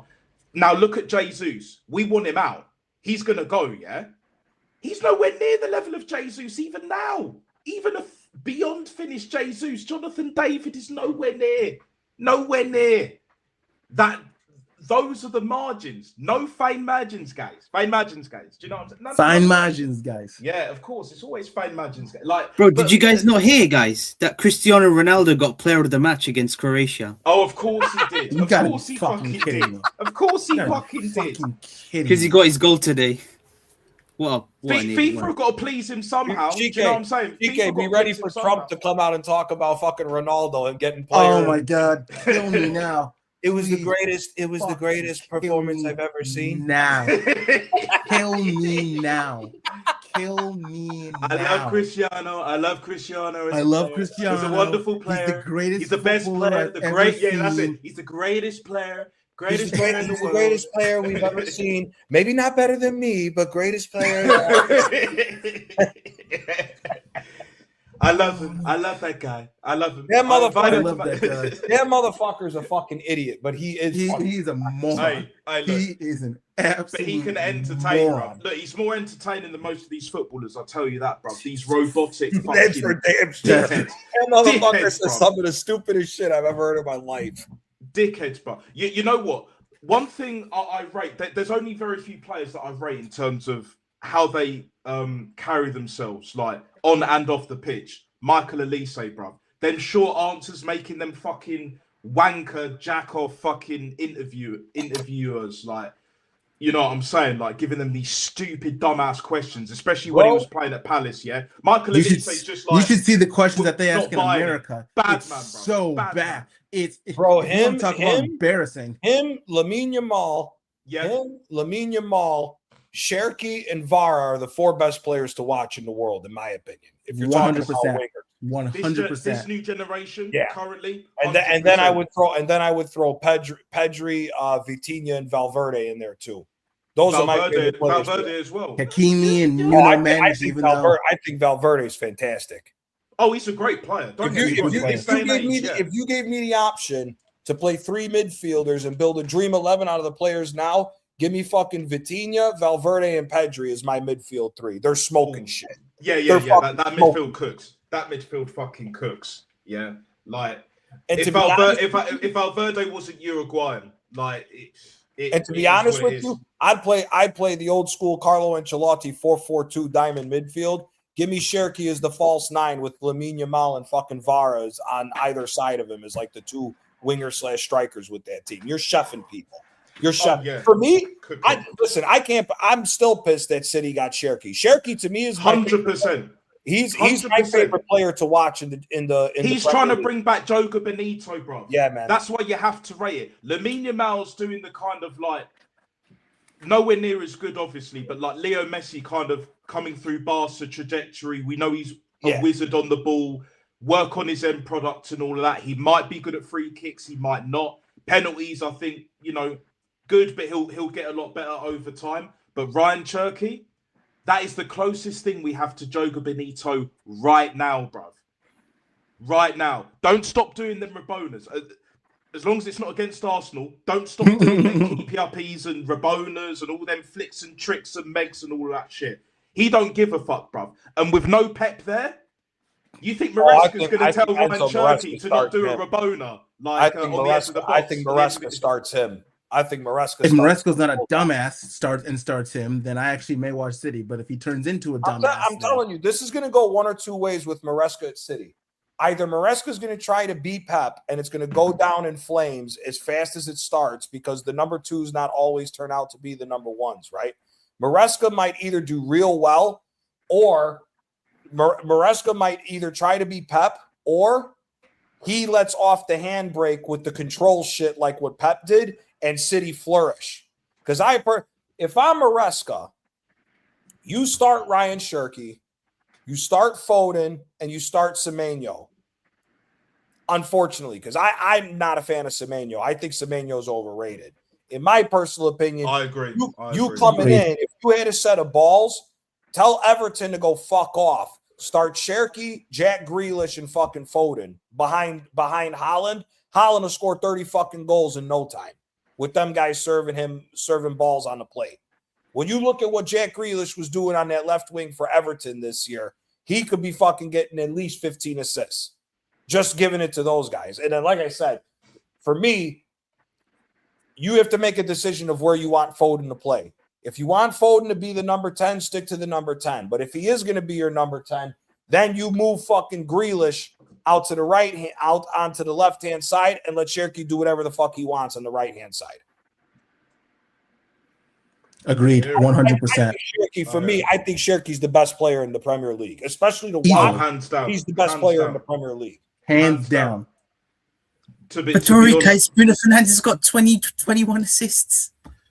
To be honest, yeah, like we've kind of left ourselves in a position, Arsenal, where this manager sucking off Odegaard, you know, his boy and all of that shit, yeah, trying to stick with him when we could have dashed his ass to the curb and bought Ryan Cherky for the same money, pretty much. 10 times better player. Because if we want him now, he's going to cost 100 mil. Especially like going straight to City. Like, it's like, because I would take Cherky right now at Arsenal. I would. I didn't know Santi Cazorla retired today. Holy shit. Oh, man. You talk about baller. 2-footed. That goal against Hull, bruv. He brought it back, bruv. He brought back. I'll tell you what. He ended the trophy drought. He kick-started that trophy drought end, yeah, more than any of the other players did. Definitely not fucking Arteta. Like, captain, I don't give a shit, bruv. Like, yeah, Santi Cazorla's a real one, bruv. He's a real one. Arteta was just lifting the trophies, bro. He was just lifting them around, just carrying them around. That's what he was doing. Let me tell you something right now. The whole Premier League should be lucky that Arsenal didn't even have a quarter of the money that they gave to Arteta to Wenger at the time. Because if they gave Wenger over 200 million when we signed Cazorla and Podolski and we kept fucking RVP, we're smoking the fucking league with that team. Smoking that fucking league. Yep.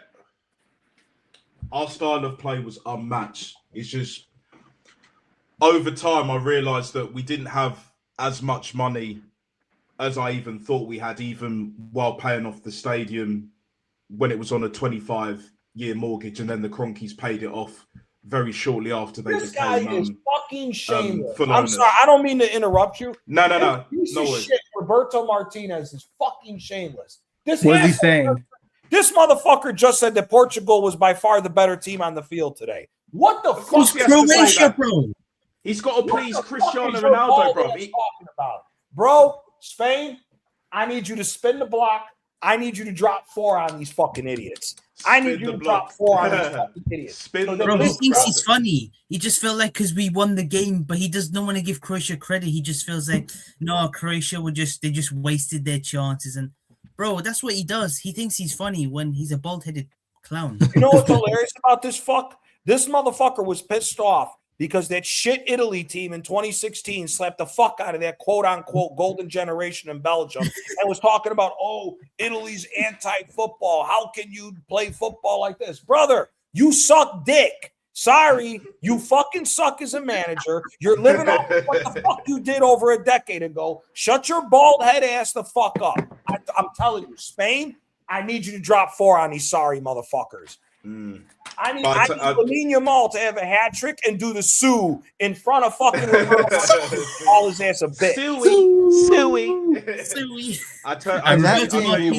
He's an arrogant, smug-looking prick. I will tell you guys this right here, right now. Paul Merson, big up Merce, yeah, summed Roberto Martinez up when he was on Sky Sports Soccer Saturday, yeah. This is what it is, yeah. When he was at Everton, by the way, yeah. They get beat, you know, we all look at that and it's like, oh, that's a joke. That's a fucking disgrace, yeah? It's like Men in Black, innit? Presses the button, deneuralizes it, and then everyone else goes, oh, it wasn't that bad, was it? And that's what it's fucking like, innit? Sorry. Hey, like, do you know what I'm saying? That's what Roberto Martinez is. He's a fucking MIB agent. Roberto Martinez is doing this like Men in Black. Yeah, like this to make sure his career stays on fucking track. He fucking blows. Yeah, that's a fucking joke. Sucks. That sucks. He sucks dick. He's Don't forget his Nations League win against Spain, by the way. Don't forget his Nations League win. Like I said, There's a true- Portugal there's have a never true beaten fucking Spain in a class knockout player match right in a there. World Cup, and that streak will continue on Monday at 3:00, which is also the same day that the United States play Portugal. Or not Portugal, Belgium. Belgium. Chike, is that 3:00 your time in the afternoon? Unfortunately, Yeah, so yes. it'll be So it's going to be 9 8:00 your your guys' time. Oh, that's fine. I can watch Okay, that. perfect. Yeah, no problem. Because And the I'm US like it's 20 to 3 in the morning. Yeah, no, it's calm, man. There's a fucking class player. This motherfucker, and he just treated the fuck out of Roberto Martinez. They got Who is this?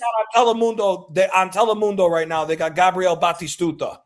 And Gabriel Batistuta goes, I don't know what the hell he's talking about. Croatia was the better team. Wow. Hey, Wow. You want to talk about world class? There ain't that many strikers better than Gabriel Batistuta. That motherfucker was insane back in the day. That guy, I saw Gabby late, yeah. I saw Batistuta late, yeah. Hey, when he ripped up Manchester United with Fiorentina, boy, he was on smoke.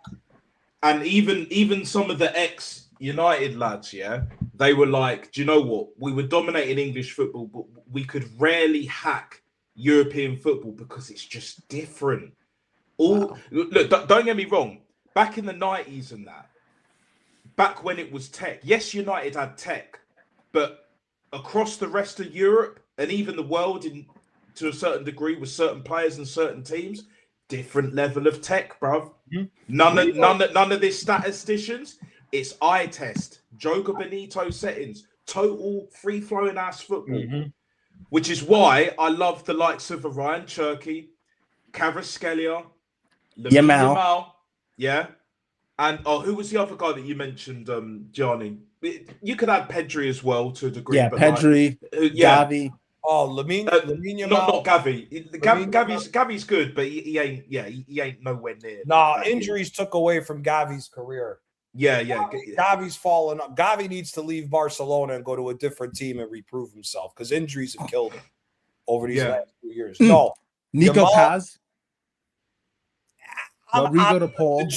I think he's a good player. I want to see Nico Paz at a bigger team and see how he fares. Give him a couple of years. Give him a few years, and then we'll have that conversation.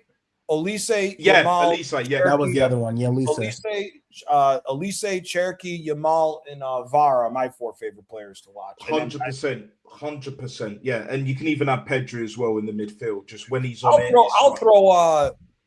Even though he plays for Juventus, I think Chike Conceição is a fantastic.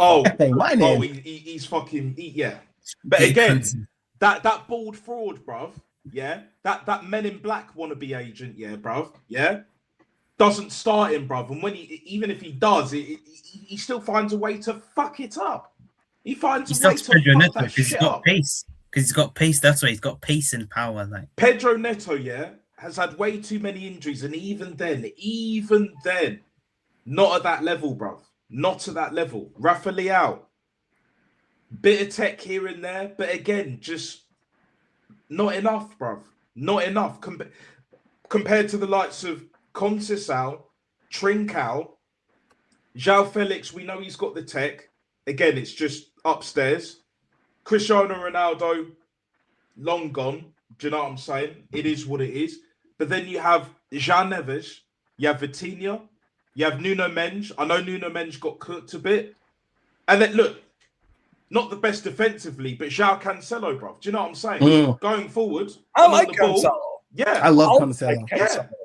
I think Cancelo's good, though. But look, I'll tell you what. João Cancelo is a better defender than fucking Nelson Semedo, bro. Do you know what I'm saying? Nelson Semedo. How do you bring on Nelson Semedo, bro? The guy can't even. The guy's just another. That motherfucker's ankles are still on fire from when the Canadian, when Alphonso Davies chefed his ass at 8-2. Man like Davies. Their fucking bum's ankles are still in Germany. Get the fuck out of here. He sucks. He's not even at the tournament, bro. Like fucking injured again. Like. My man gets picked, bro. That's crazy. Hey, that Jesse Marsh, bruv. Yeah, that Jesse Morocco. Marsh. My God. Like, Please, Morocco. He needs to. Morocco's going to destroy them. Yeah, you better bet. You better, if you gamble, bet the house that Morocco's going to smoke them motherfuckers. Oh yeah, I'm betting all my savings. All that shit. I'll tell you what, though. That Saibari kid's a bad motherfucker. I like him. He's a baller, him, bro. Buwadi. Do you know what I'm saying? Yes, you got Hakimi and all of that. You got Breen, Diaz and shit. But yeah, them two. What was it? Saibari and Buwadi. Hey. Bro, I'm telling you, they taught Brazil how to play football again. Saibari with that Bayern Munich team is going to be fucking problems next year. That Saibari with Kane and Olise and fucking Luis Diaz, they're going to be a problem next year. How much did he cost? 60 million euros. From where the fuck was he playing? He was playing for PSV. Oh, PSV. He actually just led the Dutch league in goals this year. Oh wow. Shit. Yeah. There you go. No, that kid's a fucking player, man. So Bayern have him, and we've got fucking Noddy Madueke, goddamn Madueke, that used to play for PSV as well. If you for take 10 million less, bro. If you take the exchange rate, Bayern paid the same amount of money for Saibari that we paid for Madueke. Jesus. There we go. There we fucking go. Like, but again, that smacks of Arteta all over, bro. All over. Like, this is why ultimately I do not want him on fucking transfers at all. No talent ID, and like what you said earlier, Gianni, I don't want fucking Konsa. I'd rather take a gamble on fucking Nichols. I'd rather take a gamble on him, Mosquera, play him at centre-back with Nkapie, and then get some fucking left-backs. Tyreek Mitchell, you got Salmon as backup on the other side at right-back. He's probably good enough to play even left-back if need be. Do you know what I'm saying? If you're not going to buy two left-backs. So that's that sorted. Yeah, need a right backup as well, because we've got Timber, who's fucked. Ben White is fucked. Ben White's out of it, bro. Ben White is fucking out of it. As soon as we can, get that motherfucker out of it. Has he recovered from his injury? Has he recovered from his injury by any chance? Not yet. Not yet. Ben White. Ben White's going to get gone anyways. With all them fucking injuries to them knees. He's done. He's got to go. Yeah. He's got to go. Jesus has got to go. Havertz, Odegaard. Jesus, White, Havertz, Odegaard are the first four that need to fucking get out of this fucking club. First four that got to go. Facts. Yeah. After that, you can make it. After that, you got to make up your mind. You got to keep one of the left wingers, even though I'd get rid of both of them. Although I will say Trossard is playing pretty damn good at this World Cup. I would keep Trossard out of the two because Martinelli, number one, has hardly played. Yeah, worst Brazil team ever, and he hardly plays. That should tell you everything. Bro. If you told me you had to keep one of the wingers, I'd keep Trossard for one more year. All day. Yeah, I would definitely keep Trossard and some Martinelli. Have him on the bench, bro. Have him on the bench, and then you have fucking Rodgers started. Do you know what I'm saying? All of this talk about Vinny Jr., brother. No, I would take Vinny because Vinny, same thing like I said earlier, he's a double-edged sword. If you go out and buy Vinny, it's the intent behind the purchase is more of the reason why I would want Vinny, because now it shows that Arsenal's finally putting their fucking money where their mouth is. Because look at the statement. Vinny Jr. just won the fucking Vinny Jr. is a bigger icon at fucking Real Madrid than Kylian Mbappe is because of how important he was for those two doubles in 3 years that they did, right? Yeah. You spending $100 million at Real Madrid to go get Vinicius Jr. is a letter of intent that Arsenal is trying to stay. And almost, I mean, don't take it that too far out of context, but Arsenal is trying to put themselves where Chelsea was under Roman Abramovich. If you go and make a purchase like that, it's the intent behind the purchase that's the bigger reason why you go after him. Now, if you're spending $100 million and Vinny still does what he's doing right now, where he's crying like a bitch, left, right, and center, then obviously it's a waste of a fucking $100 million. But if you're getting Vinicius back from where he was 2 years ago at Real Madrid, the $100 million's worth it because he's going to play majority of the fucking Premier League off the goddamn park. It's all down to him. The only other problem is this. Vinny ain't going to take no shit from Arteta. He ain't going to. That's the other reason why I'd buy him, because he ain't going to take no shit from him. He's going to look at him and be like, motherfucker, I was playing for Carlo Ancelotti. Who the fuck are you? That's the only reason, to be honest, Johnny, why I would buy him, innit? You know, even to a lesser degree, Kylian Mbappe, because both of them, whatever you think of them, they ain't taking shit from Arteta, bruv. And Arteta knows it, bruv. Arteta knows it. And here's the thing. Even if Arteta goes back to 22-23 ball, revives that shit, evolves and adapts it, like like Vinny and Mbappe, for example, they'll be in his ear, bruv. Like, talking about, you still keeping Odegaard. You still trying to do this Havertz bullshit. Why are we not supplying Gyökeres? Yep. Why are we not doing this? Why are we not doing that? And rightly so. You know, why isn't Saka being rested? Or when we utilise Saka, like what? Why is he doing this touchline winger like what we're doing? It's not working. It's not working. So I hear that with the Vinny. My question is, I don't want to see the Vinny that we've been seeing for the past year or so. Yeah. If we get the Vinny, and what I also want to see, I want to see him, megging people. I want to see him doing flicks, Fuck Kyle Walker and all that. To be honest, even though Burnley got relegated, of course, and all that shit, if Kyle Walker manages to squirm his way into another Premier League team, and we get fucking Vinny Jr., I want him to put that ball either through his legs or over the top of his head. I don't care, bro. I don't fucking care. You need to do that shit.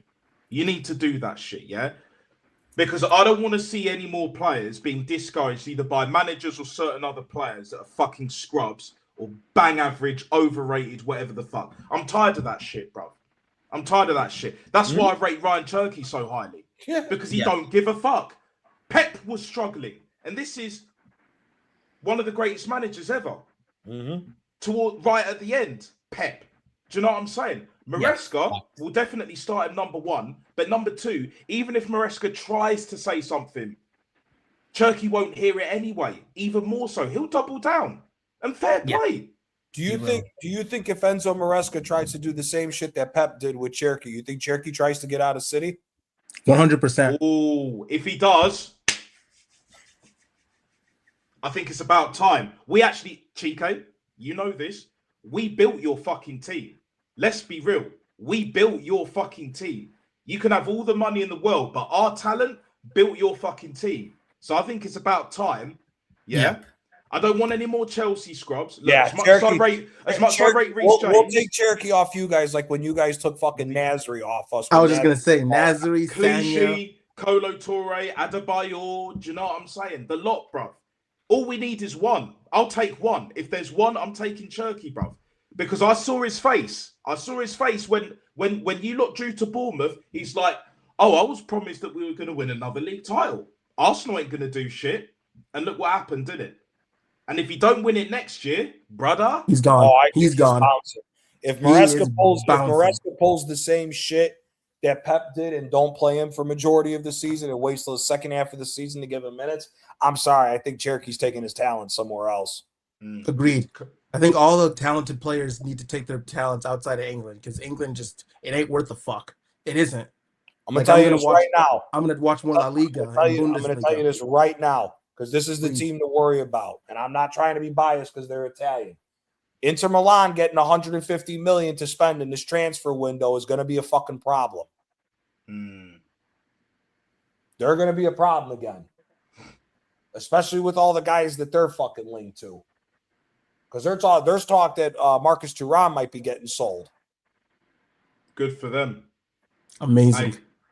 Like that. Look, I don't care if your dad is a fucking legend, absolute legend, World Cup winner, the lot, proper bad man, But you ain't it, bruv. And your brother's better than you. Let's be real. Your brother in midfield is way better. You're just a better athlete. That's it. You should be representing France for the Olympics. I'm gonna be real. That is it.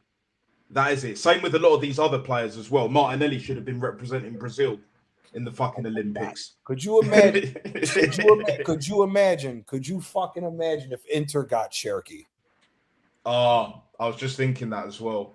I was just fucking thinking that shit as well. Hey. Oh, 30 million. Napoli better go buy his ass. Hey, that's the thing. If he don't end up at Arsenal, bring him at Napoli, bruv. I'm cool with that. Oh, he would chef. Cool with that. He would chef. He was chef in Napoli. But the problem is you got that Nick and a living Allegri, bruv. Do you know what I'm saying? Because Odegaard's back to Gibraltar guard. Now we got what is it? Nick and the Living Allegri, bruv.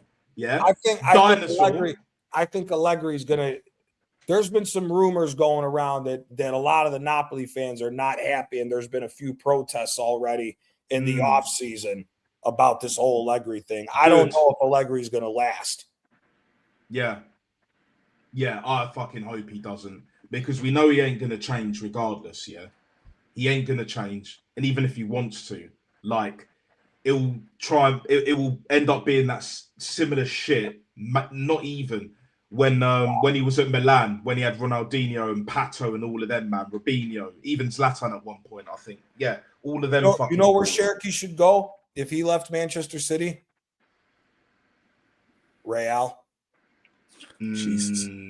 Or Barca. Hey, look, Karim Benzema, bruv. Karim Benzema, bruv. Yeah. If you put Cherki on Barcelona, just pack it in. Barcelona's winning the league for however fucking long. If you got Ryan Cherki, Barcelona, for me, the guy that's the striker for Spain, or Yazabal, he should be the new striker for fucking Barcelona, not this fucking Ferran Torres. I don't know how this motherfucker parlayed that goddamn job. He can't fucking finish to save his life, bro. That guy. Same thing. You spend 80 million euros for fucking Anthony Gordon. I'd call City up right now. Hey, you used them for only half a season. We'll give you 55 million euros right now for Cherki. Done. Could you imagine if you got Cherki on one side and Yamal on the other? Oof. Hey, Barca are going to struggle, bruv, if they play Gordon every fucking week. He won't last, bruv. Rashford didn't last. He's definitely not lasting, bruv. Because and he's better than Gordon. Exactly. There's nothing Gordon can do in the space of 6 months to a year where he can improve his touch, his dribbling, his end product. You know, he ain't going to be doing the same shit that he did at Newcastle. Even when he was at his best, is nowhere near good enough.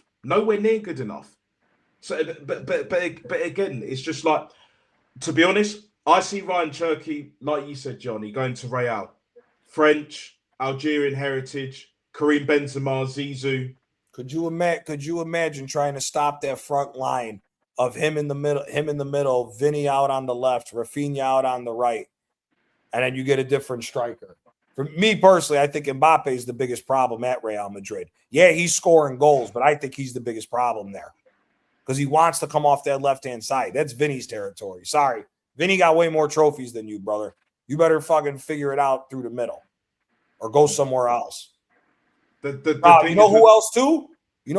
I just thought about this. Imagine Cherki at PSG. Oh, my God. Oh, no. I can't have a three-peat. Could you imagine they drop Fabian Ruiz to the bench? They start fucking Vitinha and João Neves in a 4-2-3-1, and they got Cherki as the number 10 with Doué on the right, VAR on the left, and Dembele as the striker. You might as well give the fucking Champions League to them boys. Oh, no. Can't be having that. To be honest, either way, the way I see it, I don't think Ryan Cherki's going to last. But what you were saying about Mbappe, Gianni, is like the thing that bugs me about Mbappe. We all remember when he was at Monaco. We all fucking remember when he was at Monaco, slapping the ting. Do you know what I'm saying? Like you slap a bad bitch's ass. Do you know what I'm saying? Like when you get lucky and all that shit, yeah? That fucking feeling, right? Even just imagining that shit either way. But when he got to PSG, it's just like it just all went to his head, bro. And technically, it's not like he was all that, but there was something there. Do you know what I'm saying? A little bit like Vinny, it's similar. Something there. The only difference is Vinny can do it at club level. Mbappe can do it at international level. Do you know what I'm saying? And he's got the players that understand him, innit? Whereas like Mbappe, outside of Monaco, yeah, at PSG and now at Real Madrid, he's suspect. It's just not working out. You know what? And it's like, well, if everyone else doesn't move around and do all this shit for me, yeah, then it's not going to work. If I suffer, then the rest of you have to... No. This ain't fucking France. You can't expect France wherever you go. Do you know what I'm saying? You know what it is? That shit. You know what it is for me? It's because Falcao was the captain of Monaco and wasn't playing that shit. He had a veteran that was showing him the ropes, and he didn't want to deal with that. I think that's what it, because when you look at it, And this is also another reason why I throw shade at Neymar. You're supposed to be the elder statesman. Mbappe is acting like how Neymar acted when Neymar went to PSG. That's the other reason why I throw shade at Neymar. Because you getting upset that a manager is trying to get the best out of you and he says, hey, maybe cut out one night of fucking drinking during the week, and you immediately want to call the owner to get a manager fucking fired. Because as soon as Neymar left, Mbappe was doing the same shit. He was amping that shit. He was taking that shit to a next level, bro. Exactly. With less talent. That's why it's like, bro, who the fuck you think you are? Cool, you won a World Cup in 2018 and you did well with Monaco. Fantastic. Tip my hat. You won a World Cup. Some of the greatest have never fucking done that. But you ain't done shit outside of that. You've racked up trophies with PSG. Well, when you have Neymar, Messi, and Mbappe as the fucking frontline attack, you better fucking rack up some trophies in the French league. That French league ain't what the fuck it used to be. Yeah. 100%. And let's be honest, right? We could reel off a list of names of bang average footballers, even from back in the day, that would actually probably kill it, some of them, in this era, for damn sure. I'll give you one right now. Kleberson, bruv. Bang average, all of that shit, bruv. He'd actually look good in this Brazil team. He was a World Cup winner, yeah? No one was talking about him being, the World Cup winner, great and all that shit. I'll add another one who was a better player, actually. Giroud, bruv. Olivier Giroud. He was at us. We never utilised him the right way. Went to Chelsea, did his thing, pissed off about that, whatever, but he did it for France as well. So fair fucking play. Fair fucking play. Other than the Champions League, he's basically won it all. And did he win a Scudetto at Milan? Did he win a Scudetto? Milan, yeah. There you go. Yeah, there you go. And he won the league. And he won the league with Montpellier. Yes, he did. Yeah, he did before he came to Arsenal as well. Yeah. So he was actually a very good player anyway. But we saw him as like bang average because he weren't getting the goals at Arsenal. But again, upon reflection, we weren't utilising him. We were doing this intricate shit, which, yes, he could play that, but we didn't put the balls in the box as much. Because just that's how Wenger was playing. That's how Arsene Wenger was playing. But then when we had Walcott up front, we were spamming them balls in the problem. But see, the other problem with that team, Chike, was the fact Arsene Wenger should have went back to the 4-4-2 that he was playing with that team. Because you should have had Lucas Podolski and Giroud as a strike partnership up top. Yes. Fact. Because that year that Ozil was getting assists, Ozil should have been on the right wing and the left wing is Santi Cazorla. If you got those two fucking feeding Podolski and Giroud, you're scoring goals out of your ass. You are. You are. People are disrespected. Podolski scored, I think, 28 or nearly 30 goals in a season and a half. He missed half a season with injuries with Arsenal. Yeah. The first season, it was like 16 goals, 9 assists he had with us. He was balling the fuck out when he came over to us. Yeah, it's. I never understood why Podolski was put out on the left. Lucas Podolski's never really been a left winger for the longest. And even back when he had the pace and all of that shit. But that left foot rocket, bruv. What was that goal in the Champions League? Was that against Galatasaray where he just fucking slapped it at home? No, it was Montpellier. You're talking about when Giroud flicked it back to him and he smoked it? It was Montpellier. Yeah, it's just like, whew. Yeah. I think that one. Yeah. Oh, what was the one in the Premier League where he was outside of the box? It was like 25 yards out. The first season he was with us. It was like Newcastle. Was it Newcastle? I think it was Newcastle. Bro, the goalie jumped after the ball was already rolling out of the back of the net with how hard he smoked that motherfucker. Damn. That guy was a joke. Oh no, Podolski was fucking class, man. Unbelievable. Do you know what? If he weren't, partying too much, along with the injuries as well, Thomas Rosicky as well. Yeah. I remember that guy even before. When I watched him at the World Cup, I was impressed, man. He did better than Nedved. I don't care what anyone says. He played better than Nedved. Nedved's overrated as fuck. Yeah, but I think Rosicky was always a better player anyway. I agree. Anyway, what he was doing at Dortmund, the times we played Dortmund at Arsenal in the champs, bro. Rosicky was always the fucking threat, which is probably part of the reason why Arsene Wenger signed him a bit later down the line. So The only issue is that we didn't get the best out of him. Like, I think Dortmund probably had his best years in the end, but you know, like again, like he had all these. He scored a great goal against Spurs. Yeah, the Shite Hart Lane, and then there was another goal he scored. It was like a team goal. All this 1-2 intricate passing, similar to Norwich, at the Emirates. I can't remember who it was against. He scored and then he just dinked Chelsea? it. Was it Chelsea? At home in the Emirates. I think it was Chelsea. But then he like dinked it. It was like all this 1-2 one-touch intricate No, passing, I think that's and then Everton. he dinked. Yeah, Everton. And then he dinked it over. Yeah, like I want to see them goals, man. I want to see that play back. This is what Arteta needs to realise, that this whole super pragmatic, defensive, negative ass fucking football that you learned from Moise, do you know what I'm saying? Definitely not from fucking Pep. Do you know what I'm saying? The only thing he learned is the fucking arrogance and all them things, yeah? We need to go back to 22-23, revisited, bruv.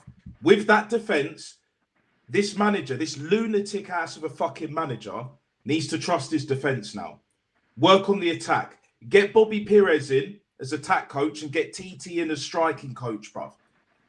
Or find someone that can do that job just as well, if not better, bruv. We don't need any more defensive coaches. We don't need another set-piece coach, even if this one's going to apparently fucking go or whatever, because the whole world wants him now. England will probably take him now. So, mate, it is what it is, bro. Do you know what I'm saying? It is what it fucking is. But like, I'm just sick and tired of fucking.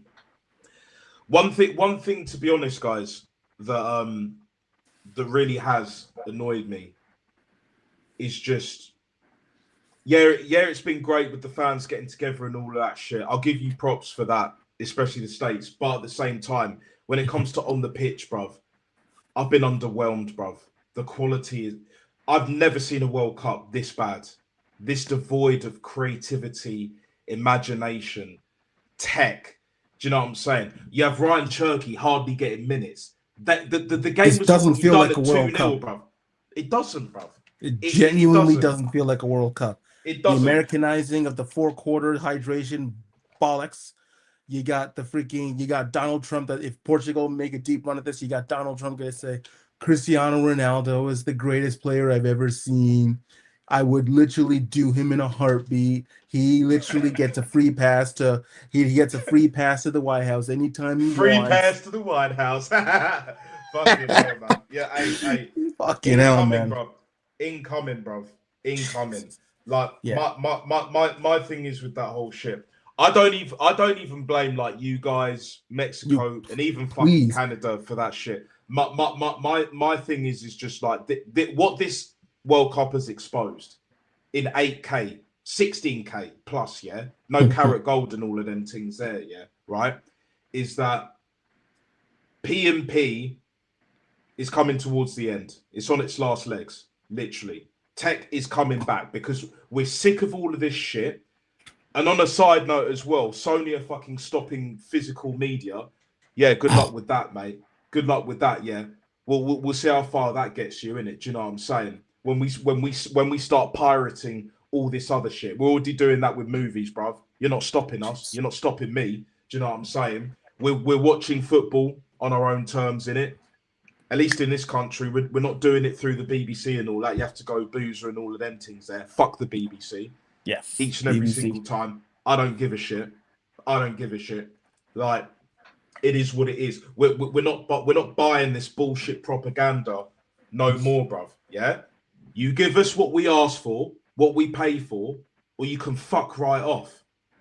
Bunch of fucking wankers, the lot of them. Yeah. The lot of them, bruv. Oh, yeah. Because Tech will win. Tech is looking like it's going to win. It won't win the tournament, as far as I'm concerned. But what is exposed going forward?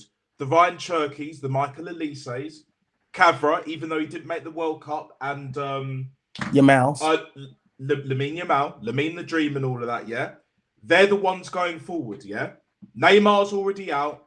Leo Messi, Cristiano He's on his way. they're CR7's been done. Do you know what I'm saying? Luka Modric is on his way out as well. Fair fucking play. I will say the one thing that scares me I think Tech is going to win, but I think Tech is going to win because of the need to sell the sport. I think what we're going to see that comes out of this World Cup is everybody who's a part of all these different federations that are in the States are going to start figuring out how to fucking maximize the profit inside the Premier League. Because you can't, when you look at the numbers that the Premier League produces and they only make that amount of money, makes no fucking sense. It makes zero sense. How the fuck you get 600 million views for one game for the normal afternoon game on Sunday, but you're only making about 8-9 billion a year? When the NFL makes $20 billion on a bad year, and if you include the gambling, illegal gambling, it's going to make about 40 bill. I think that's what's going to start with that. I think you're going to have to go back to technical. Yeah, look, the best game, in my personal opinion, the best game was the Colombia-Portugal game. I thought 100% the best game of the tournament so far. And that's because Colombia was fucking whooping Portugal's ass. Like you said, Nat, this motherfucker, James Rodriguez, has been nowhere to be found for the last 4 years, bouncing around different fucking teams, can't fucking stay on one goddamn roster. I mean, listen, he was fucked out of the position at Everton because Rafa Benitez is a shithead. But this guy has been literally nowhere for 4 fucking years, bounced in MLS, bounced in Mexico, bounced all over the fucking world, comes in, and is still better than majority of these fucking players that are out here. Just walking around. Walking around, doing his shit. Done a documentary, bro. Do you know what I'm saying? Yes, and that brother, let me be real, no homo. That brother has not aged, bro. He's barely aged, that guy. Yes, 100%. And it fucking shows. And it fucking shows. Look, you and me, Chike especially, Gianni as well, you'll be fine. Do you know what I'm saying? Like, either way, we'll age fine, innit? We'll age okay. We'll age. Oh, no, y'all I won't. Y'all, black don't crack. Black don't crack. Look, y'all, you guys would be good to you, brother. You guys would be 70 fucking years old looking the same thing. My ass will be decrepit, looking like an old man ready to die by the time I hit fucking. Gonna have to will you out, Gianni. Gonna have to will you out. Like, just go back. I'm gonna go back to the minute I go back to San Jose. It's gonna be the greatest. Hey, Gianni, Costa di Amalfi, innit? Do you know what I'm saying? Retirement, innit? Oh yeah, that'll be the only thing that keeps me young is if I move back to Italy for retirement. That's about yeah. I'll probably end up moving there. Do you know what I'm saying? Mediterranean is made for me. It's either that or the Caribbean, bro. Do you know what I'm saying? Yeah. Or Asia for me, but like either one of them three, bro. But definitely the Caribbean and the Mediterranean. I would say the Mediterranean. The problem with the Caribbean is these fucking hurricanes are getting too damn big and bad nowadays. Yeah. But they're doing too much with that weather thing. Way too much. Bro, you see what the fuck's going on in Puerto Rico? Yeah. You see what's been going on in Puerto Rico? Puerto Rico got no good fucking water over there. No. Horrible. Like how people live in that country is beyond me. But no, if for me, I'm staying in the States. I'm retiring in either one of North Carolina or South Carolina. I'm retiring in one of those states. I can't afford to retire. What? Well, your ass better go to North Carolina. You better not go to South Carolina. You know how to fucking. You're black. What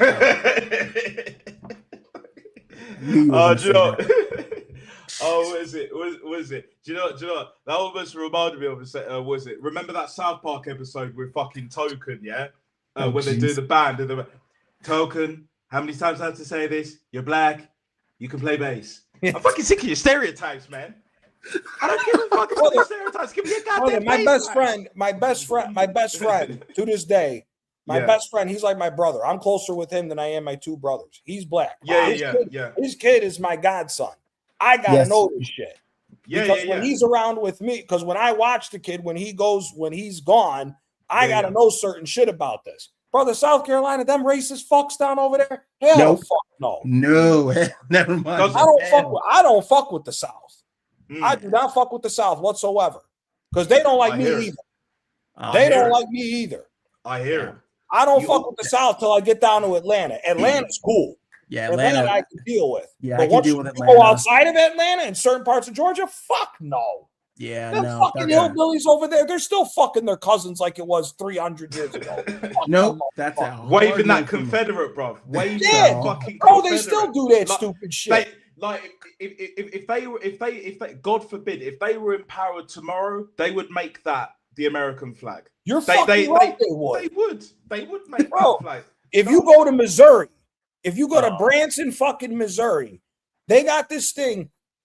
Different places got a different way of doing this shit, but they do like historical crap. So like here in Chicago, we got a place called Medieval Times. It's a whole show. Guys get in the whole dress up. They do the javelin shit like they're like knights in the old days, right? Mm-hmm. And it's choreographed every night for a different person to win.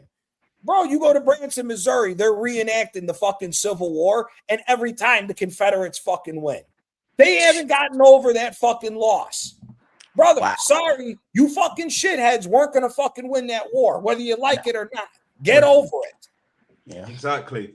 As I always say, yeah, stay true to yourself. Be yourself, we drove you know what I'm down. saying? Keep it real.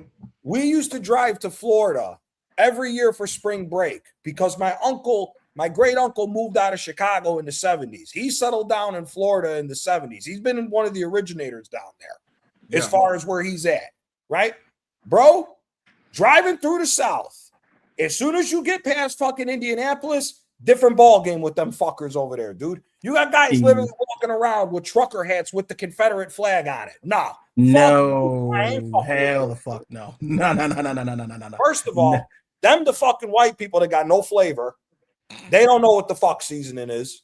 Facts. Nope. On top of that, that's that. What did Dave Chappelle say? Listen here, brother. If anybody's gonna fuck my sister, it's gonna be me. Yeah. Oh, yeah. When he did that KKK skit and he was blind, you know, all of that shit. Yep. Hey, like, do you know what I'm saying? That's real down there like that. Oh, that's real down there. 100%. Even over here, yeah, they're still trying to do this like political bullshit where they're trying to bring back the National Front kind of days, innit? Because when my old man was living in London, he don't live in London no more. He lives a bit outside it, yeah. But he was going to games. Wow. Proper black in the fucking 70s, 60s and 70s. Bro. Yeah, different ball game, man. Different ball game. Traumatized him so bad he didn't even want me to play football, and it's not because he didn't think I would make it. Definitely not, because with what we're seeing, we could all make it, bro. We could all make it. Sure. Like you said, Johnny, how many times? Get your fat ass off the sofa. Same with me. Yeah.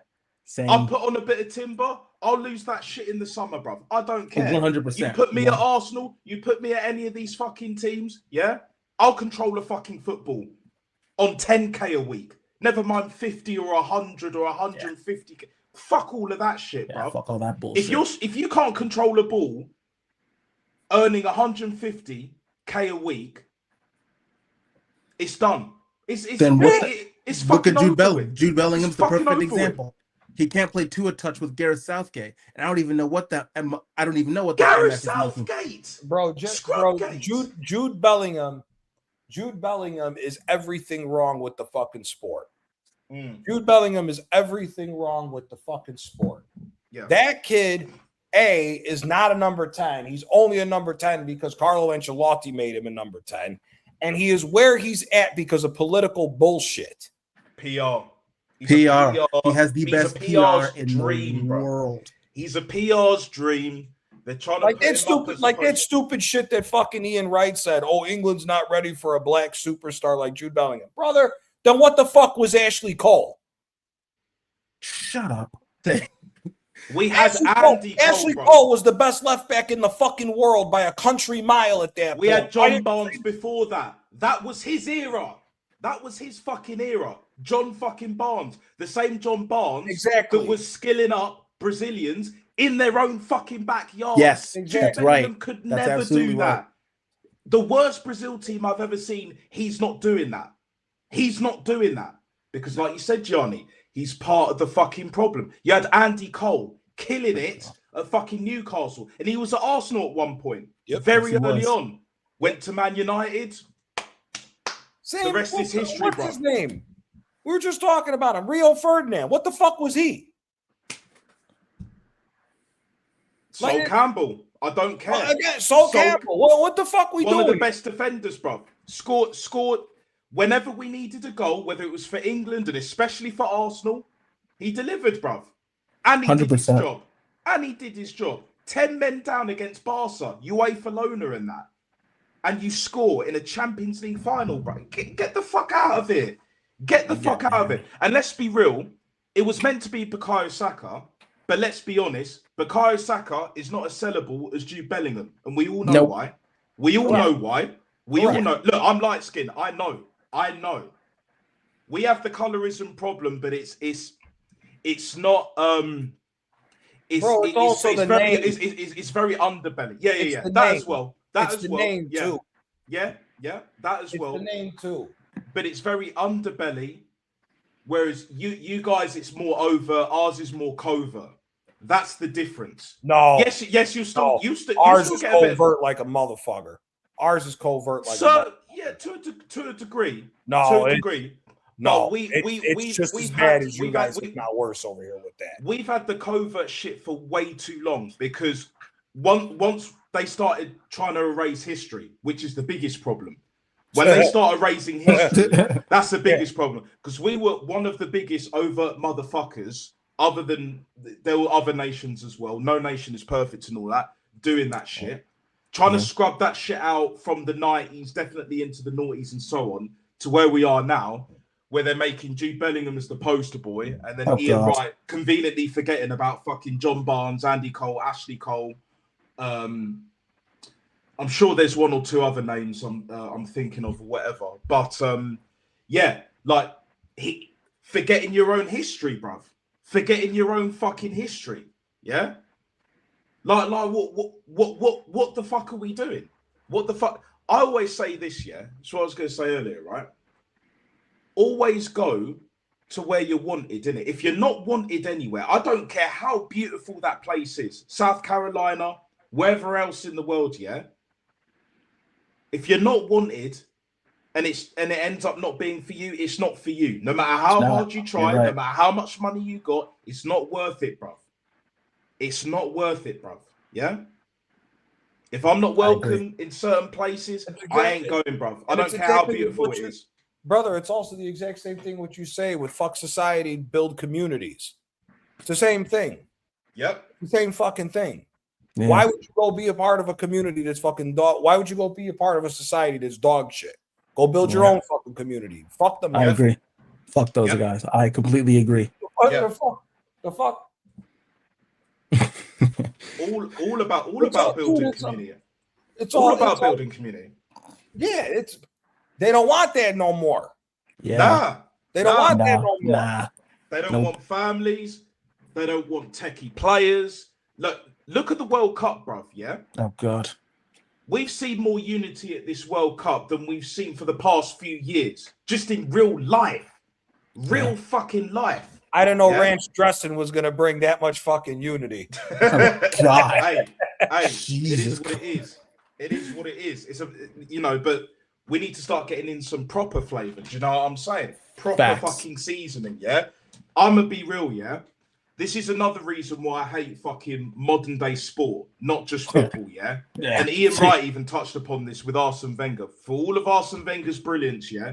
There is no way Arsene Wenger or anyone is going to make me eat plain chicken, bruv. If you put plain chicken in front of me, yeah? You're basically saying, here you go, black guy. Deal with it. Deal with it. And I'm being super nice with that shit. I don't care if it's fully cooked. It doesn't matter. Do not give me that Cristiano Ronaldo fucking diet, bruv. No. Of plain chicken and steamed veg and rice. Fuck that shit. Yeah. And Cristiano should know better. Hell the fuck.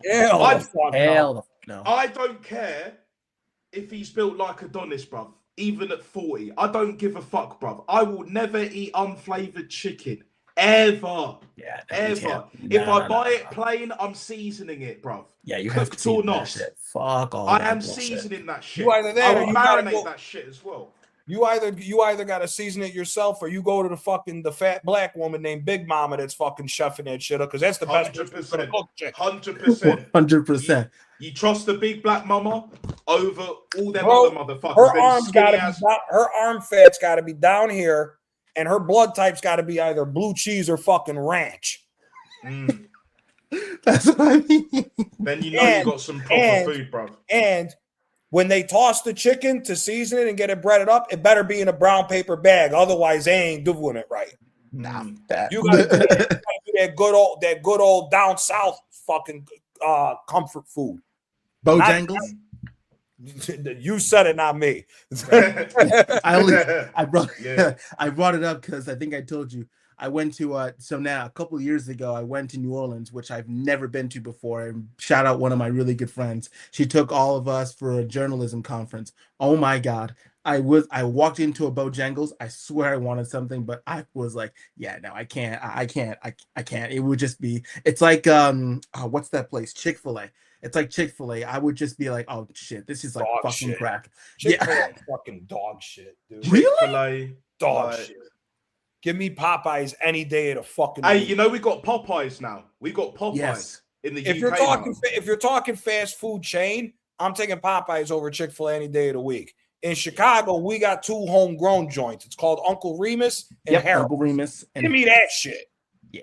I'll risk getting shot to go get that fucking shit. Uncle Remus, no relations, bro. No relations, bro. Do you know what I'm saying? Bro, Uncle Remus is the area around the original Uncle Remus is so dangerous. You got to put your order in. Back in the day, you had to put your order in a spin out window, and you couldn't even see the person you were giving it to because it was all bulletproof. Because how bad the area was around Uncle Remus. Brother, that's still the baddest fucking chicken I've ever had in my life. Damn. Literally, people are getting shot while you're ordering fucking chicken. Yeah. No, I hear it. There's a Jamaican lady in Brixton, South London, yeah? Yeah. Sick ass, proper fucking jerk chicken and all of them things there, bruv. Do you know what I'm saying? Proper. Jerk is fucking in the fucking backyard, bruv. In the back. That's how you fucking do it. yard. That's how you do it. That's how you do it, bruv. You got the whitest. You have this white ginger guy. I can't remember his name off of YouTube. Go in there multiple occasions, bruv. That should tell you everything you need to know, bruv. Because yes, Brixton is gentrified. Cool. But at the same time, it's not the safest gentrified place around. That's for that. And let's be real. Anywhere in and around London, nowhere's safe. Even the posh parts, like it's not it's not like that no more, bruv. Do you know what I'm saying? There's too much tensions. Like, it is what it is. And like, even where I live, I'm cool where I live because I know certain people, innit? Do you know what I'm saying? It is what it is. I live in proper Chelsea, bruv. I walk around with my Arsenal top more often than not. I get the odds, Chelsea, and all that. When we win the Champions League, they won't be saying shit to me, bruv. Definitely not in the area. They ain't saying shit to me, period. But they don't start on me. No fights, no knives pulled out, no nothing. Even with the martial arts background. With what you're saying is going on in London, it seems as if they're trying to flip how the two countries work. Because like Chicago, they're gentrifying the city so damn bad. They're pushing everybody who can't afford to live here out of the city. Damn. To where now the suburbs are getting bad. Shit. Yeah, whereas here, it's like, well, if you can't move, tough shit. We'll make you homeless, bruv. It's a it's just different kind of ruthless. They're not doing that over here. Because the thing is, the country here compared to over there, and I know obviously your country's a lot bigger, more diverse, more beautiful as well. I'm gonna be real, but we have certain places, rural, village kind of country, where it is very nice, beautiful. But you will, other than the odd, immigrant kind of, bullshit that's been going on. Other than that, like, you hardly see anyone looking like me or looking like Chike unless they're proper made. whether it's self-made or not, unless you have serious cheese, bruv, you don't see them kind of people. It's all old English, white, and Jewish, whatever. Do you know what I'm saying? Like, it is what it is. They do not want, you know, quote unquote, urban people. Yeah, I hate to say that term, but whatever, for want of a better word, phrase, yeah. In the country, bruv. They do not want that shit because over here we've got royals in it. Do you know what I'm saying? We've got the aristocrats. So obviously, you know, like in The Gentleman, for example, that kind of like that will always be around, bruv.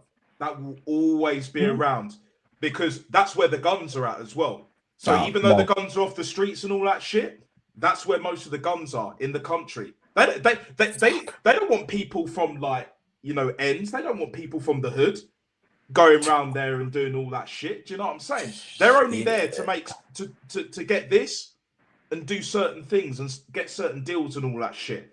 Outside of that, but they're not fucking about like that. Nah. They know the rules, innit?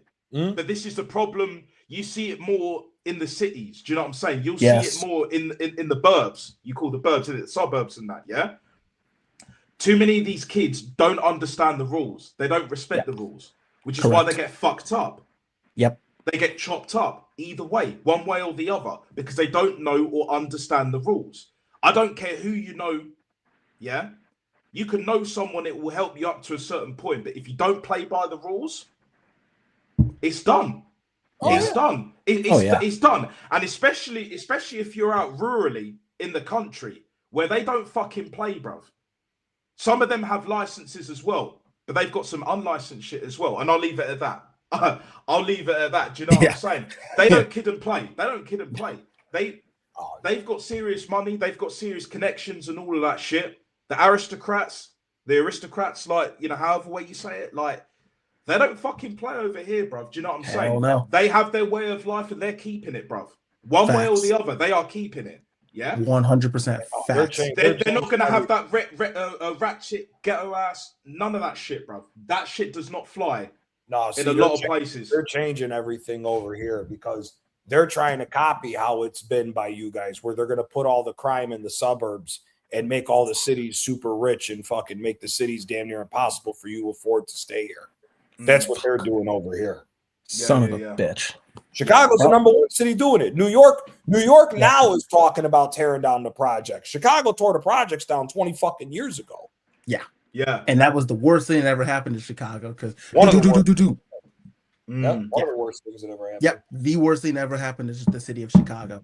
And if that happens, I'm telling you, I may have to get out of the United States. I may not have a choice. I mean, well, if that's the case, Chike, where would you go? Would you go literally back to Africa, Nigeria, or would you go Mediterranean, or would you go to the Caribbean? No. Would you go to the American, like Central America, South, like go to Brazil, or you know, like Colombia, even Peru, like Colombia. Them girls are fine as hell. The fuck no for me. Yeah, but them women are fine as, bro. They're fine as. Do you know what I'm saying? No, I'd probably go in Hispanic, bro. Yeah, right. No, I would probably go to I'd probably go to Spain or somewhere in Asia. I don't know. You wouldn't catch me dead in Asia. If you're gonna go Asia, yeah, Southeast, bro, like Vietnam and all that, yeah. Yes, it rains a lot and all that shit as well, but if you're into that, do you know what I'm saying? Whether it's snow bunnies, whether it's Asians, like you got yellow fever, whatever, do you know? Look, it is what it is, man. I know it's not for you, John, and you're sorted, isn't it? Either way, but for the me, only it's place, to be honest, there's only 2 places in Asia I care to visit. That's Seoul and fucking Tokyo. Other than that, I do not care to step. I see Tokyo. I can see Tokyo. Yeah, Tokyo for sure. Tokyo looks dope as fuck. Tokyo. I don't rock with way ahead. I don't rock with the fucking small fucking living and shit. That fuck that. Oh yeah. That's why I don't like New York. That's one of the main reasons why I don't like New York. I do not like that small living crap. Fuck that. If I'm going to be paying a lot of money to live in a city, I want to have fucking space. Not that's true. This is my couch and my bed. My desk is right here. Here's my fucking European size fridge, and then there's the bathroom, and I'm paying $3,200 a month for it. Go fuck yourself. Yeah, Yep. they're doing that. Oh, They're doing yourself. that shit here Yeah. as well. And you got people that can't even afford it. They're living in their cars and vans and shit. They're living on the road, bro. They're living, they're living on. But if you go, for example, what is it? I've seen it in fucking Hong Kong, bro. Some of the states that people are living in there. Do you know what I'm saying? Where it's like where I'm at, like my living room. Yeah, that's the size of their house, bro. In some places in Hong Kong, I could never live like that. Yeah, never live like that. And pay what, like the equivalent of 2K a month, bucks or euros or quid, pounds, whatever. More than that. Yeah, more than that. You're talking. If you want to live in New York City, you're talking about $5,000 a month, and that's for like a good size apartment. Yeah. London's pretty similar as well. And if it's a good size apartment that's less than that, you're either living in the fucking Bronx, Harlem, or some shithole in Queens. Facts. 100% facts. No, that's that coming to America shit. That dream is long gone, bruv. Especially for the brothers. Do you know what I'm saying? Especially for the black brothers. Yeah, it's not the same, bruv. No, it depends where. No. It depends where you go. That's true. See, the problem. Here's the problem with New York City. New York City got rid of all the blue collar shit. So, like Williamsburg, Brooklyn used to be a factory area. They got rid of all that crap, and now Williamsburg. My buddy lived there for a 3-bedroom place that's the same size as my place here with 3 small ass bedrooms. He had 2 roommates that he had no idea who the fuck they were. They just got together because they didn't want to pay the crazy amount. They were paying $4,200 a month for a 1,500 square foot 3-bedroom. You're out of your fucking mind. You're out of your $4,200 a month. Go buy a fucking house. I was about to say that's a house. That's a down payment on a freaking good house. $4,200 a month. $4,200 a month. If you're paying that for your mortgage, that's $1 million fucking house you got. No, 100%. That's literally $50,000 a year, and that's not even including the fucking. That's not the interest. Nope. That's not even the fucking interest on the damn house. That's just flat fee. You're taking that. You're taking a 25-year fucking mortgage out for that. That's $1 million fucking property. The fuck you doing that for rent? $1.3 million. Yeah. Go get a villa, bruv. Like, do you know what I'm saying? Because that's what I would be doing. If I was, you know what it is over here, it's all a fucking show. It's all a fucking show. All of this shit that people pay crazy money for some small apartment in the city is for this. Oh, look at me on Instagram. I got my fucking house. Yeah, where they're like pouting and all that bullshit. They're full of shit. I've been in property management. I've been in property management for fucking for what's it now? 14 years. 90% of the people that live in these fucking buildings, mommy and daddy are still paying rent for them. 37, 40 years old, they're still got mommy and daddy paying rent for them. It's the biggest fucking lie and facade in the world. Majority of them swanky ass high-rise apartment buildings, them fuckers can't afford to live there. They need mommy and daddy to be the co-signer because they know they don't have enough money to do it. They're living check to check. What the fuck you doing living check to check if you're paying $3,000 a month in rent? How fucking dumb are you? Man said mommy and studio apartments that are less than 500 square feet apartment. These people are paying $3,000 a month for. For what? For what? For a studio apartment. For a studio apartment, brother. Fucking hell. I swear LA's got to be the worst for this shit. I swear LA's got to be one of the worst. No, the worst is Boston and New York. No, New York and Boston are New York, worse than LA. Worse San Francisco. Way worse than LA. Oh, it's way worse. Now San Francisco is way worse now. It would actually blow your mind. San Francisco, I swear it's a shithole, bro. Do you know what I'm saying? Well, San Francisco is the world's largest open-air pile of shit city on the Western Hemisphere. Then you got Oakland down the road, bro. Yeah, you got. I'd rather live in Oakland than fucking San Francisco. Hey, I hear that, bro. For many reasons. Well, I've actually, to be fair though, I went to San Francisco once. Jesus, 10 years ago. It's a shithole. It's a shithole. Well, it depends on where you go, though. I mean, no, bro. San Francisco is a fucking shithole. Ain't no fucking way I'm paying the prices to pay for a house or an apartment out over there. And as soon as I walk out, I got to worry about some dickhead rolling out of a bush to shit on the sidewalk and start begging for money and acting like a fucking retard. No, sir. That place is a fucking shithole. Nah. If we get into a nuclear war with Russia, I hope Putin bombs California first. Just get rid of the whole fucking state. Get rid of them all. Burn Hollywood, burn, innit? Do you know what I'm saying? You remember that song? Baby, burn. Yeah, burn, baby, burn. And then, Burn. but also that Burn Hollywood, burn. What was that? Ice Cube and fucking was it Chuck D in it? Do you remember that song back in the day? Yeah. That's what I was thinking of. Yeah, because look, they had them fires before. You know what I'm saying? They'll find another. Yeah, but the thing is, the way I look at LA, because I even say the whole of California is similar to how I look at London. Yeah. Back in the day, in the 90s, yeah, LA, everyone wanted to go to LA. Everyone wanted to go London. Like, 100%. I know for London for sure, yeah. London, especially with the rave scene and everything else, Premier League football, the whole lot, the money was flowing in. You know, prices were reasonable. Like, my folks bought a house at the time. It was like, family home, it was like 100k. This was in the 90s, but this was a nice fucking house. Yeah. I had fucking Clinton Morrison live down my road at one point. That was a bit further down the line, but proper area. Yeah. Guess how much it's worth now? Oh, gotta be like $2 million now. I was going to say like $3-4 million. Just basically $1.5 million. Do you know what I'm saying? Yeah. And I'm still livid with that shit. Yeah, parents split up, whatever it is, what it is. But it's just like, now I'm in my own place, bruv. It's not a studio apartment, but still, it's just like, but even then, it's fucking ridiculous, bruv. Yeah. Fucking, me, myself included, whatever. A lot of us are fucking starving out here, bruv. Just trying to make ends meet, do whatever we can. I'm even trying to utilize this World Cup, bruv. Do you know what I'm saying? Because as much of a joke as it fucking is, if I can make a bit of bob out of it, go on holiday, bruv. I'm still trying to think, you know, where can I go in it? Because even that's another thing, bruv. That's another thing. Yeah, tell me. Holidays, bruv. Yeah. Most people can't afford to go abroad. Yeah. Go from England, the UK, to even fucking France. And I'm talking northern France. Never mind the south, innit? Mediterranean, Spain, Italy, Greece, Cyprus. How much is a plane ticket for you guys over there right now? I'm afraid to hear this. Bro, I haven't checked it in time, but I tell you what, yeah, that shit fluctuates like a motherfucker, bro. Oh, I'm asking now because of the gas. Yeah. Don't even talk about the gas. Oh my god. Oh my fucking god, please. The gas is just an absolute last time I went on holiday, yeah. Last time I went abroad, period. God's honest truth, yeah. I went to Amsterdam. Went with my brother, a few of the boys from old school.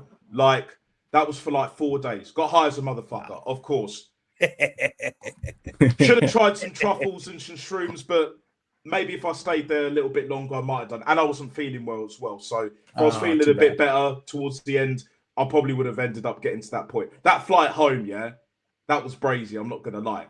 There's a little bit of turbulence. Do you know what I'm saying? Because when you're that fucking high, do you know what I'm saying? But it's just like, I remember at the time, yeah, this is 2018, right?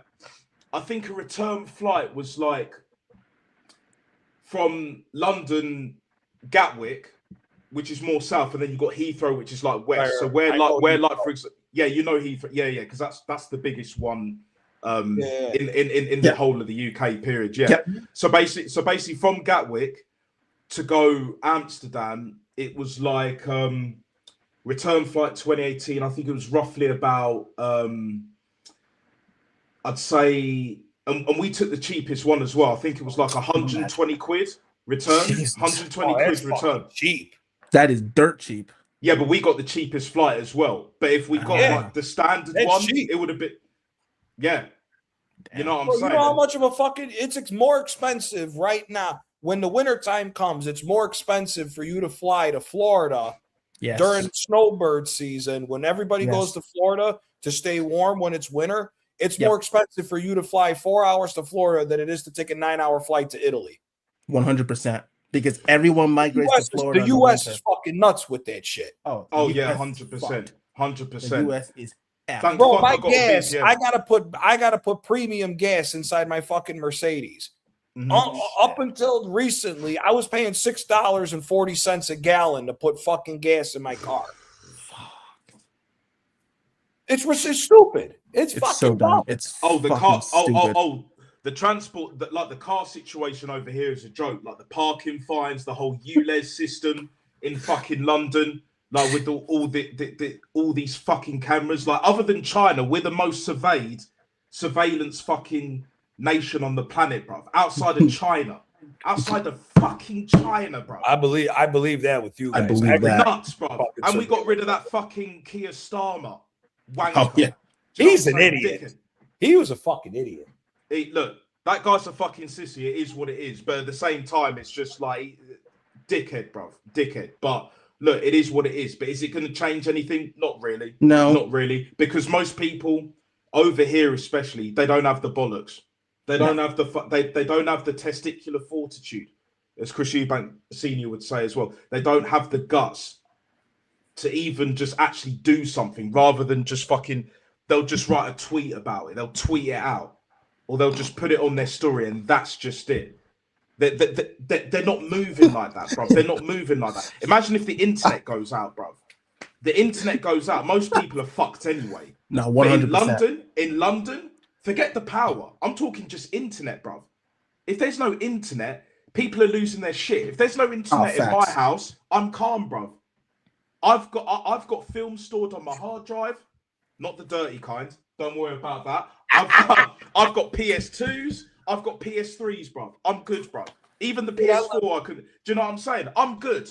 I lived without the internet all the way up till 2019 in my house. I don't give a fuck about that bullshit. Wow. There you go. But people will lose their shit when they lose their internet for fucking like 5 minutes. Yeah. 5 minutes. Oh, I don't have internet on my I can't get any signal on my phone. So fucking what? So download that shit or bring out the fucking iPod, bring back the fucking MP3. Do you remember the Walkmans, we need to go back bro? to the MP3s. Do you remember the fucking Walkmans, bro? Oh my god. I had a Sony Ericsson. I wanted the Walkman, bro. If I had a bit more pocket. You remember the LimeWire days? Yeah. On the LimeWire days, you'd go and burn 10 CDs at one time to just get all fucking different songs and shit. Mm-hmm. And have the fucking, remember the old CD booklet? Yeah. My old man still has that. My old man still has that. Yeah. When that time comes, he'll pass that on to me, bruv, and I'm keeping that shit. I've got a record collection as well. Stacks. He's got stacks and stacks of vinyl. Oh my word. Yeah. When I sort my shit out, I'll be having that shit as well. Do you know what I'm saying? At some point, when the time's right, do you know what I'm saying? Like, pass it on. Next generation. All of this digital only, removing physical copies like Sony. Yeah. Oh, let's go. What do I got in here? I know I got some classic shit in here. This is what people need to understand. You can never beat this. Yeah? No.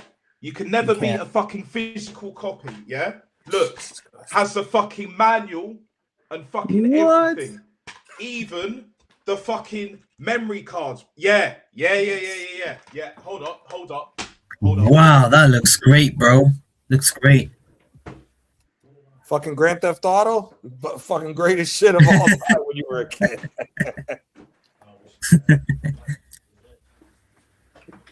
Another game that my brother played. Sorry about the condition that it's in. Even this on the PS2. It's freaking the Spy Hunter game. There we go. I don't have the manual on this one. I got PlayStation 1 for you. Oh my god. Oh shit. Now this has got to be like 97 or 98. Wow. Now we're talking, bro. But these fucking this is what all these companies. That's the game right there. FIFA Street. This is what all the this is what all these companies don't want. Yeah, they don't want you to have physical copies of games, DVDs, music, CDs, fucking was it TV show, all of that shit. They want to get rid of it. Yep. Sony are going to realize, and all these other companies, because Sony ain't going to be the only ones. Trust me. Oh yeah. All of this Netflix shit and all of that, you know, it is what it is. But sooner rather than later, it's just like, look, you're never gonna beat this, bruv. You're never gonna beat this. No chance. Because I can sell it if I really want to. I'm not gonna do that because it still works and all that shit. But if I wanted to, it would be to get a refurbished one, a better one, and I can get it at a good price as well. Because they still have like gaming conventions, even where I'm at. Oh yeah, a bit further away. Do you know what I'm saying? Oh, look, trust me, new wave, bruv. Similar with the lack of tech in football, yeah, there will be a revival. Mafia Boss, yeah, on what is it, Rashid's channel. Big up Mafia Boss. Yeah, 5K. big up Mafia He Boss. knows, bruv. He knows, yeah. Age of Awakening and all that shit, bruv. Yeah. None of this fucking you'll own nothing and you'll be happy kind of bullshit, yeah. Because if buying isn't owning, then piracy isn't stealing, bruv. Do you know what I'm saying? 100%. They tried to get it's rid gonna of happen in the Pirate Bay, States, brother. We all got guns over here. Hey, ain't happening over here. They've been trying all over the world to get rid of fucking Pirate Bay and all of them things there. It ain't happening, bruv. People still use it. 100%. We've all used it at least once. Let's be real. Oh, yeah. We've all used it. Do you know what I'm saying? I've still downloaded a couple of movies. Like, there's more, bruv.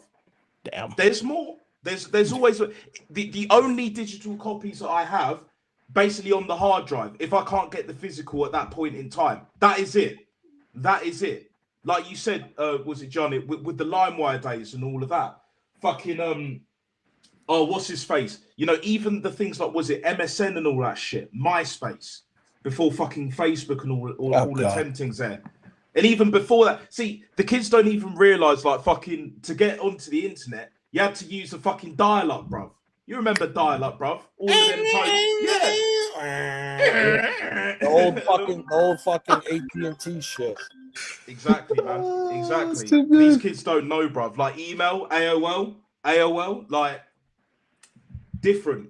Them games, the PC games, bruv, different, yeah? Making music was different. Did you guys know, there was actually a music generator on PS2. I don't know if it was on Xbox as well. You could actually make tunes. Yeah. Whether it's jungle, drum and bass, house, any. Do you know what I'm saying? You can make a rock tune on that. That was the shit. That was the shit that fucking what's it called? That was the shit that led to that app, GarageBand. Yes. Yeah. There you go. Great idea, and then they take that shit and run with it. Netflix did that with fucking Blockbuster. I was in Blockbuster every fucking weekend. Friday night, bruv. Saturday morning, do you know what I'm saying? Blockbuster. Rent a movie. Jeez. Rent a game, bruv. Do you know what I'm saying? If we weren't feeling it, cool. Get it back, whatever. Get on whatever. Do you know what I'm saying? Or bring it back. Whereas now, you buy a digital game, bruv. That could go just like that. Do you know what I'm saying? That even Sony have like taken down movie after movie, TV shows and that. It's a fucking disgrace, bro. Yeah, it's nasty. Yeah, the movie theater. It's believe me, the movie theater is going to be gone in the next 10 years. Believe me. Once Netflix buys out all the movie theaters, yeah, I haven't been to a movie theater in. The last time, interestingly enough, the last time I went to a movie theater, and I don't go very often, was last year. I saw the last Mission Impossible movie with Tom Cruise. Other than that, the last time I've been to a movie theater before that was 2 years ago. So I haven't been to a movie theater. Like, I rarely go to the movies because what's the point? And plus, the movies they make nowadays are shit anyways. They're so shit. Why am I going to? Why is there a fifth Toy Story, bro? Why the fuck is there a fifth Toy Story? It should have ended on 3. Now, look, I'm going to be real. There's a lot of shit that I don't agree with when it comes to Quentin Tarantino, but he was spot on with this, yeah? They should have ended it on Toy Story 3. But again, it's common sense. Yeah. They got a Shrek 5. They don't even look like the fucking 4th one that weren't even all that. Do you know what I'm saying? You can tell it's AI, bro. AI. What? Yeah. Donkey don't look the same. Shit. Shrek don't look the fucking same. Holy Fiona fuck. barely looks the same. No, she looks like she's like 65 in this. That ugly bitch. and then fucking what's his face? Gingerbread, fucking twerking and shit. Oh, get the fuck out of here, man! Get the fuck out of here! What the fuck? They didn't even put Zendaya in that trailer. Yeah, they left her out of it. Yeah. Like she's in it, but in the trailer, that you don't hear any of her lines. And I don't shit. find her attractive whatsoever. Nah, I don't. she's not the one for me. Yeah, I'm sorry. Was it? She's not bad. That Spider-Man shit, bro. That was it. Spider-Man hype, innit? Yeah. Like you had that. And it was that stupid TV show they made, that Euphoria, about fucking high school, that was all fucking going crazy over. Shake It Up. Oh yeah. She lived off of that too. shit. Yeah, no, she ain't that cute. She's not. Same thing. Who's that fucking blonde bimbo bitch off that fucking shit too? Is that Sydney Sweeney, or was it? Yeah, she's not that hot either. She ain't that hot either. After that fucking jeans advert, everyone like losing their shit, like the fucking offended mob and all of that shit, and then it's just jeans. She ain't even that fucking hot. Who's that other fucking blonde that they all go crazy for now? That's Sabrina Carpenter. She ain't that. Yeah, Sabrina Carpenter. Nah, she ain't that. She ain't my type. I mean, I think they showed Penelope Cruz. Now she's a bad mother. She's a bad. Look at her. Penelope Cruz was always fucking smoke. She is the goat. The goat is fucking Rosalind Sanchez. Yeah. That the girl, she was the spy in Rush Hour 2. The hot. No. Yeah. She was smoke. Hey, wait a minute. Oh. Let me see that again. Yeah. Her, that fucking Sofia Vergara, that's fucking smoke. Oh, she's same thing with that other stupid bitch, Margot Robbie. She ain't that fucking. She ain't worth a fuck. She ain't worth a. Well, have you seen Wolf of Wall Street? I'm gonna take you. You've never seen. I'm gonna take you. She ain't that hot. Wolf of Wall Street. She ain't that hot. She ain't that hot. You can go to any club. You can go to any city that's got a decent club scene and find 15 Margot Robbies in every single one of them clubs' VIP room. She ain't that fucking. But you'll never find another girl like me that looks like me. Hey, same shit, different day, bro. Hell no. Nah. This Robert, nope. That's a hard no. Yeah, Margot, no. She's trash, dude. She's fucking trash. She's trash. She is. No, she is. She's not that fucking hot, dude. She's not. Well, who's friend? Maya. The singer. Oh, she's a smoke show. Who the fuck is that? Jennifer Aniston? Oh, come on, man. What are you talking about? She's mid. What? Nah. She's mid. She's mid, bro. You're kidding me. You got to be kidding me. Who's that Canadian chick off of Girls Next Door? She was the blonde in that movie? Yeah. She was aight. Yeah, that's what I'm saying. She was alright. She was alright. But who was the other one? Seriously? Not even young? Oh, come on, man. Look, what? You're kidding. You got to be kidding me. Nope. The redhead with the big ass is hotter than her. The one that's in all the Jurassic Park movies. Yeah. What's you know she was in Spider-Man where she was blonde. 100%. Kirsten Dunst. No. Kirsten Dunst is fucking. That bitch is trailer trash. Fuck Kirsten Dunst. Hey, she played Mary Jane, bro, for a reason. Do you know what I'm saying? She played Mary Jane for a reason. Like she was with everyone, Bryce Dallas Howard, I think is her name. Yeah, Bryce. Yeah. She's much better. Her ass is so big they had to edit it for the fucking Jurassic Park thing. What? Go see how fine that bitch is. That's a fucking woman.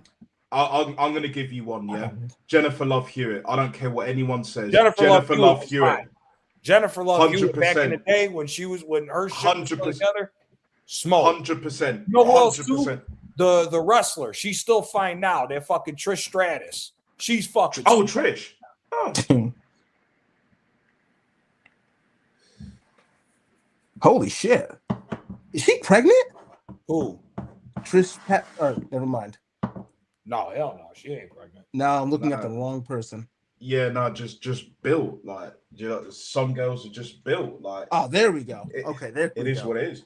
Holy damn. Same with who's the Italian actress? Hang on. I have a feeling I know who you're talking about. Marissa Tomei. Yes. Oh no, sorry. I thought you were gonna go Monica Bellucci, innit? Oh, she did. Listen, she's Yeah, the GOAT. She's the GOAT. Hey, The Matrix, bruv. 2 and 3. Ooh. Bro, when she was in the James Bond movie, she was smoke, even older. Yeah. Was it Skyfall or was it the Spectre? Was it Spectre? Spectre. Yeah. Oh, yeah, what's her face? What's Monica her name? Bellucci. Monica Bellucci. Yeah. Matrix, bruv. The second one. The wife of the Frenchie, innit? Damn. Monica Bellucci so damn fine. Holy shit. I would crawl in that bitch's ass and make it my home.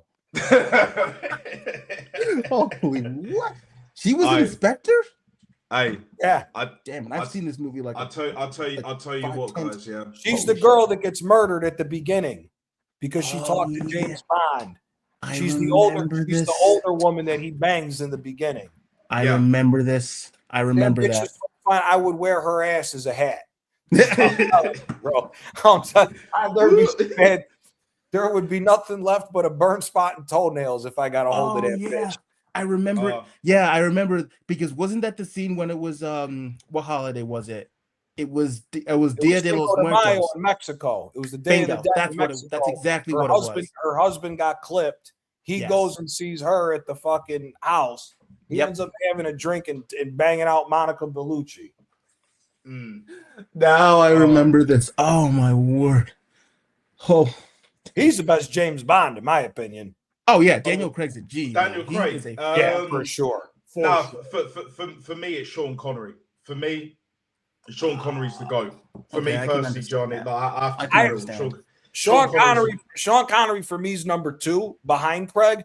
I like Craig because of the layout of the movies. It tells a story rather than just a random thing here and there with James Bond. Now, he definitely did it different, slightly different. Which Pierce Brosnan had the best bitches. Yes. Brosnan had the best bitches. Xenia Forgiveness, On a Top, Christmas Jones, and even Halle Berry. Oh God, Christmas Jones. That bitch to this day. She's not as fine anymore because she had all the fucking plastic surgery. But Denise Richards back in the day, smoke. You don't rate Roger Moore movies from James Bond? What about Roger Moore? I like Roger Moore. He's got some good movies. Hey, you know Roger Moore's got the same birthday as me, bro. He's got the same birthday. Yeah. Really? Roger Moore had what was it? He had From Russia with Love too. Yeah. No. That was that's Sean Connery. Yeah.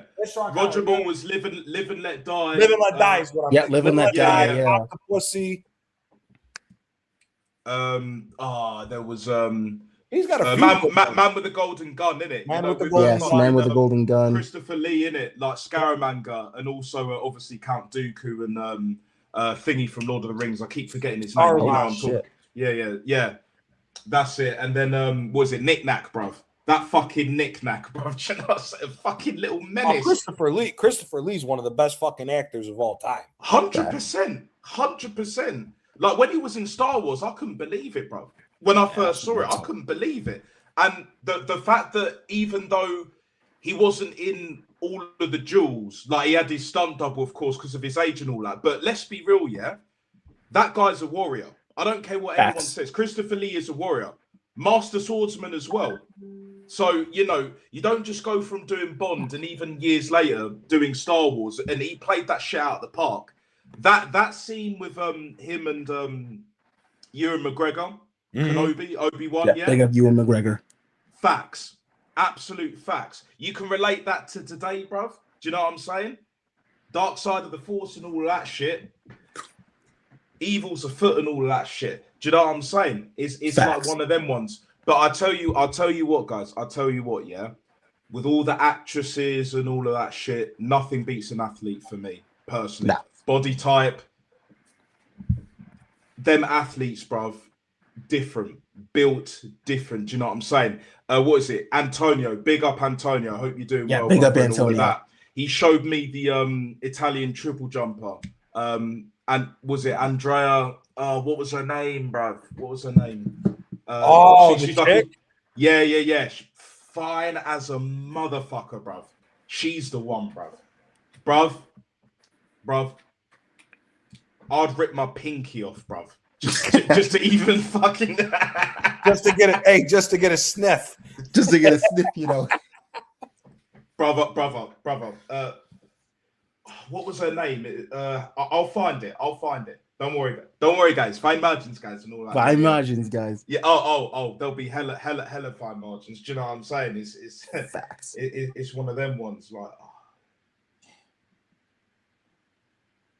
you know who? Oh no, it wasn't Andrea. It was Erica. Erica Saraceni. Wait. Yeah, Erica Saraceni. Life, no, and she's pretty good as well. To be fair, she might win a gold medal in the future. Do you know what I'm saying? So me. Who's that Swiss soccer player? The chick. Lehman. Overrated as Lame, fuck. man. Bang average for me. Like she is. She just looks like she's a dirty little slut. That's why. Yeah. I fuck around with Without her. Look, I hear it, bruv. I hear it, but without the makeup, bruv. No. Hell fucking no. There was. Hang on. I swear there was another female footballer that's proper. Like, slips my mind the name, bro. It's not Trinity Rodman. Nah. Damn it, she's actually not even. Yeah. I'll tell you what. Rodman's kid, the one that brought that's Dennis Rodman's kid. She's yep, decent. the one that. Yeah. I'll tell you what. I'd rather fucking Alex Morgan than Alicia Lehman, that Swiss chick. Any day. I don't care. A U.S. star? Yeah, I don't care. Oh, fuck her. Oh, what? She's a stupid bitch. I know, but talking about equal pay. Shut the fuck up. You don't make no money, you dumb fuck. Yeah, you don't make anything. That's big. She's pretty as hell, but yeah, you don't make it. You don't make a fucking. Yesterday's price is not today's price, and not even just that. You're operating on a different level. It is what it is. Facts. If you bring in the money, cool. But is. if not, just leave it out, bro. Leave it out. Leave it the fuck out. It's just like, what are we doing? That's what I mean. And I feel bad because I actually had a thing for her I had a thing for her about 10 years ago. Oh, Alex Morgan? Hell yeah. Everybody had a thing for her. Then she opened her mouth and you heard how fucking dumb she was. Yeah. Sorry. Like, damn, if she wasn't married, I would have to take her from her husband. That's the one. Yep. And that's the thing, because my old man was an athlete way back in the day, bro. But like, even Michael Richards told a story like when he was in a fucking Olympic Village when London hosted the Olympics in 2012. Yeah, I remember that. That Olympic City story, brother. I'm telling you, man. Athletes, different gravy, mate. Oh, Them female athletes are something else, bruv. Something else, yeah. And then you had that fucking dumb cunt. What's her name? Fucking Coco. Spewing that fucking bullshit. What was it? That American Coco Jones. You know, the one that was moving all that like, she looks nice, but as soon as she started opening her mouth and doing this, I can't find a man. I was looking for the perfect guy. I'm an athlete. I'm busy and all of that kind of shit. Is that the woman? No. Lighter than that. She was lighter than that. I'm gonna be real. Shit. Not Coco. Maybe I got the name wrong, but because she's dating Donovan Mitchell, the NBA guy. Oh shit. Yeah. Or unless you're thinking of somebody Donovan else. Mitchell's a fucking idiot to begin with. He's a dummy. He's a dumbass. Big up Donovan Mitchell. But no, he's an idiot dating. No. Yeah, he's engaged to her, isn't he? Yes.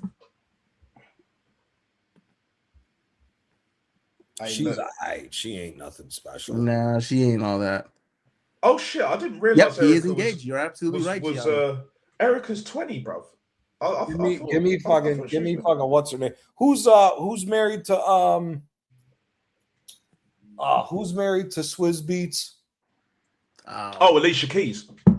Alicia Keys, yes.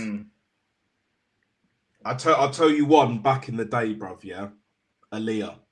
Like Romeo Must Die. Aaliyah. I have to be crystal clear. Romeo Must Die. Aaliyah. I don't care what anyone says. Better than Beyonce any fucking day. any fucking day. Talent, looks, the lot, bro. Aaliyah's better than Beyonce. I don't care. Facts. It's not even a hot take for me. It's not even a hot take. The other chick from fucking Destiny's Child was hotter than her. Oh, Kelly Rowland, yeah. Kelly Rowland, yeah. Not even close. Not even close. Nah, Kelly Rowland is us. And then Michelle tried to squeeze. Oh, nah. She tried to squeeze her into that conversation. It's not happening, bro. You're not even Beyonce. It is what it is. It is what it fucking is. It is what it is. Oh, guys, do you know what? 4 a.m. I've got to wrap this up. Longest 11 stream. at night. Gotta charge. So we don't gotta go to work tomorrow. We got 4th of July, baby. Hey, that's right. Makes sense. Yeah. Happy 250, America. Hey, it is what it is, man. You guys think you'll be Belgium? Fuck yeah! That stupid fucking song. Oh, I love that film. I fucking love that film. Oh, Team America World Police is fucking Why classic. are people so stupid? Why couldn't they be intelligent like me? That film is goated. I don't. I don't fucking care. Goated, mate. Oh my days. But yeah, big up. Big hey, up man. to each and every Nat, one thank of you so much Gianni. for having me, man. Gianni, no problem. Great to see you as always. No problem, man. Big up Quaja. Hey, no problem. Hey, Gianni, before we go, I'll start with you, my guy. Yeah. Shout your channel out. Anything you got coming up, either end of this week or next week or whenever. Gianni Talks Calcio TV. I'm probably gonna do a call-in show tomorrow and a watch along for some of these games. Because I think tomorrow we got Argentina. It's a little late. Maybe not. I think I'll do a call-in show tomorrow. So I'll just post it at what time, and then we'll see what ends up happening. Then I'll be doing some more streams next week. So that's pretty much it. But appreciate finally a change. I hopped on your channel. Yeah, it's all good. It's all love. It's all good, my guy. Do you know what I'm saying? Like, and look, record stream, bro. 5 hours and 15, and I will make it to your stream this time because there's no England. There's no England. There's no excuse. No excuse. Accountability is the best ability. Accountability is margins, the best guys. ability. Fine margins, guys. And all of that shit. Chike, my brother. Yeah. My guy. What you got? Thank you for having me. Shout out your socials and anything else. Yeah. Find me on Instagram on UKC. I'm going to be posting a lot more content with the US, making it pretty deep. And I will say this: I think we're going to beat Belgium even without Florian Balogun. And if we do beat Belgium and Spain handle their business, vamos a España, viva España. We should get the United States versus Spain. And if the United States win that, oh my fucking God. It will be. US beat Spain. This country's gonna burn to the fucking ground. It will burn to the ground bigger than when Florida's gonna turn upside down. And the Knicks won the championship. I'm telling you now.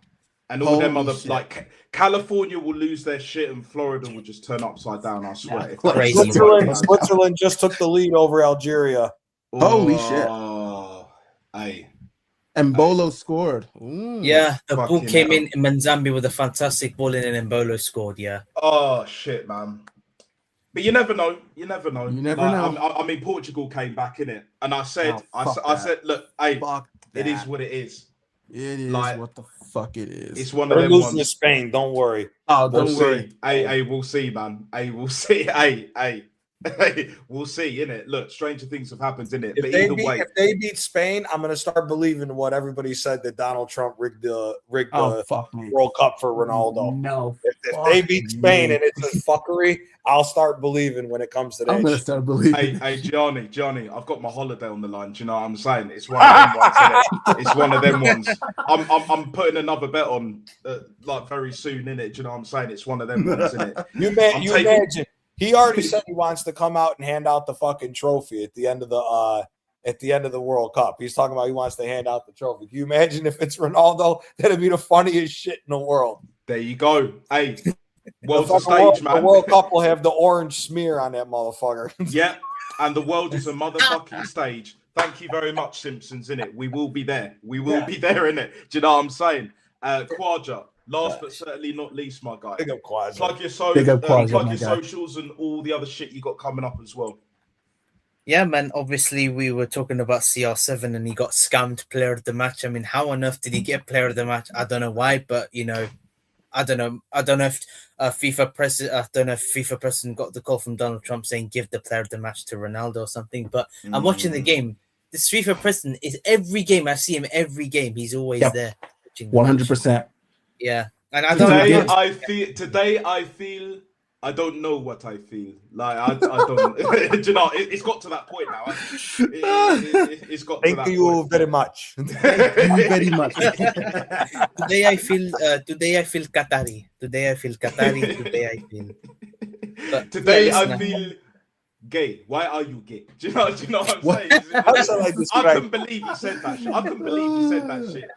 Why are you gay? My lad. Do you know what I'm saying? Either way. Gianni, Chike, enjoy your 4th of July. I know you're going to have a wicked time. Do you know what I'm saying? Look, big barbecue. Massive. Yeah. Proper food as well, bro. Proper food. None of that CR7 fucking bullshit. Do you know what I'm saying? We got chicken and rice and steamed vegetables. Fuck that shit, bro. And that's the Vitinha versus Pedri, the midfield battle to look forward to. Portugal versus Spain. Vitinha. Oh yes. We will be there. Lamine Yamal versus night. Cristiano Ronaldo, another one. I will be doing a match reaction for England Mexico, but that will be definitely the next day, regardless. Regardless, just because when England get knocked out. Most likely, yeah. Bro, yeah. Oh, it's about to be biblical. Hey. I'll just say Simpsons in it, and we'll leave it at that. You know what I'm saying? But either way, I've enjoyed this stream, man. Do you know what I'm saying? I'm not sweating my bollocks off. Do you know what I'm saying? Because this vest is actually kind of like, it's not built for this weather. It's built for Mediterranean. It's not built for English weather, even at 25 degrees and all that when it's calm. But yeah, make sure you like and subscribe. Hit the notification bell so you will never ever miss when I go live and directed in full effect, or when I upload the next video. Best believe that. Stay safe. Stay true to yourself. All the best. Enjoy the rest of your week, your weekend.